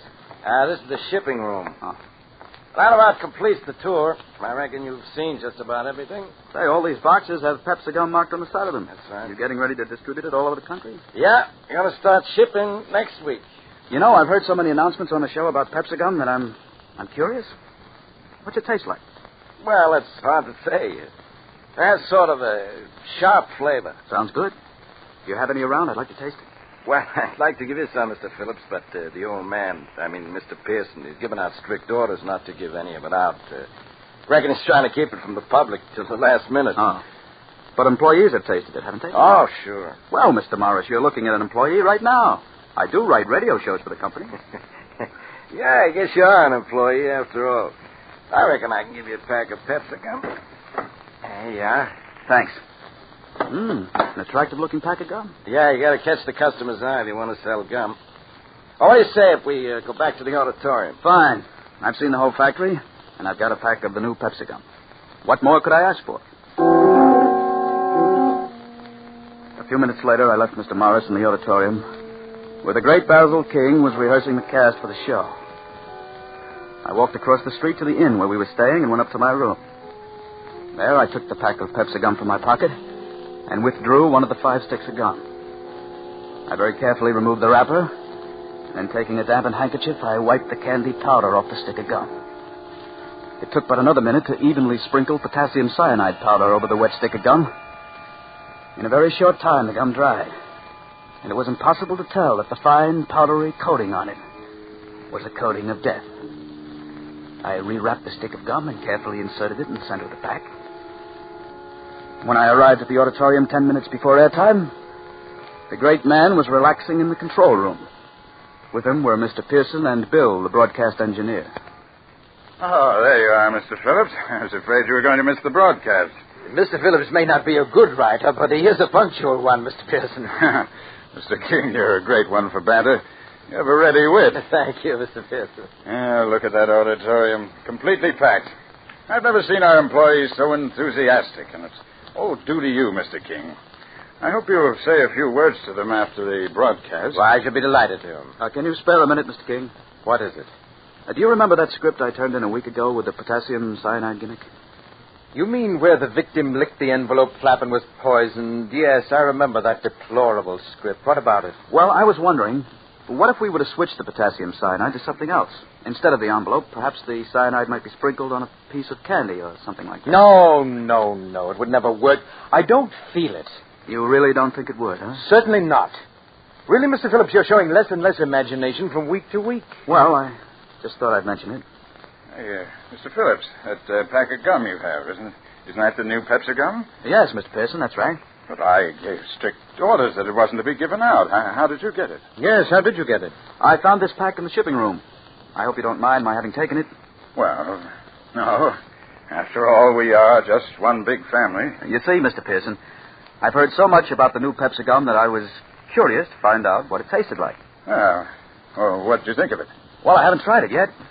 But I guess this is as good a time as ever. Have a piece? I don't mind if I do. Thank you. What about you, Mr. King? No, thank you. You mean you aren't even curious to know what Mr. Pearson's new gum tastes like? Please, Mr. King, I'm very eager to know what you think of the flavor. I have great respect for your opinion. Very well, Mr. Pearson. Here you are, Mr. King. Thank you. I understand it has a sharp flavor, Mr. Pearson. Yes, but delightfully so. That's delicious. Well, I have a feeling that Pepsi gum is going to be a tremendous success. Go ahead, Mr. King. Put it in your mouth. I'm anxious to have your opinion. Yes. Yes. Well, certainly has a sharp taste. Oh, not that sharp. Keep chewing it. 1 minute there, time, Mr. King. Thank you. I watched the great man, Basil King, chewing a stick of Pepsi gum. I knew that he found the flavor a bit sharp. And if Mr. Pearson hadn't been watching him, he would have spat it out. Yes, Mr. King didn't like the flavor, but with the sponsor looking on, he had to continue chewing. I watched the minute hand sweep around the clock. In 30 seconds, we would be on the air, and according to my calculations, Mr. King would keel over 15 seconds after we were on the air. Stand by. I'll give you the go-ahead, Mr. King. Very well. Coming up. Go ahead.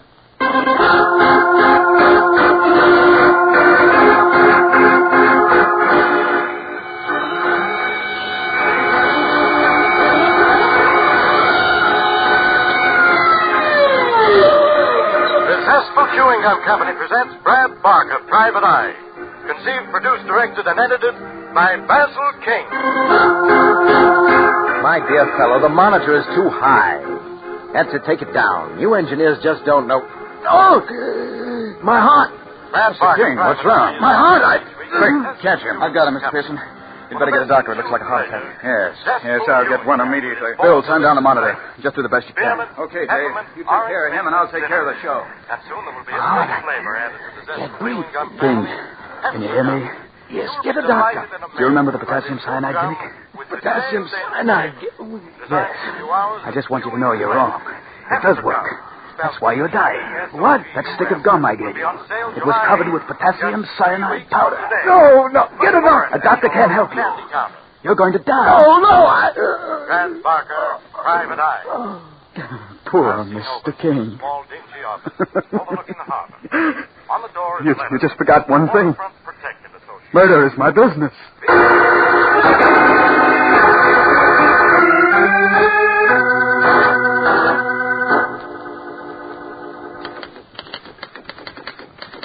Julie, darling, that was a year ago, and I've never ceased to regret your leaving me. I'm writing this in the hope that you will find it in your heart to forgive me. I admit that it was my stupid pride that wouldn't allow me to acknowledge defeat at Basil King's hands. But he's gone now, Julie. And if you could only see your way clear to start all over. Hi. Hello, Mr. Phillips. Remember me? John Pearson? Mr. Pearson? Yes. You remember Mr. Morris, my factory superintendent? Hello. We happened to be driving past and thought it'd be a nice gesture to drop in and find out how you were getting along. Please, I've got to finish this letter to my wife, Julie. I've got to finish it. Doesn't seem to be getting any better, does he, Mr. Pearson? No, it doesn't. Look at all these letters scattered around. Must be at least 100. They're all addressed to his wife. What a pity, huh?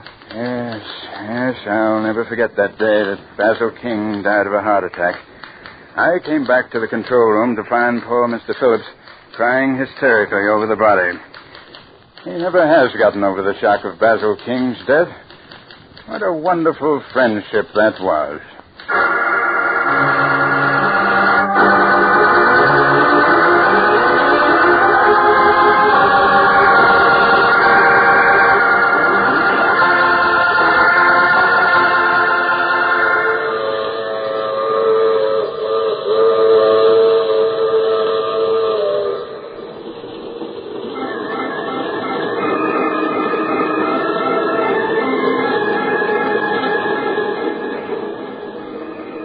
This is the mysterious traveler. Did you enjoy our little trip? It's too bad about Dave Phillips, isn't it? His mind snapped in his hour of triumph. 16 weeks of life with Basil King proved to be just too much for him, mentally. As Basil King used to say, being a radio writer calls for a weak mind. However, it does seem that Dave Phillips did get in the last word. For Basil King died of a gimmick he claimed would never work. And the police, oddly enough, never did suspect it was murder. Now, I recall another case in which a young man awoke to find himself dead, and he decided... you have to get off here. I'm sorry. I'm sure we'll meet again. I take this same train every week at this same time.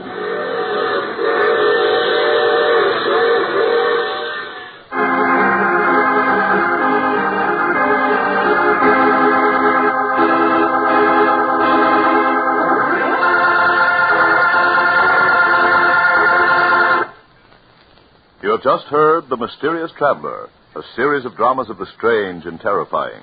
All characters in tonight's story were fictitious, and any resemblance to the names of actual persons was purely coincidental. In tonight's cast were Maurice Tarplin, Eric Dressler, John Sylvester, Shirley Blank, and Richard Coogan. Original music was played by Paul Taubman. Sound was by George Cooney, broadcast engineer Walter Payne. Mysterious Traveler is written, produced, and directed by Robert A. Arthur and David Cogan.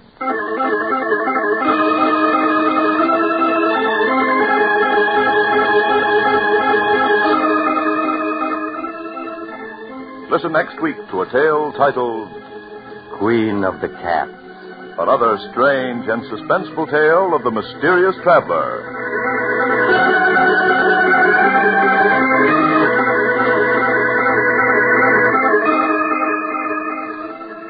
This program has come to you from our New York studios. Another program of tense and dramatic action will follow in just a minute. Stay tuned to the station for Official Detective. Carl Caruso speaking. This is the Mutual Broadcasting.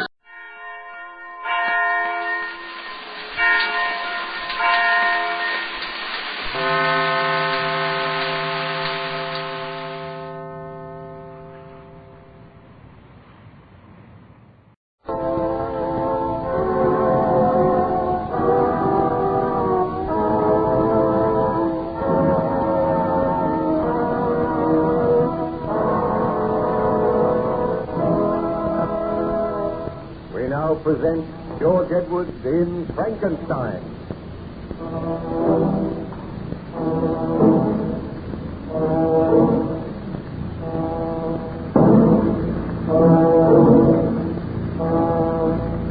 Baron Frankenstein related his experiences to Captain Walton, the master of the Voyager, the vessel which was bound on a journey in polar exploration. While the Voyager was icebound, Captain Walton spent much time with Baron Frankenstein, who was gradually recovering his health.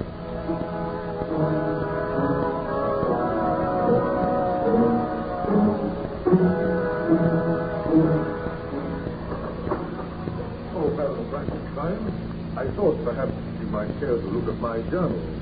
I have noted your story down very carefully. If you will leave it, I will look through it, Captain. You do not mind if I make some annotation? Not at all. I will be very grateful. I am glad that you have noted my story in your journal, because something tells me that I will never return to civilization. You must not say that. You are recovering splendidly. I know, but I dare not return until I am certain that the monster is dead. We know that he is somewhere out there in the white waste, waiting to wreak his foul vengeance on some defenseless human being. You will pardon my contradicting you, Baron, but we do not know that. I think the monster must have perished in the blizzard. What part of my story did I reach yesterday? You were telling of your conversation with the monster. You met him after he had murdered the peasant, and he threatened to kill your wife unless you created a mate for him. Yes. I sat there in the little peasant cottage, and I was horrified at the monster's words. He gazed at me for some time, and then "Oh, monster, you seek to arouse my sympathy. Do you not know that you have turned my wife against me? Had I but heeded her advice, you would never have lived. I came to destroy you the day after your creation, but I was too late. You had escaped, and you had already taken a life. I will take no more lives if you will accede to my request. When I left your home, I wandered through the woods, and there I saw the child whom you called William. As soon as he saw me, he screamed and sought to run away. But I seized him by the arm and spoke softly to him, bidding him not to be afraid.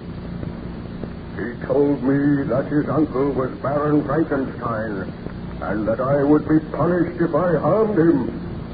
At the mention of your name, I trembled with rage, and in a fit of black rage and despair, I killed the child. Just as I shall kill all of your family unless you create for me a mate. I cannot bring myself to do such a thing. You are hideous and horrible. Were I to create another like you, I might unleash another horror on the world.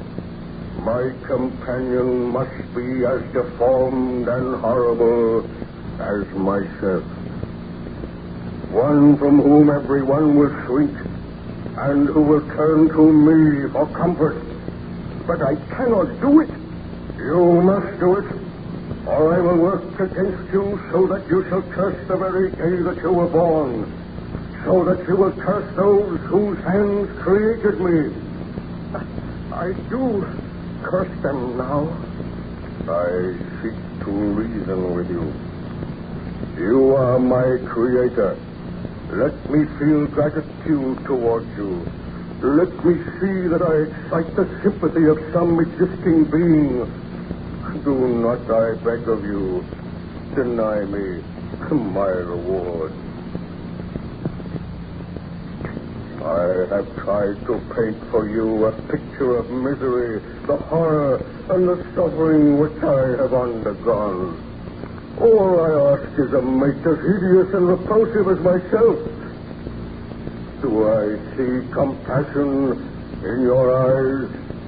And if I consent, what then? If you consent, neither you nor every other human being shall ever see us again. I will take my mate and go to the vast and frozen wastes of the north. Your body is deformed, and your mind is deformed. I have learned that I cannot control the mind of any creature which I create. If I create a mate for you, she will also have the desire to kill, to inflict misery on others. Oh, I dare not do it. If you refuse, I swear that all you know and love shall die as others have died. I will haunt this earth, the enemy of mankind, who are my enemies. So be it. I must consent to your demand on your solemn oath that you will take your mate into exile so that none will ever see you again.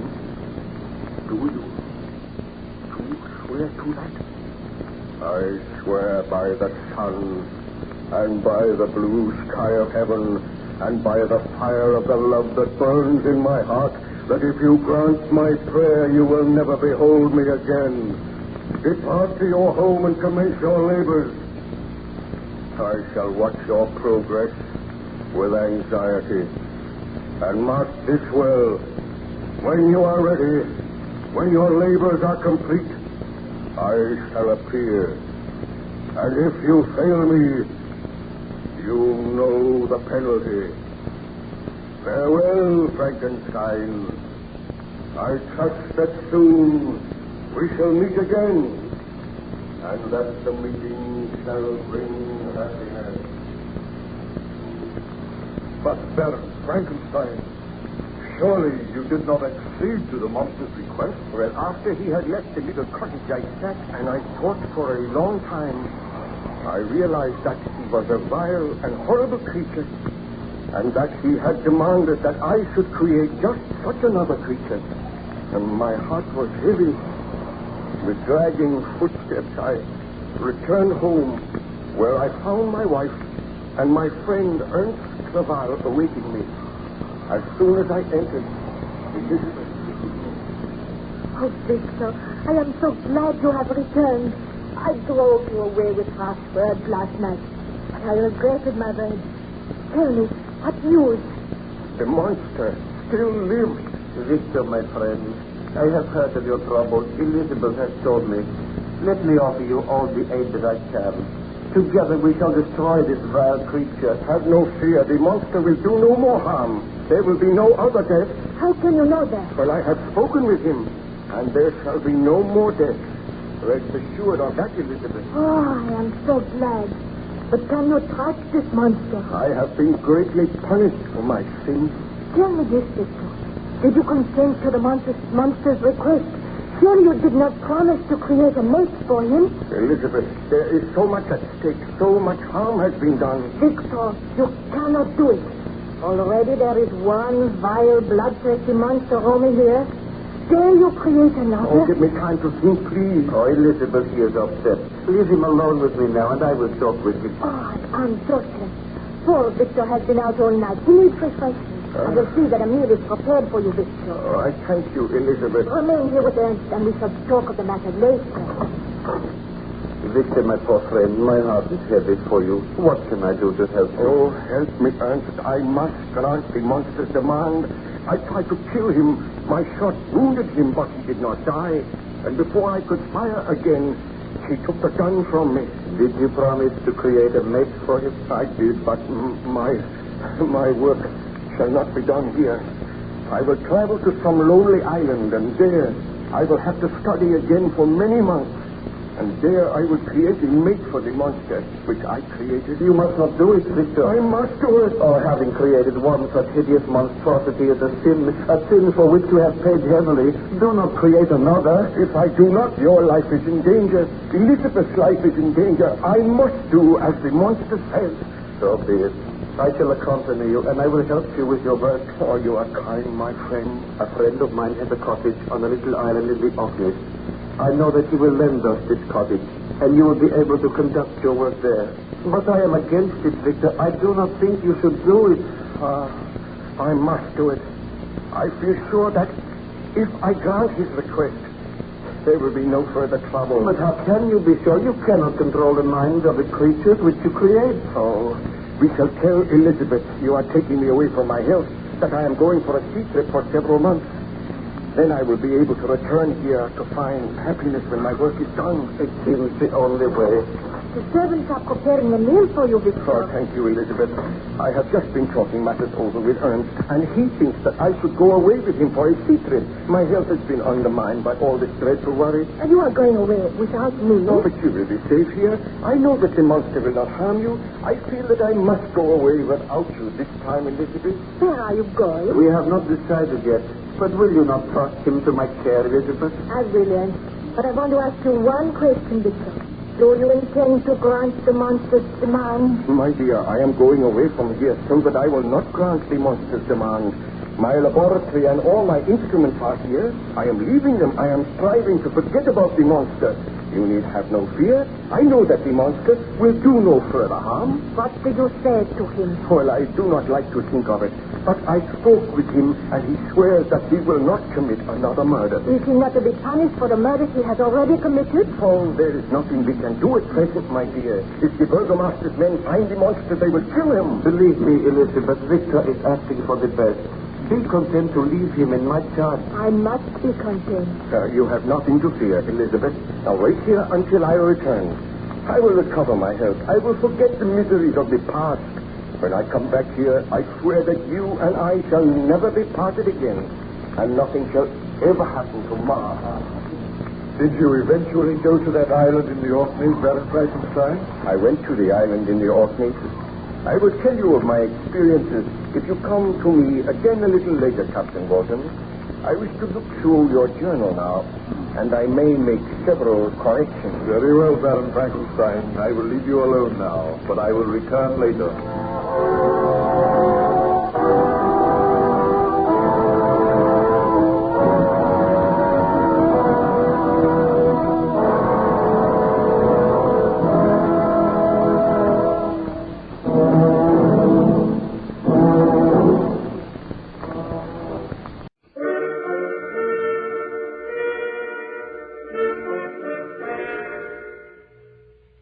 Unsolved Mysteries.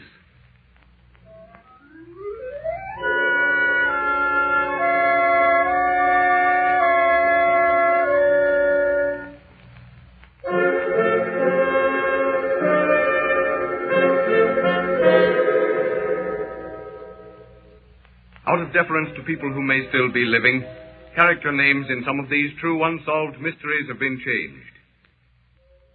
I could a tale unfold whose lightest word would harrow up thy soul, freeze thy young blood, make thy two eyes like stars start from their spheres, thy knotted and combined locks to part, and each particular hair to stand on end. So spoke the ghost of Hamlet's father, but the words might well have been applied to the horror of Bene, Debele.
scene is the heart of darkest Africa, a tiny nameless village not far from Bene, Debele.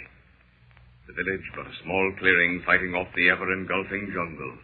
The jungle, dark, mysterious, full of fearful sounds and fuller yet of fearsome shadows. Overhead, the sky is lost beyond the locked and twisted branches of tall trees, and below, the black of night is pierced by the kill call of the lion, the sharp hysterical laugh of the hyena, the shuddering whimpering of a group of natives shivering about the campfire. 3 white men, their rifles across their knees, stare out into the surrounding blackness. If you want to know what I think you fellas are batty. You've been out here too long. You've let a lot of native gossip get under your hide. Now, wait a minute, Jack. I haven't seen this thing. The natives who have seen it say it's a black leopard. I've only seen its tracks, and they're enormous, bigger than any lion spoor I've ever seen. I set a trap for the brute last night. It didn't go off, and this morning I went to take a look at it. It had been set off by hand. One of the natives probably set it off. Do you think any one of the natives would come out here after dark, with almost a dozen of their brothers lying back there mangled so that you can't tell they were ever human beings? Not on your life. Irrespective of what it is, we've got to kill it. Or the natives will pack up and leave the village. You can't convince them that it is Mungahra, the witch doctor. But it's so silly. The idea that just because they expelled the witch doctor, that he should turn himself into a black leopard and come back to kill them one by one. Why, it's silly. Maybe it is silly. But look at it from their standpoint. Old Nakapa, who's 70 ibis a day, wants to marry the village belle. Her father defies the witch doctor, and the old devil casts a spell on her. In a week, she's dead. Jack will say that's coincidence. Yes, because he hasn't been out here as long as we have. In any case, the villagers drive old Nakapa out of the village. He curses them and the village and tells them that he'll return in the form of a wild beast and kill them one by one. And the next night, one of them is mauled by a black panther. And the night after that, and after that, and after that, till 10 of them have been killed. Laugh that off, will you? Coincidence. Listen, I'm willing to accept 1 or 2 as coincidence, but 10, that's different. Why not 10? If the brute's got a taste for human flesh, why not the whole village? If he's a man-eating panther. There's a subtle distinction between a panther and a leopard. Leopards are not man-eaters. And why only the men? Since even a wild animal knows that the women are easier to get. You're jittery, that's all. Stay tuned. We've got more of this unsolved mystery coming up right after this short break. And now let's return to Unsolved Mystery on When Radio Was. What's that? You're not jittery, are you? Well, that's probably a wild parrot. That? A parrot? Rot. Then you name it.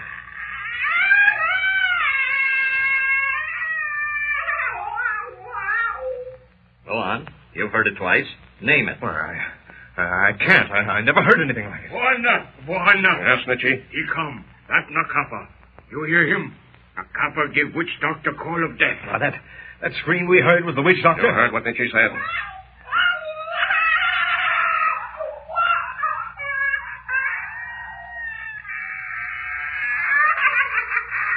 Come on. Time we're getting away from fire. Yes, Nietzsche. Yes, Buana. Well, boy, who afraid, follow me. Lie quiet by fire. No move, no speak. Only lie quiet. Yes, Buana. May tell him, number 1. All right, fellows, follow me. We'll get on to the trail.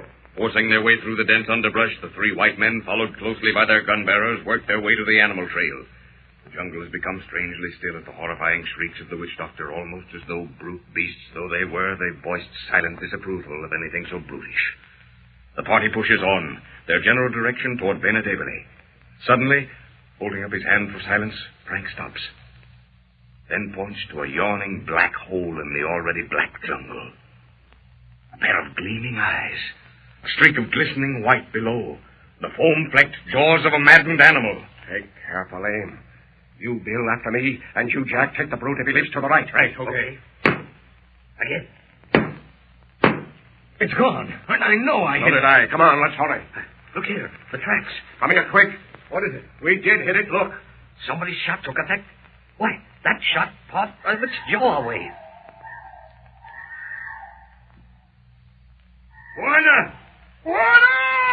Come on, it's at the village. Even the beasts know there's something not quite right. Beats me how the brute can run at all. It must be more than half dead.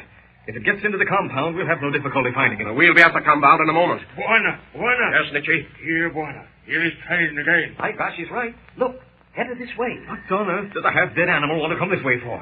It has to cross the whole length of the compound before it can reach jungle again. Take it easy now, fellows. We're at the end of the trail. Bleeding pretty badly now. The spore's soaking. All right. I'll go first. And no foolhardiness. No hasty shooting. Right. Look, the trail leads right to your bungalow. I know it. Stand back. I'm going first. It went into the living room. Look out when you go through the opening. This is the... Jack stops dead. His eyes start from his head. The bloody paw marks cross the bare wood floor and end before a huge oak chest.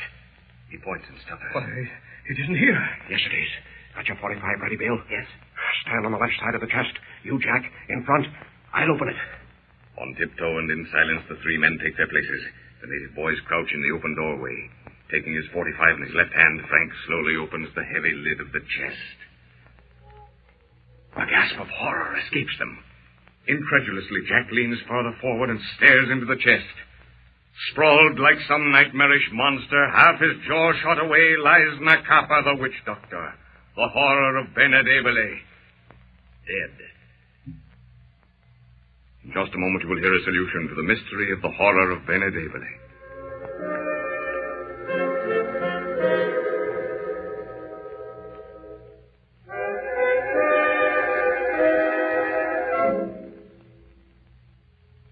Ladies and gentlemen, inasmuch as any solution must of necessity be supposition, liberties of time, place, and character have been taken with the solution for which you have been waiting.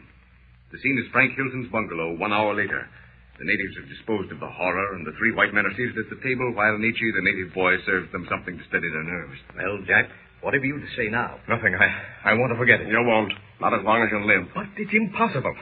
I expect to wake up any minute and find it's all a nightmare. Yes, and every time you think of it, you'll do the same thing. In spite of the fact that I was here, I still don't believe it. Oh, it's true, all right. This isn't my first experience with one of the things.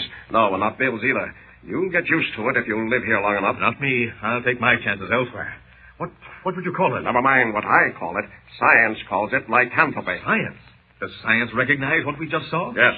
Lycanthropy is, first in folklore, the liability of a person to turn into an animal, and secondly in pathology, the belief of a person that he or she is some sort of an animal. Sort of insanity? Yes. The idea is this, that the person who, through mental maladjustment, begins to think like an animal will, when removed from the company of human beings, actually turn into an animal. But it's impossible. Humanly impossible. Biologically impossible. Yeah. Take a look at this. I've kept it for such unbelievers as you. Extract from volume 17 of the Encyclopedia Britannica. Yes, I had it copied. As a pathological state, it is characterized by the patient's belief that he has been metamorphosed into an animal and is often accompanied by craving for strange articles of food, including the flesh of human beings or corpses. But when he leaves the neighborhood of a man, real metamorphosis may be asserted. Pleasant sort of idea, isn't it? It's ghastly. The common name is werewolves. But wolves are by no means the only animal. The Britannica states further. In Java, we meet with the wer-tiger. In South America, the wer-jaguar. In Abyssinia, generally a woman and in the form of hyena or leopard. And this is the world in which we live. Yes. Shakespeare expressed it admirably when he wrote, "There are more things in heaven and earth, Horatio, than are dreamed of in our philosophy."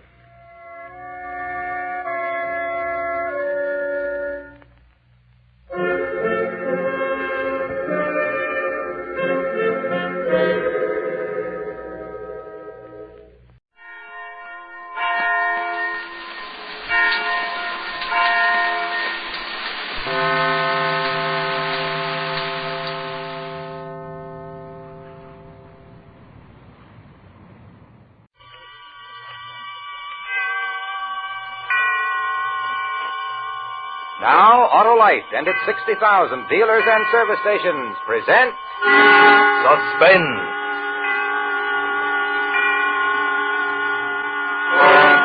Tonight, Autolite brings you Gregory Peck in Michael Vanning's Murder Through the Looking Glass, a suspense play produced and directed by Anton M. Leader. friends, even a camel can't compete with an Autolite Stay Full battery because an Autolite Stay Full battery needs water only 3 times a year in normal car use. Yes, sir, that dandy, dynamic, dependable Autolite Stay Full battery has extra plates, too, for extra power, protected by fiberglass insulation for longer life and stronger life. Did I say longer life? Well, I meant it. An Autolite Stay Full battery has almost double the life of an ordinary battery. Why, in tests conducted, according to the Society of Automotive Engineers of Life Cycle Standards, Autolite Stay Full batteries give 70% longer average life than batteries without Stay Full features. So get wise, get Autolite. Remember, you're right with Autolite. And now, Autolite presents Gregory Peck in a tale well calculated to keep you in suspense. Listen, wondering if it were real or part of a dream. Suddenly, I was awake, and I knew that I was riding on a train. But where? I didn't remember getting on a train. I opened my eyes and saw that I was in the lounge car. There was only darkness through the window. A man sat across from me reading. There was a bridge game down the aisle. A porter serving drinks. Everything nice and normal. Except that I had no idea how I got on the train or why I was there. I tried to think of a reason for being there, but I couldn't. These spells of forgetfulness have been coming on more often lately. I leaned back and closed my eyes, listened to the rhythm of the train. A melody began to fit itself to the rhythm. I couldn't remember ever having heard such a song, but somehow I seemed to know the words. Down in the valley, valley so low, late in the evening, hear that train blow, hear that train blow. I beg your pardon, sir, but your singing is disturbing the other passengers. Oh, I'm sorry. You understand, sir, it's the other passengers. I kind of like your singing myself. Your singing didn't disturb me either, young man. In fact, it was rather a pretty melody. What was the name of it? Why, you know, it's silly, but I don't know. I can't even remember the tune now. That's the way it is with songs. I've had the same thing happen to me. So what train is this? Why, it's the New York Express to Philadelphia. Ought to be there any minute, too. You must have been on some party if it lasted all day. Or what time is it? 7 o'clock. P.M., that is. Yes, sir. It must have been pretty drunk out where you were. I think he said something else after that, but I wasn't listening then. I noticed that I was wearing a brown topcoat. It wasn't mine. Maybe I'd accidentally exchanged coats with someone. If I couldn't remember it, it must have been that kind of a party. If so, I felt for my wallet. It was there. I opened it to see if I had any money left, and my eye was caught by the driver's license made out to John Blake. In another pocket of the wallet, there were engraved cards reading John Blake Insurance. I wasn't John Blake. I was Jeffrey Bruno, a writer. I couldn't even drive a car. I didn't know anything about insurance. I'd never heard of a John Blake, but here was his identification in my wallet. What's the matter, young fellow? Are you ill? The man across from me said something, but I didn't hear what it was. I looked through the other pockets. There was a bank book showing that John Blake had a bank balance of $647.55. My balance had never been higher than $15. There was a letter, a bill for shirts, addressed to John Blake at an address I never heard of before. There was a moment there, a few crazy seconds, when I wondered if I really was John Blake. No, I couldn't be. I knew I was Jeffrey Bruno, who lived at a 2-room apartment in Greenwich Village and wrote mystery stories for a living. I knew who I was. Rod? Well, here we are. Or are you going on downtown? Well, I could get a train back to New York here, couldn't I? Sure, right across on the other platform. That must have been some party. I had to get back to New York and straighten out this business about John Blake's coat and identification. Whoever he was, might even be thinking I'd stolen him. Besides, I wanted to find out where I'd been the night before and all day, and why I'd awakened on a train to Philadelphia. And then just as I got up from the seat, I glanced out of the window. The newsboy was holding up a newspaper. Across the top was the big headline. Killer Blake, escape! Blake. And just below it, there was a picture of me.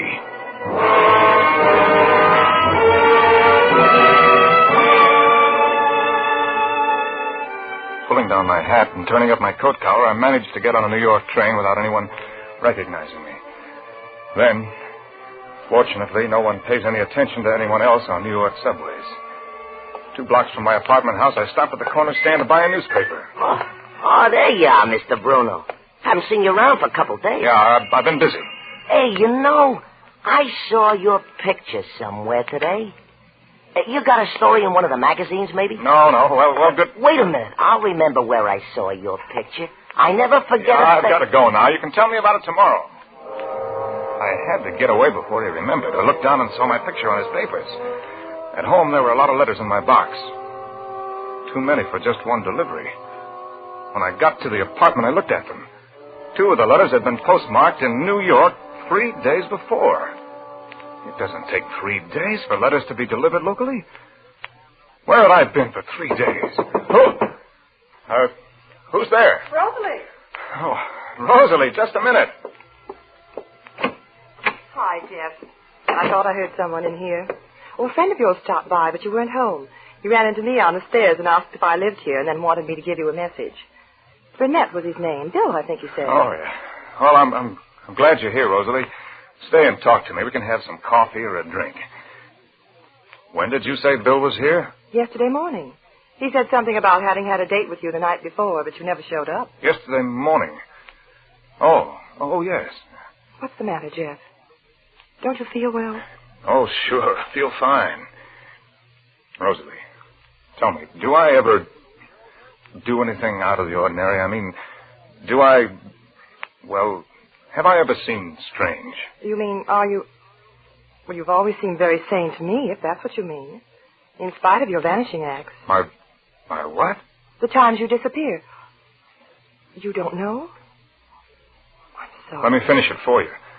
You mean the days when I've awakened thinking it was Tuesday, only to turn out to be Thursday. You mean I'd disappear for a couple of days, go somewhere else, become somebody else. Oh, I wouldn't have said anything, Jeff, but... Well, then why don't I remember?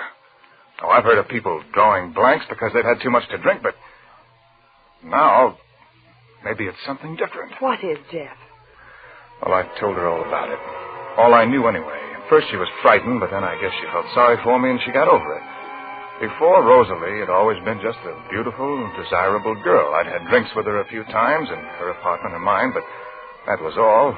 Oh, not that I hadn't wanted to take her out, but she was a model, and I was sure that she led a glamorous life with rich men begging to take her out. But now she didn't look as glamorous as she looked understanding. I needed that. For I was beginning to believe that the explanation of John Blake wasn't as simple as I first thought. I'm glad I came in, Jeff. You need someone. And it doesn't matter whether you're John Blake or not. Well, it matters to me. I know I'm Jeffrey Bruno and not some guy named John Blake.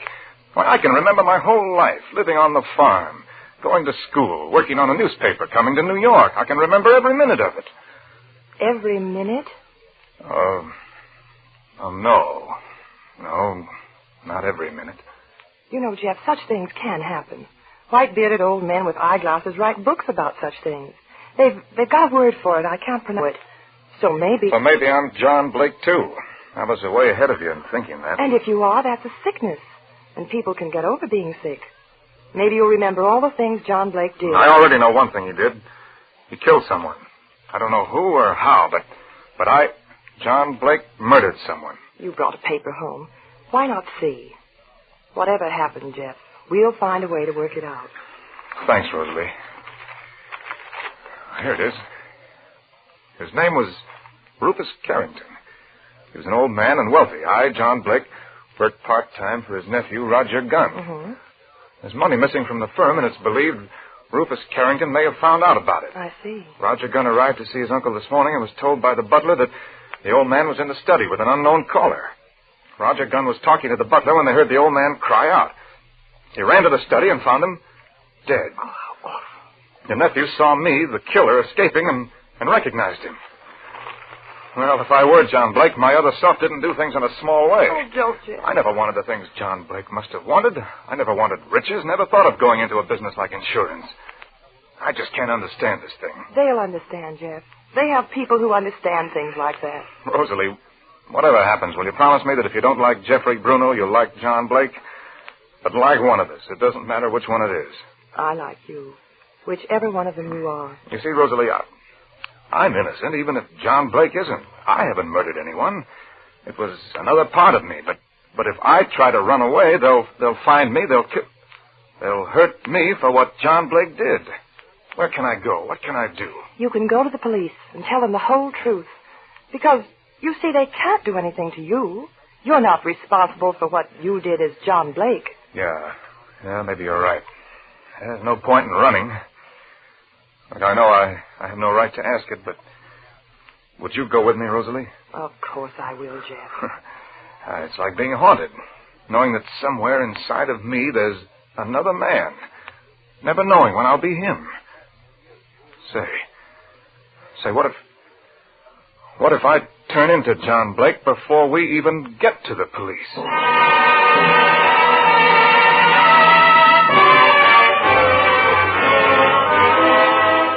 For Suspense, Autolite is bringing you Gregory Peck in radio's outstanding theater of thrills, Suspense.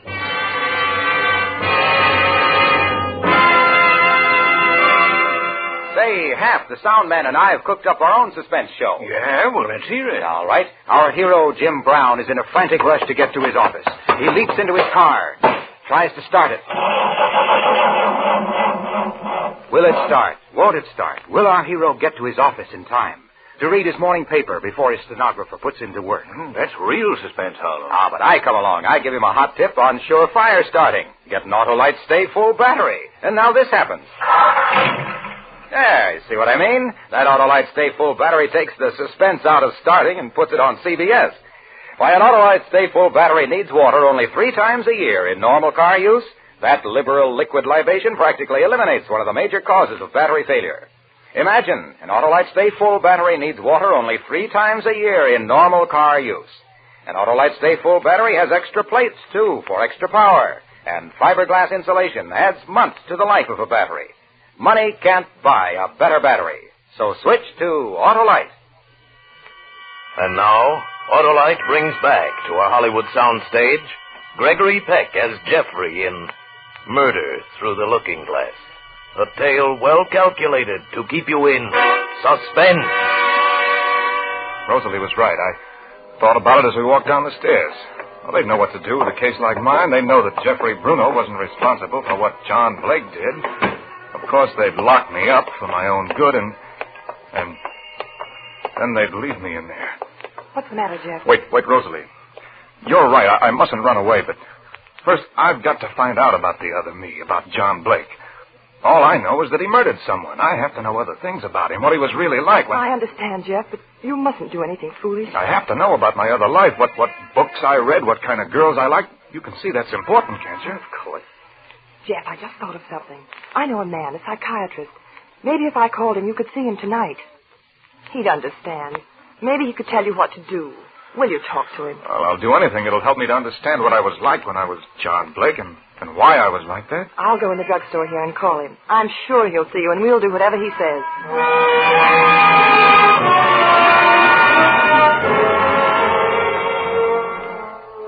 Now, Mr. Bruno, you say there have been many times when you haven't remembered what happened for days? Oh, not many. A few times. It only happened after I'd been drinking, and I thought that's all it was. Until this... I see.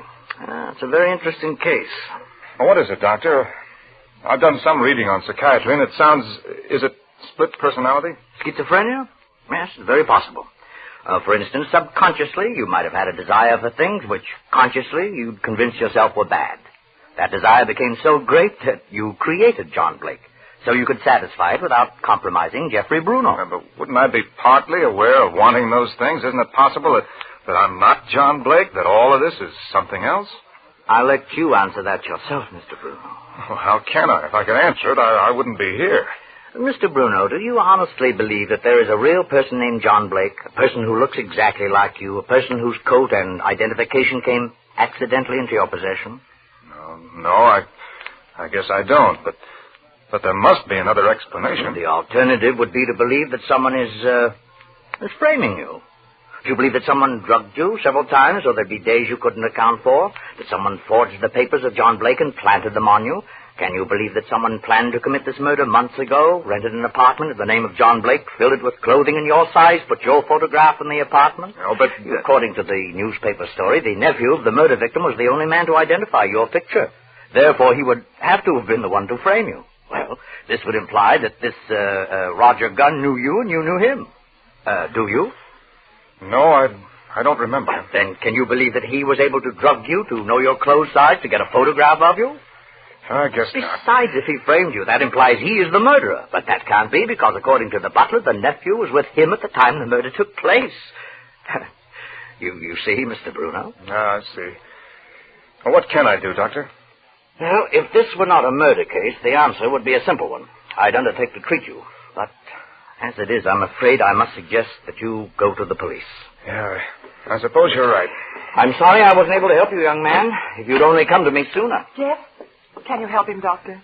Under the circumstances, it's too late for me to do anything directly. I've advised Mr. Bruno to go to the police. Come on, Jeff. I'll go with you. All right. Oh, thank you, Doctor. Oh, not at all. Sorry, I can't do more.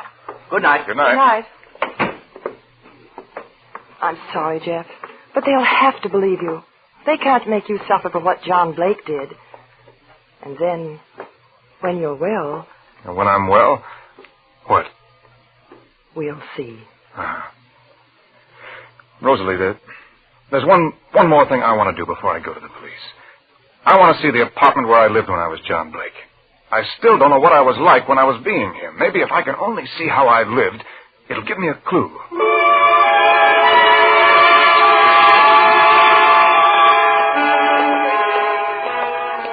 There it is, Jeff, right across the street. The lobby looks empty. Now, let's see. The address on the letter is apartment 203. Wasn't there anything in the letter? There was a bill. It seems that I'm not only an embezzler and a murderer, but I didn't even pay John Blake's bill. Please, Jeff, don't joke about it. All right, Rosalie, no joking. I don't think it's very funny either.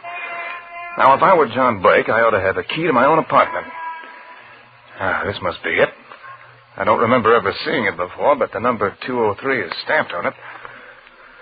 Well, Rosalie. I'll stay here and warn you if the police come. Good luck, Jeff. The lobby was empty.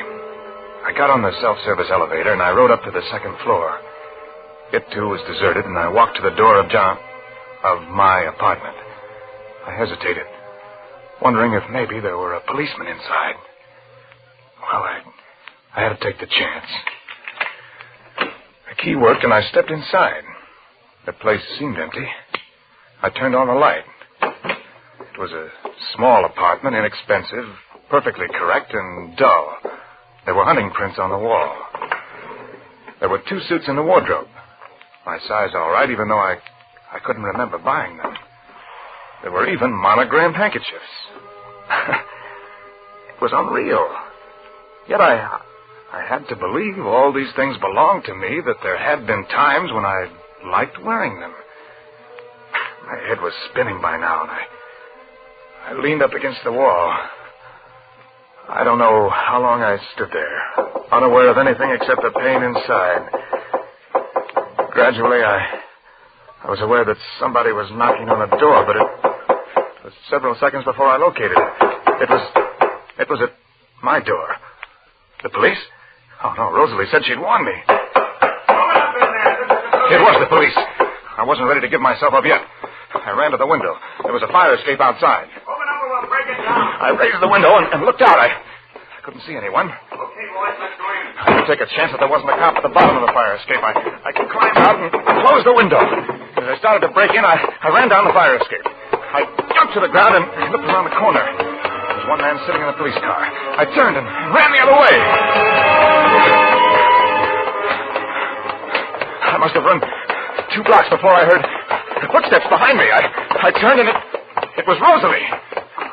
You said you'd warned me. What happened? But I did, Jeff. I rang the buzzer twice while they were getting out of the car. When I saw you getting away, I thought you'd heard. You must have heard it. You rang twice? The bell must be out of order, just like John Blake. Or I didn't hear it. I almost didn't hear them knocking. I'm sorry, Rosalie. I don't know. It doesn't matter, Jeff. I was so frightened. Oh, you mustn't be. I promise I won't do anything to involve you or hurt you. Oh, I wasn't thinking of myself. You can't go on like this, Jeff. You've got to go in. Give yourself a chance to get well. I know. You know, upstairs there for a minute, I I thought of running away, of going to some little town and changing my name, but that's no good either. That wouldn't get rid of John Blake. Then? I've got an idea. Just one more try. Another hour won't make any difference to the police. All right, Jeff. Where are we going? Not we, Rosalie. I'm not going to involve you in this anymore. I was John Blake. I did the things John Blake did, and I have to see it through to the finish. At least tell me where you're going. It'll be better if you don't know. Oh, please, Jeff. No, this is the way it has to be. Then if it turns out worse than we think, you can just remember that for a few hours you were friendly to someone who needed it. If I come through this, if I get well, then... Yes, Jeff? Well, as you said, Rosalie, we'll see.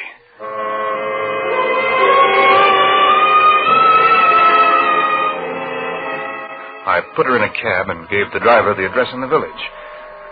Then I went to the place where I was afraid to go. Yet it was the one place I had to go. Yes, sir? Well, aren't you Mr. Carrington's butler? Yes, sir. Clark is the name, sir. I was in Mr. Carrington's service for 40 years. But why do you ask?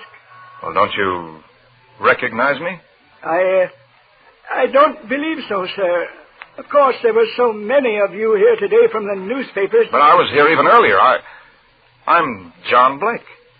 Oh, then you're the gentleman who murdered Mr. Carrington, according to the newspapers. Well, why do you say according to the newspapers? I don't believe you killed Mr. Carrington, sir. You don't?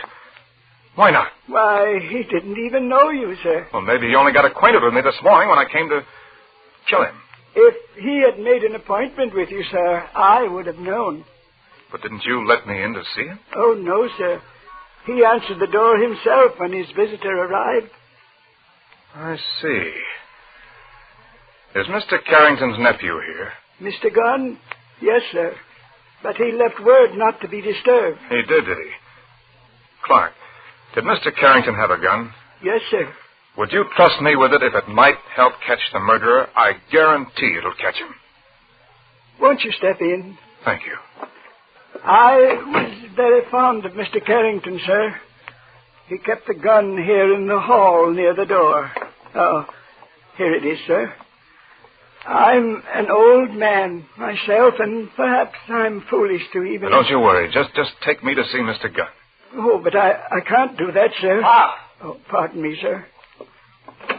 Yes, Mr. Gunn? Who are you talking to, Clark? Is that the attorney? No, sir. It's a young... Wait a minute. I know that voice. I'm sorry, Clark. Who the devil... You? Yes, me, Mr. Gunn, or should I say Dr. Gunn? Clark, leave the room. Yes, sir. Well, this is all a terrible mistake. You bet it is. And I want to hear why the nephew of the man I'm supposed to have murdered is also the psychiatrist who convinced me I was crazy and ought to surrender to the police. Well, Don't move. Don't point that gun at me, please. I'm expecting a phone call from the attorney about the will. And then I'm sure we can straighten this thing out.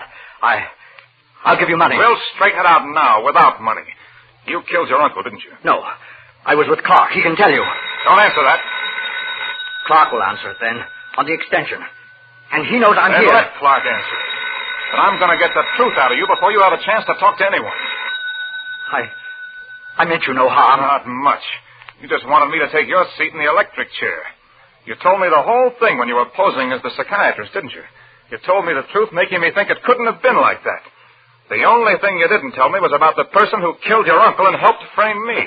I beg your pardon, sir, but it's an urgent call. Don't move, Gunn. If it's so urgent, I'll take it for you. Yes? Roger, I'm calling you from our usual place. He hasn't gone to the police yet. Roger, are you there? Yes. I can't talk now. The attorney's here. Wait, Roger. I think he's on his way over there. Be careful. All right. You don't sound right. Are you getting frightened again? After all we've done so far, you've got to keep your nerve up. I'm coming over, Roger. Good. I'll be there in 5 minutes. Stall him when he arrives. Goodbye, Roger. Goodbye, Rosalie. Clark. Yes, sir? You were right before. Mr. Carrington opened the door this morning for a beautiful young lady after a date had been made by Mr. Roger Gunn here. I told him she was blackmailing me, and I wanted him to see her because he'd had experience handling that sort of thing. But I swear Rosalie didn't tell me she was going to kill. Never mind. Clark, call the police. Tell them by the time they arrive, the murderer of Mr. Carrington will be here waiting for them.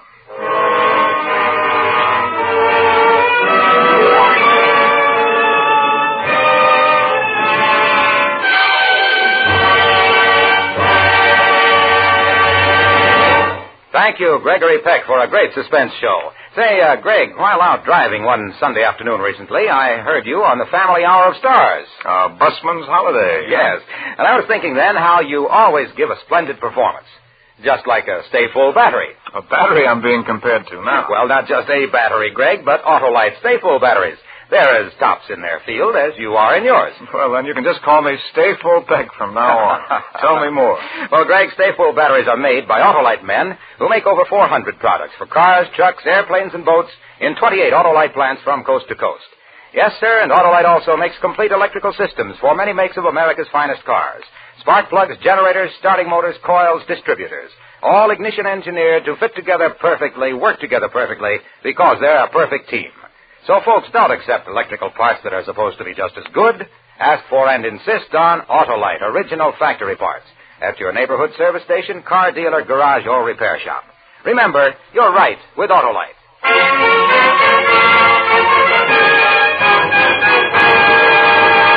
And now here again is Mr. Gregory Peck. Well, as usual, it's been great fun to do a suspense play. It's one of the programs that every actor in Hollywood most enjoys to appear on and to listen to. For instance, I wouldn't miss next week's show when Pat O'Brien stars in a really outstanding story, Dead Ernest, another gripping study in Suspense. Gregory Peck can currently be seen starring in the 20th Century Fox production Yellow Sky. Tonight's suspense story was by Michael Venning, whose books have also been written under the more familiar name of Craig Rice. The adaptation for radio was by Ken Crossan. Music was composed by Lucien Morawek and conducted by Lud Gluskin. The entire production was under the direction of Anton M. Leader. Next Thursday, same time, hear Pat O'Brien in Dead Ernest. You can buy Autolite electrical parts, Autolite resistor spark plugs, Autolite stay-full batteries at your neighborhood Autolite dealer. Switch to Autolite. Good night. We have the highest standard of living in the world. Safeguard the American way. This is CBS, the Columbia Broadcasting System.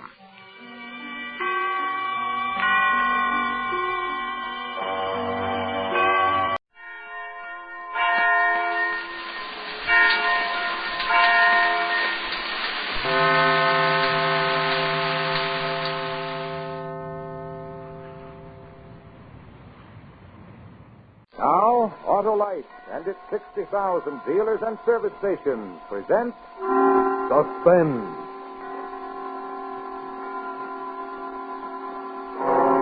Tonight, Autolite brings you Pat O'Brien in Dead Ernest, one of the most famous of suspense plays, produced and directed by Anton M. Leader.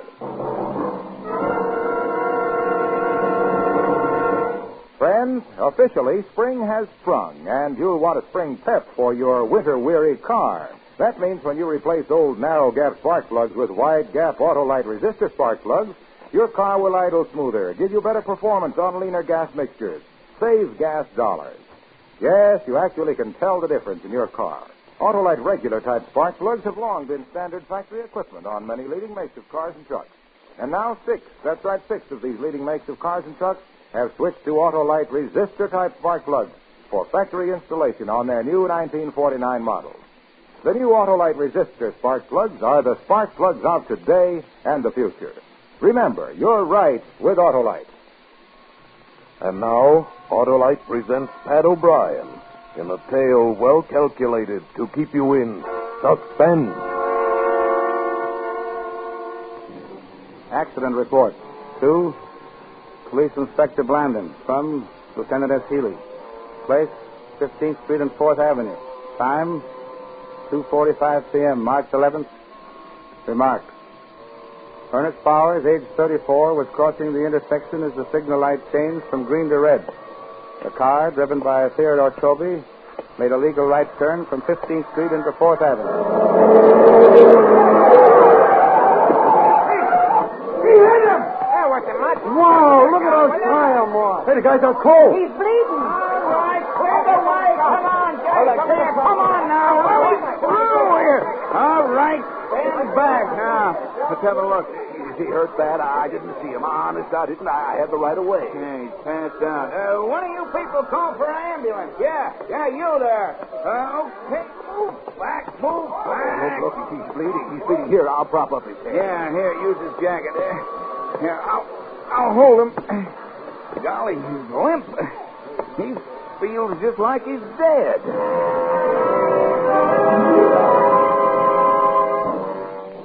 Yes, Ernest Bowers felt like he was dead. Ernest Bowers suffered from catalepsy, a strange disease. He carried at all times a note in his inside jacket pocket stating that he was a cataleptic, and that in the event of seeming death, his wife should immediately be notified, or his doctor in the event his wife is unavailable. The letter also requested that no autopsy or embalming should be performed on his body for 72 hours, although in his particular case, the duration of the attacks were usually 4 hours or less. Ernest Bowers also wore a sterling silver bracelet with an inscription reading, "Do not embalm me.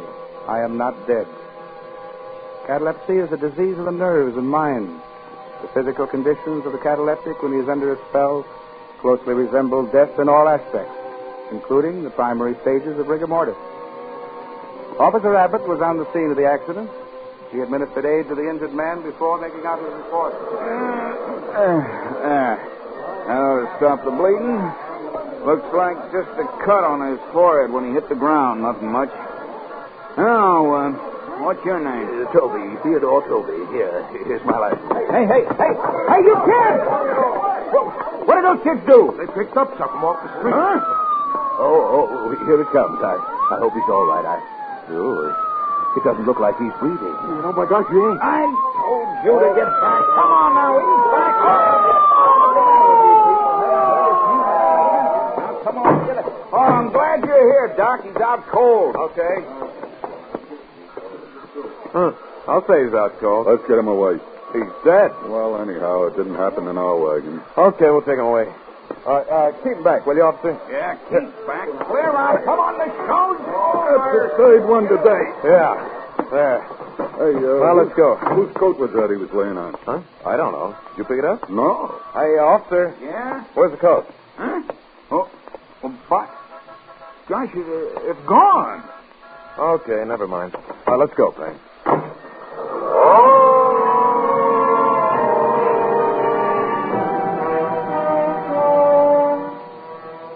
Ernest Bowers had lost the identification of his condition.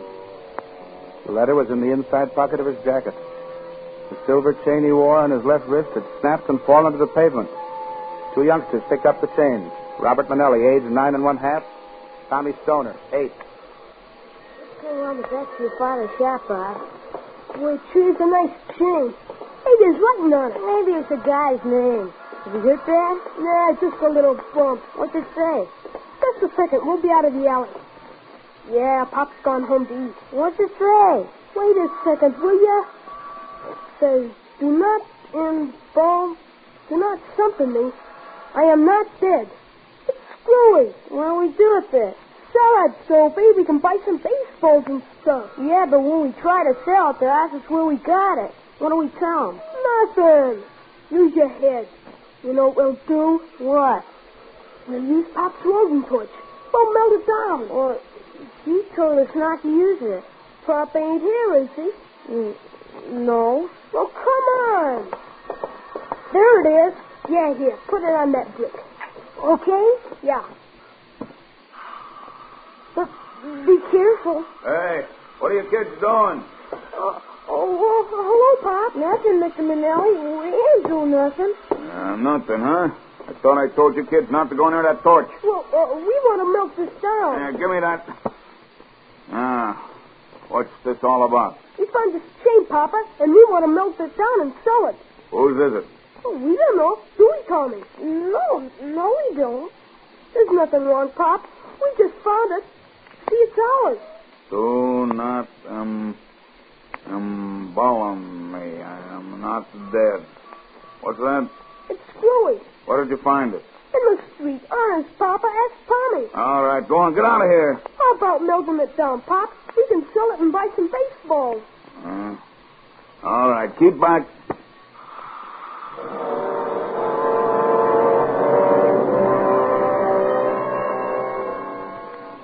They mellowed it and took it to a gold and silver dealer. They sold the mellow chain for $1.30.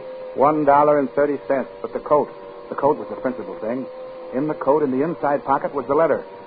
The information about Ernest Bauer's condition was in that letter. The instructions that could save his life. The coat was picked up from the street by Honest Jerry Murdoch. There's a big sign near the corner of 15th Street.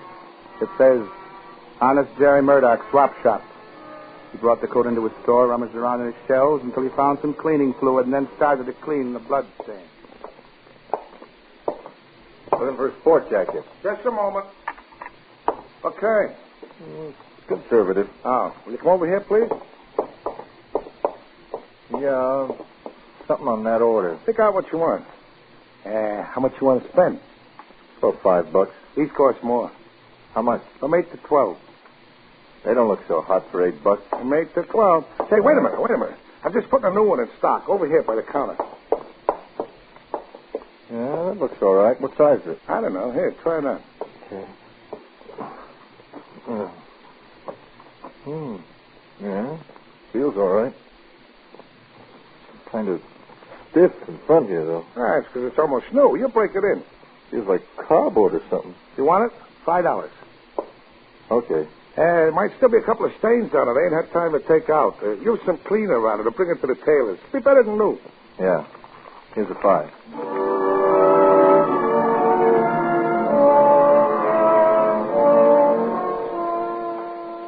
Ernest Bowers was brought to the receiving room of the Vetter General Hospital, and various routine tests were made. The time, 4:10. If Bowers were going to awaken, it would probably be 6:45. Dr. Weldon made out his report. He wrote it down while he was standing near the telephone switchboard. Yes?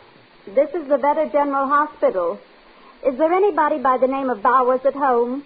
Bowers? Bowers? No, nobody home. Is Mr. Bowers married? I hope so. If he ain't, he's been living in sin. Well, where can I reach her? There's been an accident. I don't know. She's out. Will you tell her to call the Vetter General Hospital? Yeah. What happened? Mr. Bowers is dead. Can't reach her, huh? No. Yeah, I'd like to do an autopsy. Yeah. Well, what do I tell the wife when she calls? Well, if it's pretty soon, I'll talk to her. We've still got those tests to go through. Then I'm off. If it's more than an hour, he'll probably be on the way to the morgue. At that moment, it was then 4:22 in the afternoon. At that moment, if anyone had been in receiving room B of Vetter General Hospital, where the body of Ernest Bowers lay on the patient carriage, they would have seen a fly crawl slowly across the face of the dead man, and they would have seen his nose twitch.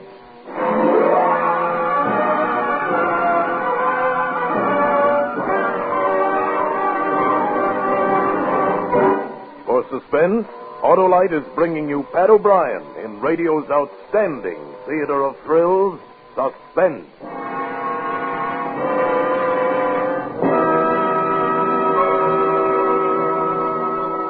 Tuesday was the first day of spring, and I got a cold in my head. Well, Hap, you should get outdoors. You need a change. Yeah. The way a car with old worn-out plugs needs wide gap Autolite resistor spark plugs. I know. For your winter-weary car, replace old narrow-gap spark plugs with wide-gap Autolite resistor spark plugs. A car idles smoother, gives better performance on leaner gas mixtures, actually saves gas dollars. And what's more, wide-gap Autolite resistor spark plugs cut down spark plug interference with radio and television reception. I gotta get rid of this cold. We should all get rid of winter ills and get rid of old narrow-gap spark plugs. Everybody should install a set of wide-gap Autolite resistor spark plugs. Everybody can cure somebody else's cold. But only Autolite offers smart car and truck owners everywhere the sensational advantages of resistor-type spark plugs. They're ignition engineered to meet the highest standards of automotive engineers. Remember, folks, you're always right with Autolite. And now, Autolite brings back to our Hollywood soundstage Pat O'Brien as Lieutenant Healy in Dead Ernest. A tale well calculated to keep you in suspense. Accident report continued. Henry Prince had within his power the opportunity to save the life of Ernest Bowers. He had purchased the coat in which was the letter that could save him. When he left the second-hand store, he stopped to have a chat with some friends, made some purchases at the grocery store, and started home. The time, a few minutes after 5. He lived about 2 blocks from the scene of the accident. His wife was waiting for him. Well, how do you like it for $5? Yeah, it looks all right. Oh, what's that, a spot? Where? Yeah, take it off a second. I wonder what it is. Oh, he said there was a couple of spots. Queenie will take them out. Looks like... Hey, what's this in the pocket? I don't know. To whom it may concern, please open and read. That's what must have felt stiff.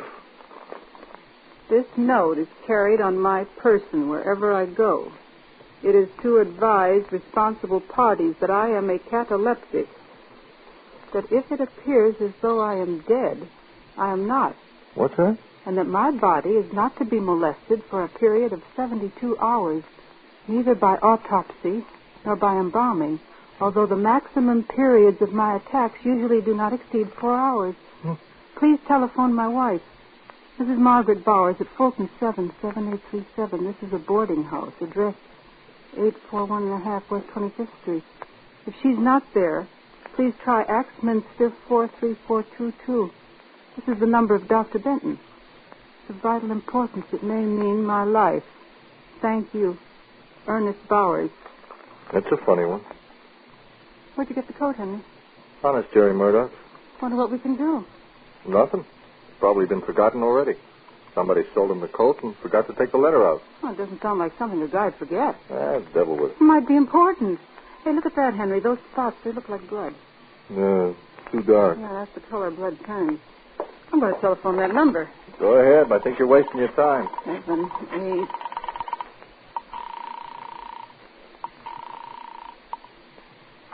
Hello? I'd like to talk to Mrs. Bowers. She ain't in. Well, how do you know? You didn't even call. I know. She went out. And you ain't the first to call her. Who else wanted to get in touch with her? Oh, somebody. I don't know who. Oh.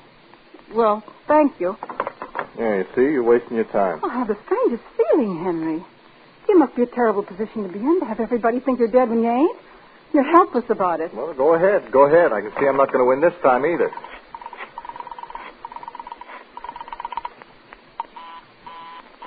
Busy. How about some dinner? Oh, it's cooking.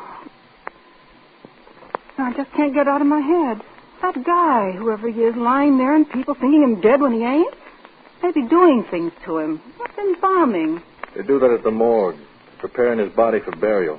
I think they take all the blood out of his veins. Well, that would kill him if he wasn't already dead. Couldn't kill him no deader. Henry, I'm going to find out about that coat. Where's this place you bought it? Now, wait a minute, Francis. I put in a good day's work. I'm tired. I don't want to run around the city looking for something I don't even know about. Well, then I'll go myself. Well, how about me at home here while you go out? I want to eat. I'm hungry. Look, dinner won't be ready for another 15 minutes anyway. Now, look, where's the place? Oh, all right. I'll go with you.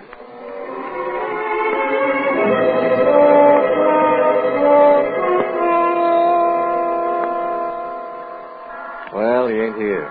He locked up. Well, what's the sign say? 10 minutes? Yeah, but those guys put up signs like that if they're going away for an hour. Well, we'll wait a few minutes. Oh, come on, Francis. Look, you wait here. I'm going in the cigar store to telephone. Once you make up your mind to something, nothing can change it. Unless it's an invitation to a poker game. Very, very funny. Look, you wait here.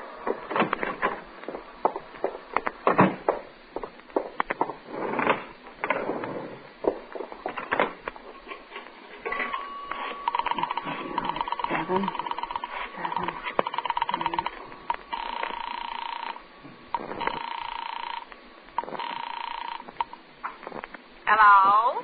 Is Mrs. Bowers in? No. Mr. Bowers? No. He's dead. He is. That's what they tell me. But wait a minute. Oh, darn.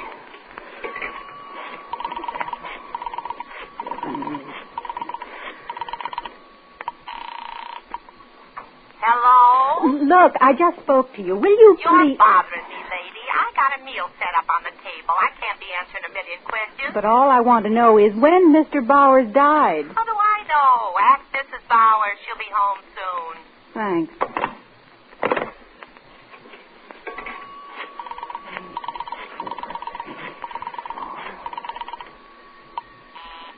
Oh, darn. Oh, that doctor's lying busy.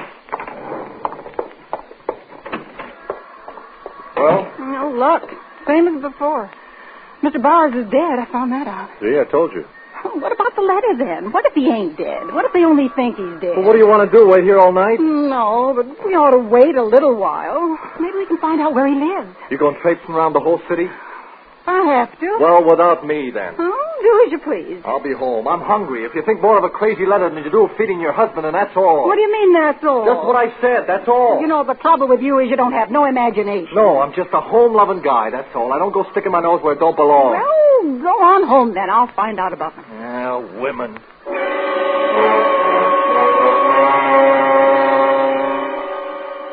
A different turn of speech. Another question.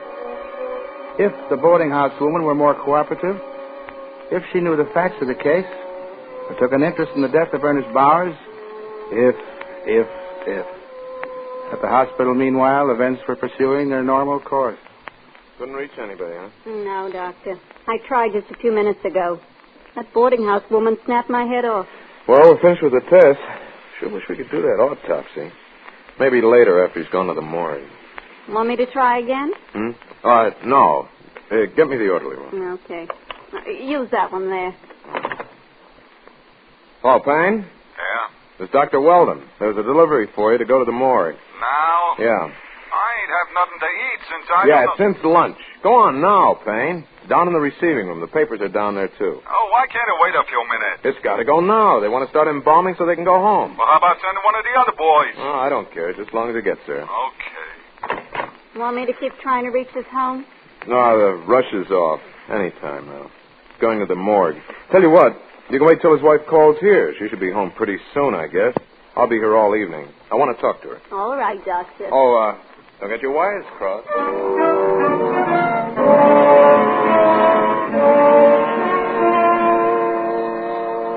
Oh, dear. Oh, Mr. Murdoch. Yeah? Oh, I'm glad you came back. Come in. What can I do for you? You sold my husband a jacket, a sport jacket this afternoon. Did I? What kind? Yeah, light blue, and it had a few stains on it. Sorry, can't take back anything once it's Oh, no, I don't want to give it back. Where'd you get it, Mr. Murdoch? I don't even know which one you're talking about. Look, it must have been a few hours ago. Blue with thin red boxes. Oh, that one. What about it? Where'd you get it? What do you want to know for? Because there was a letter in it. An important letter. I don't know. How can I remember where I got it? Long ago. Was it long ago? I don't see where it's any of your business where I got it. It may be important. I've been trying to reach the numbers. The doctor's number's always busy, and his wife, she isn't even home I yet. don't know what you're talking about. Now, please, I'm busy. I got lots to do But here. you got to tell me. Just look, tell me one thing. Did you have the jacket in there a long time? Well, Look, please, it's very important. Well, no. No, I just got it in this afternoon. Oh. Where'd you get it? You said one question. You asked it, and I answered it. That's all. There was blood on it. That I can't help. Now, if you'll excuse No, me. now, look, you must tell me. I don't have to tell nobody nothing. Look, I may be all wrong. I'm probably just crazy about this. Look, but that man's alive and they'd do anything to him. I'll never get over it. What? I'll never be able to live with myself. Crazy, again. you said. It all sounds crazy to me. Listen, there was a letter in the inside pocket of that jacket. It said that Ernest Bowers was a cataleptic. What's that? He goes into fits? Oh, no.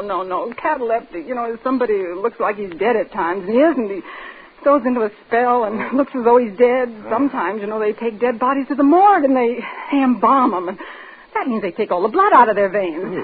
Now, this fellow Bowers, he's a cataleptic. I don't know whether he's dead or alive or even if he's worrying about this letter, but I just got to find out. Well, there was What? An accident before. Where? Who's in it? I don't know. Believe me, lady, I didn't know anything about all this. You think that this guy who was taken away in an ambulance could be one of them cataleptics? That coat. Was it his? Yeah, lady, yeah. But it was left there in the street. They drove away and left Who? it. The ambulance. What ambulance? I don't know. It was on the corner. The cop was there. He told somebody to call an ambulance. It came and took away the man. A cop? I saw a cop outside while I was waiting for you. Is that the same cop? Yeah. Look, lady, you got to protect me. I ain't done anything wrong. I didn't know anything like this would happen. I would never take the coat if I thought... Officer!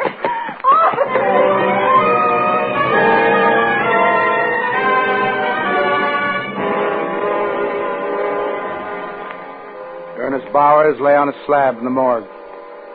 If he were alive, probabilities were that he would regain consciousness before 6:45. And the two embalmers on duty at the time had decided to get a bite to eat. When the phone rang, Anthony answered. Well, we're going out to eat. Yeah, I know another one just came in. We got it here. Yeah, well, what's the rush? No, we just want to get a cup of coffee, and then we'll get on it. Look, is it our fault if it comes in just when we want to have a Right?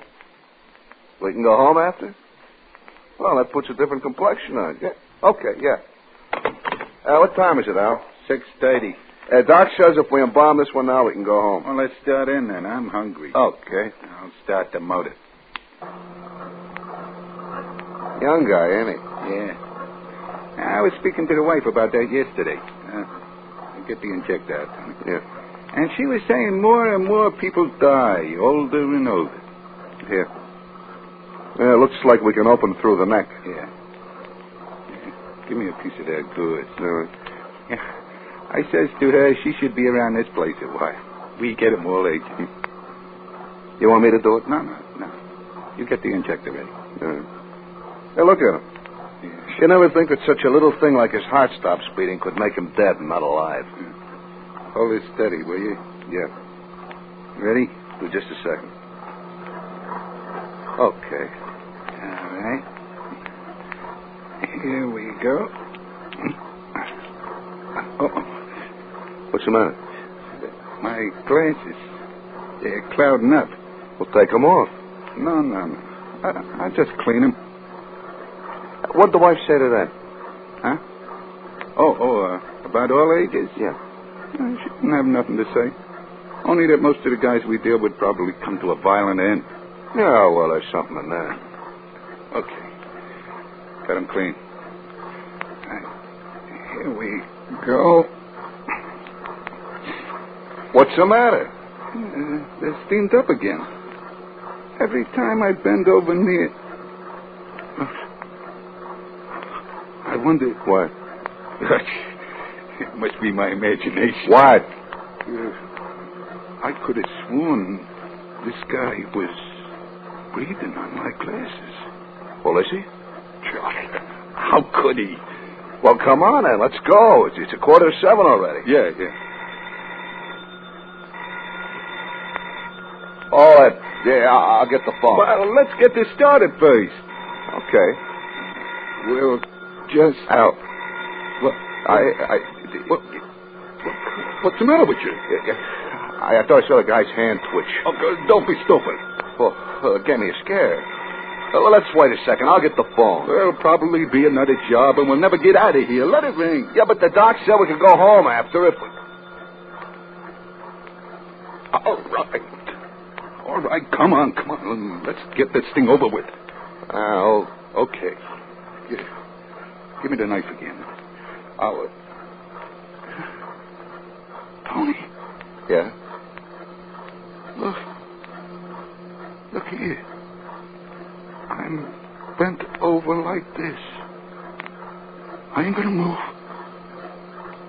My glasses are full of steam again. Holy. Is he alive? Look at me. I'm shaking all over. Look at him, Al. Look at his lips. Listen. Shut off that motor!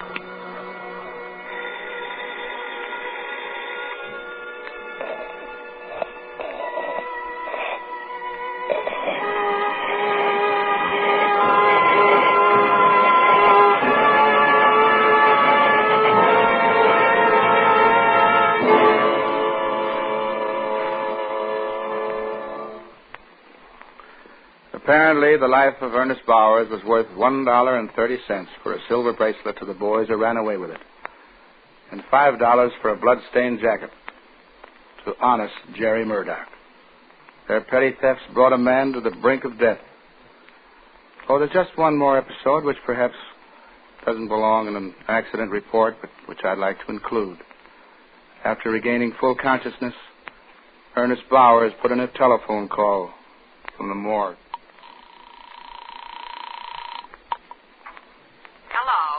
Hello, Mrs. Brawley.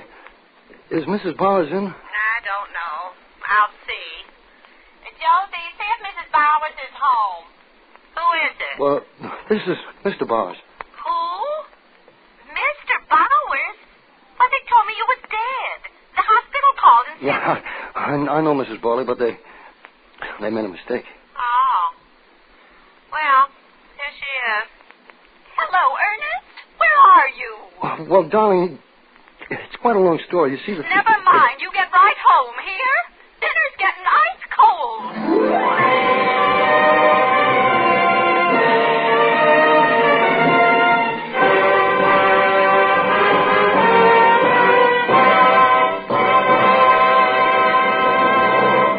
Thank you, Pat O'Brien, for a great suspense show. Now, here is Harlow Wilcox. I still got my coat in my head, Barlow. Well, Hap, why don't you swap it for something useful? I'd like to. The way folks are swapping winter chills for springtime thrills, replacing old narrow-gap spark plugs with wide-gap Autolite resistor spark plugs. Autolite resistor spark plugs are made by Autolite men who make over 400 products for cars, trucks, airplanes, and boats in 28 Autolite plants from coast to coast. And Autolite also makes complete electrical systems for many makes of America's finest cars. Batteries, spark plugs, generators, starting motors, coils, distributors. All ignition engineered to fit together perfectly, work together perfectly, because they're a perfect team. So, folks, don't accept electrical parts that are supposed to be as good.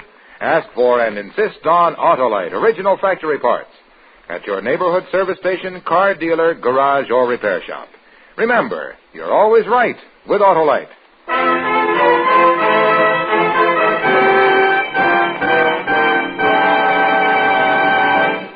Now, here again is Mr. Pat O'Brien. It's been a pleasure for me to join this fine cast in bringing you another suspense play. I'm a suspense fan of long standing, and I'm just as anxious as I know you'll be to hear next week's broadcast when Edward G. Robinson returns in a story called You Can't Die Twice. Another gripping study in Suspense.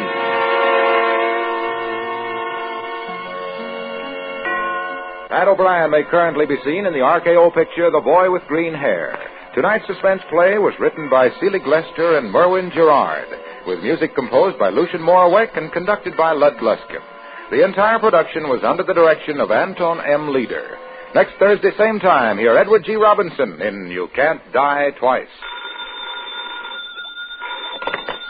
You can buy Autolite electrical parts, Autolite resistor spark plugs, Autolite stay-full batteries at your neighborhood Autolite dealers. Switch to Autolite. Good night. Here's great news. Suspense on television may be seen in many parts of the country every Tuesday night. This is CBS, the Columbia Broadcasting System.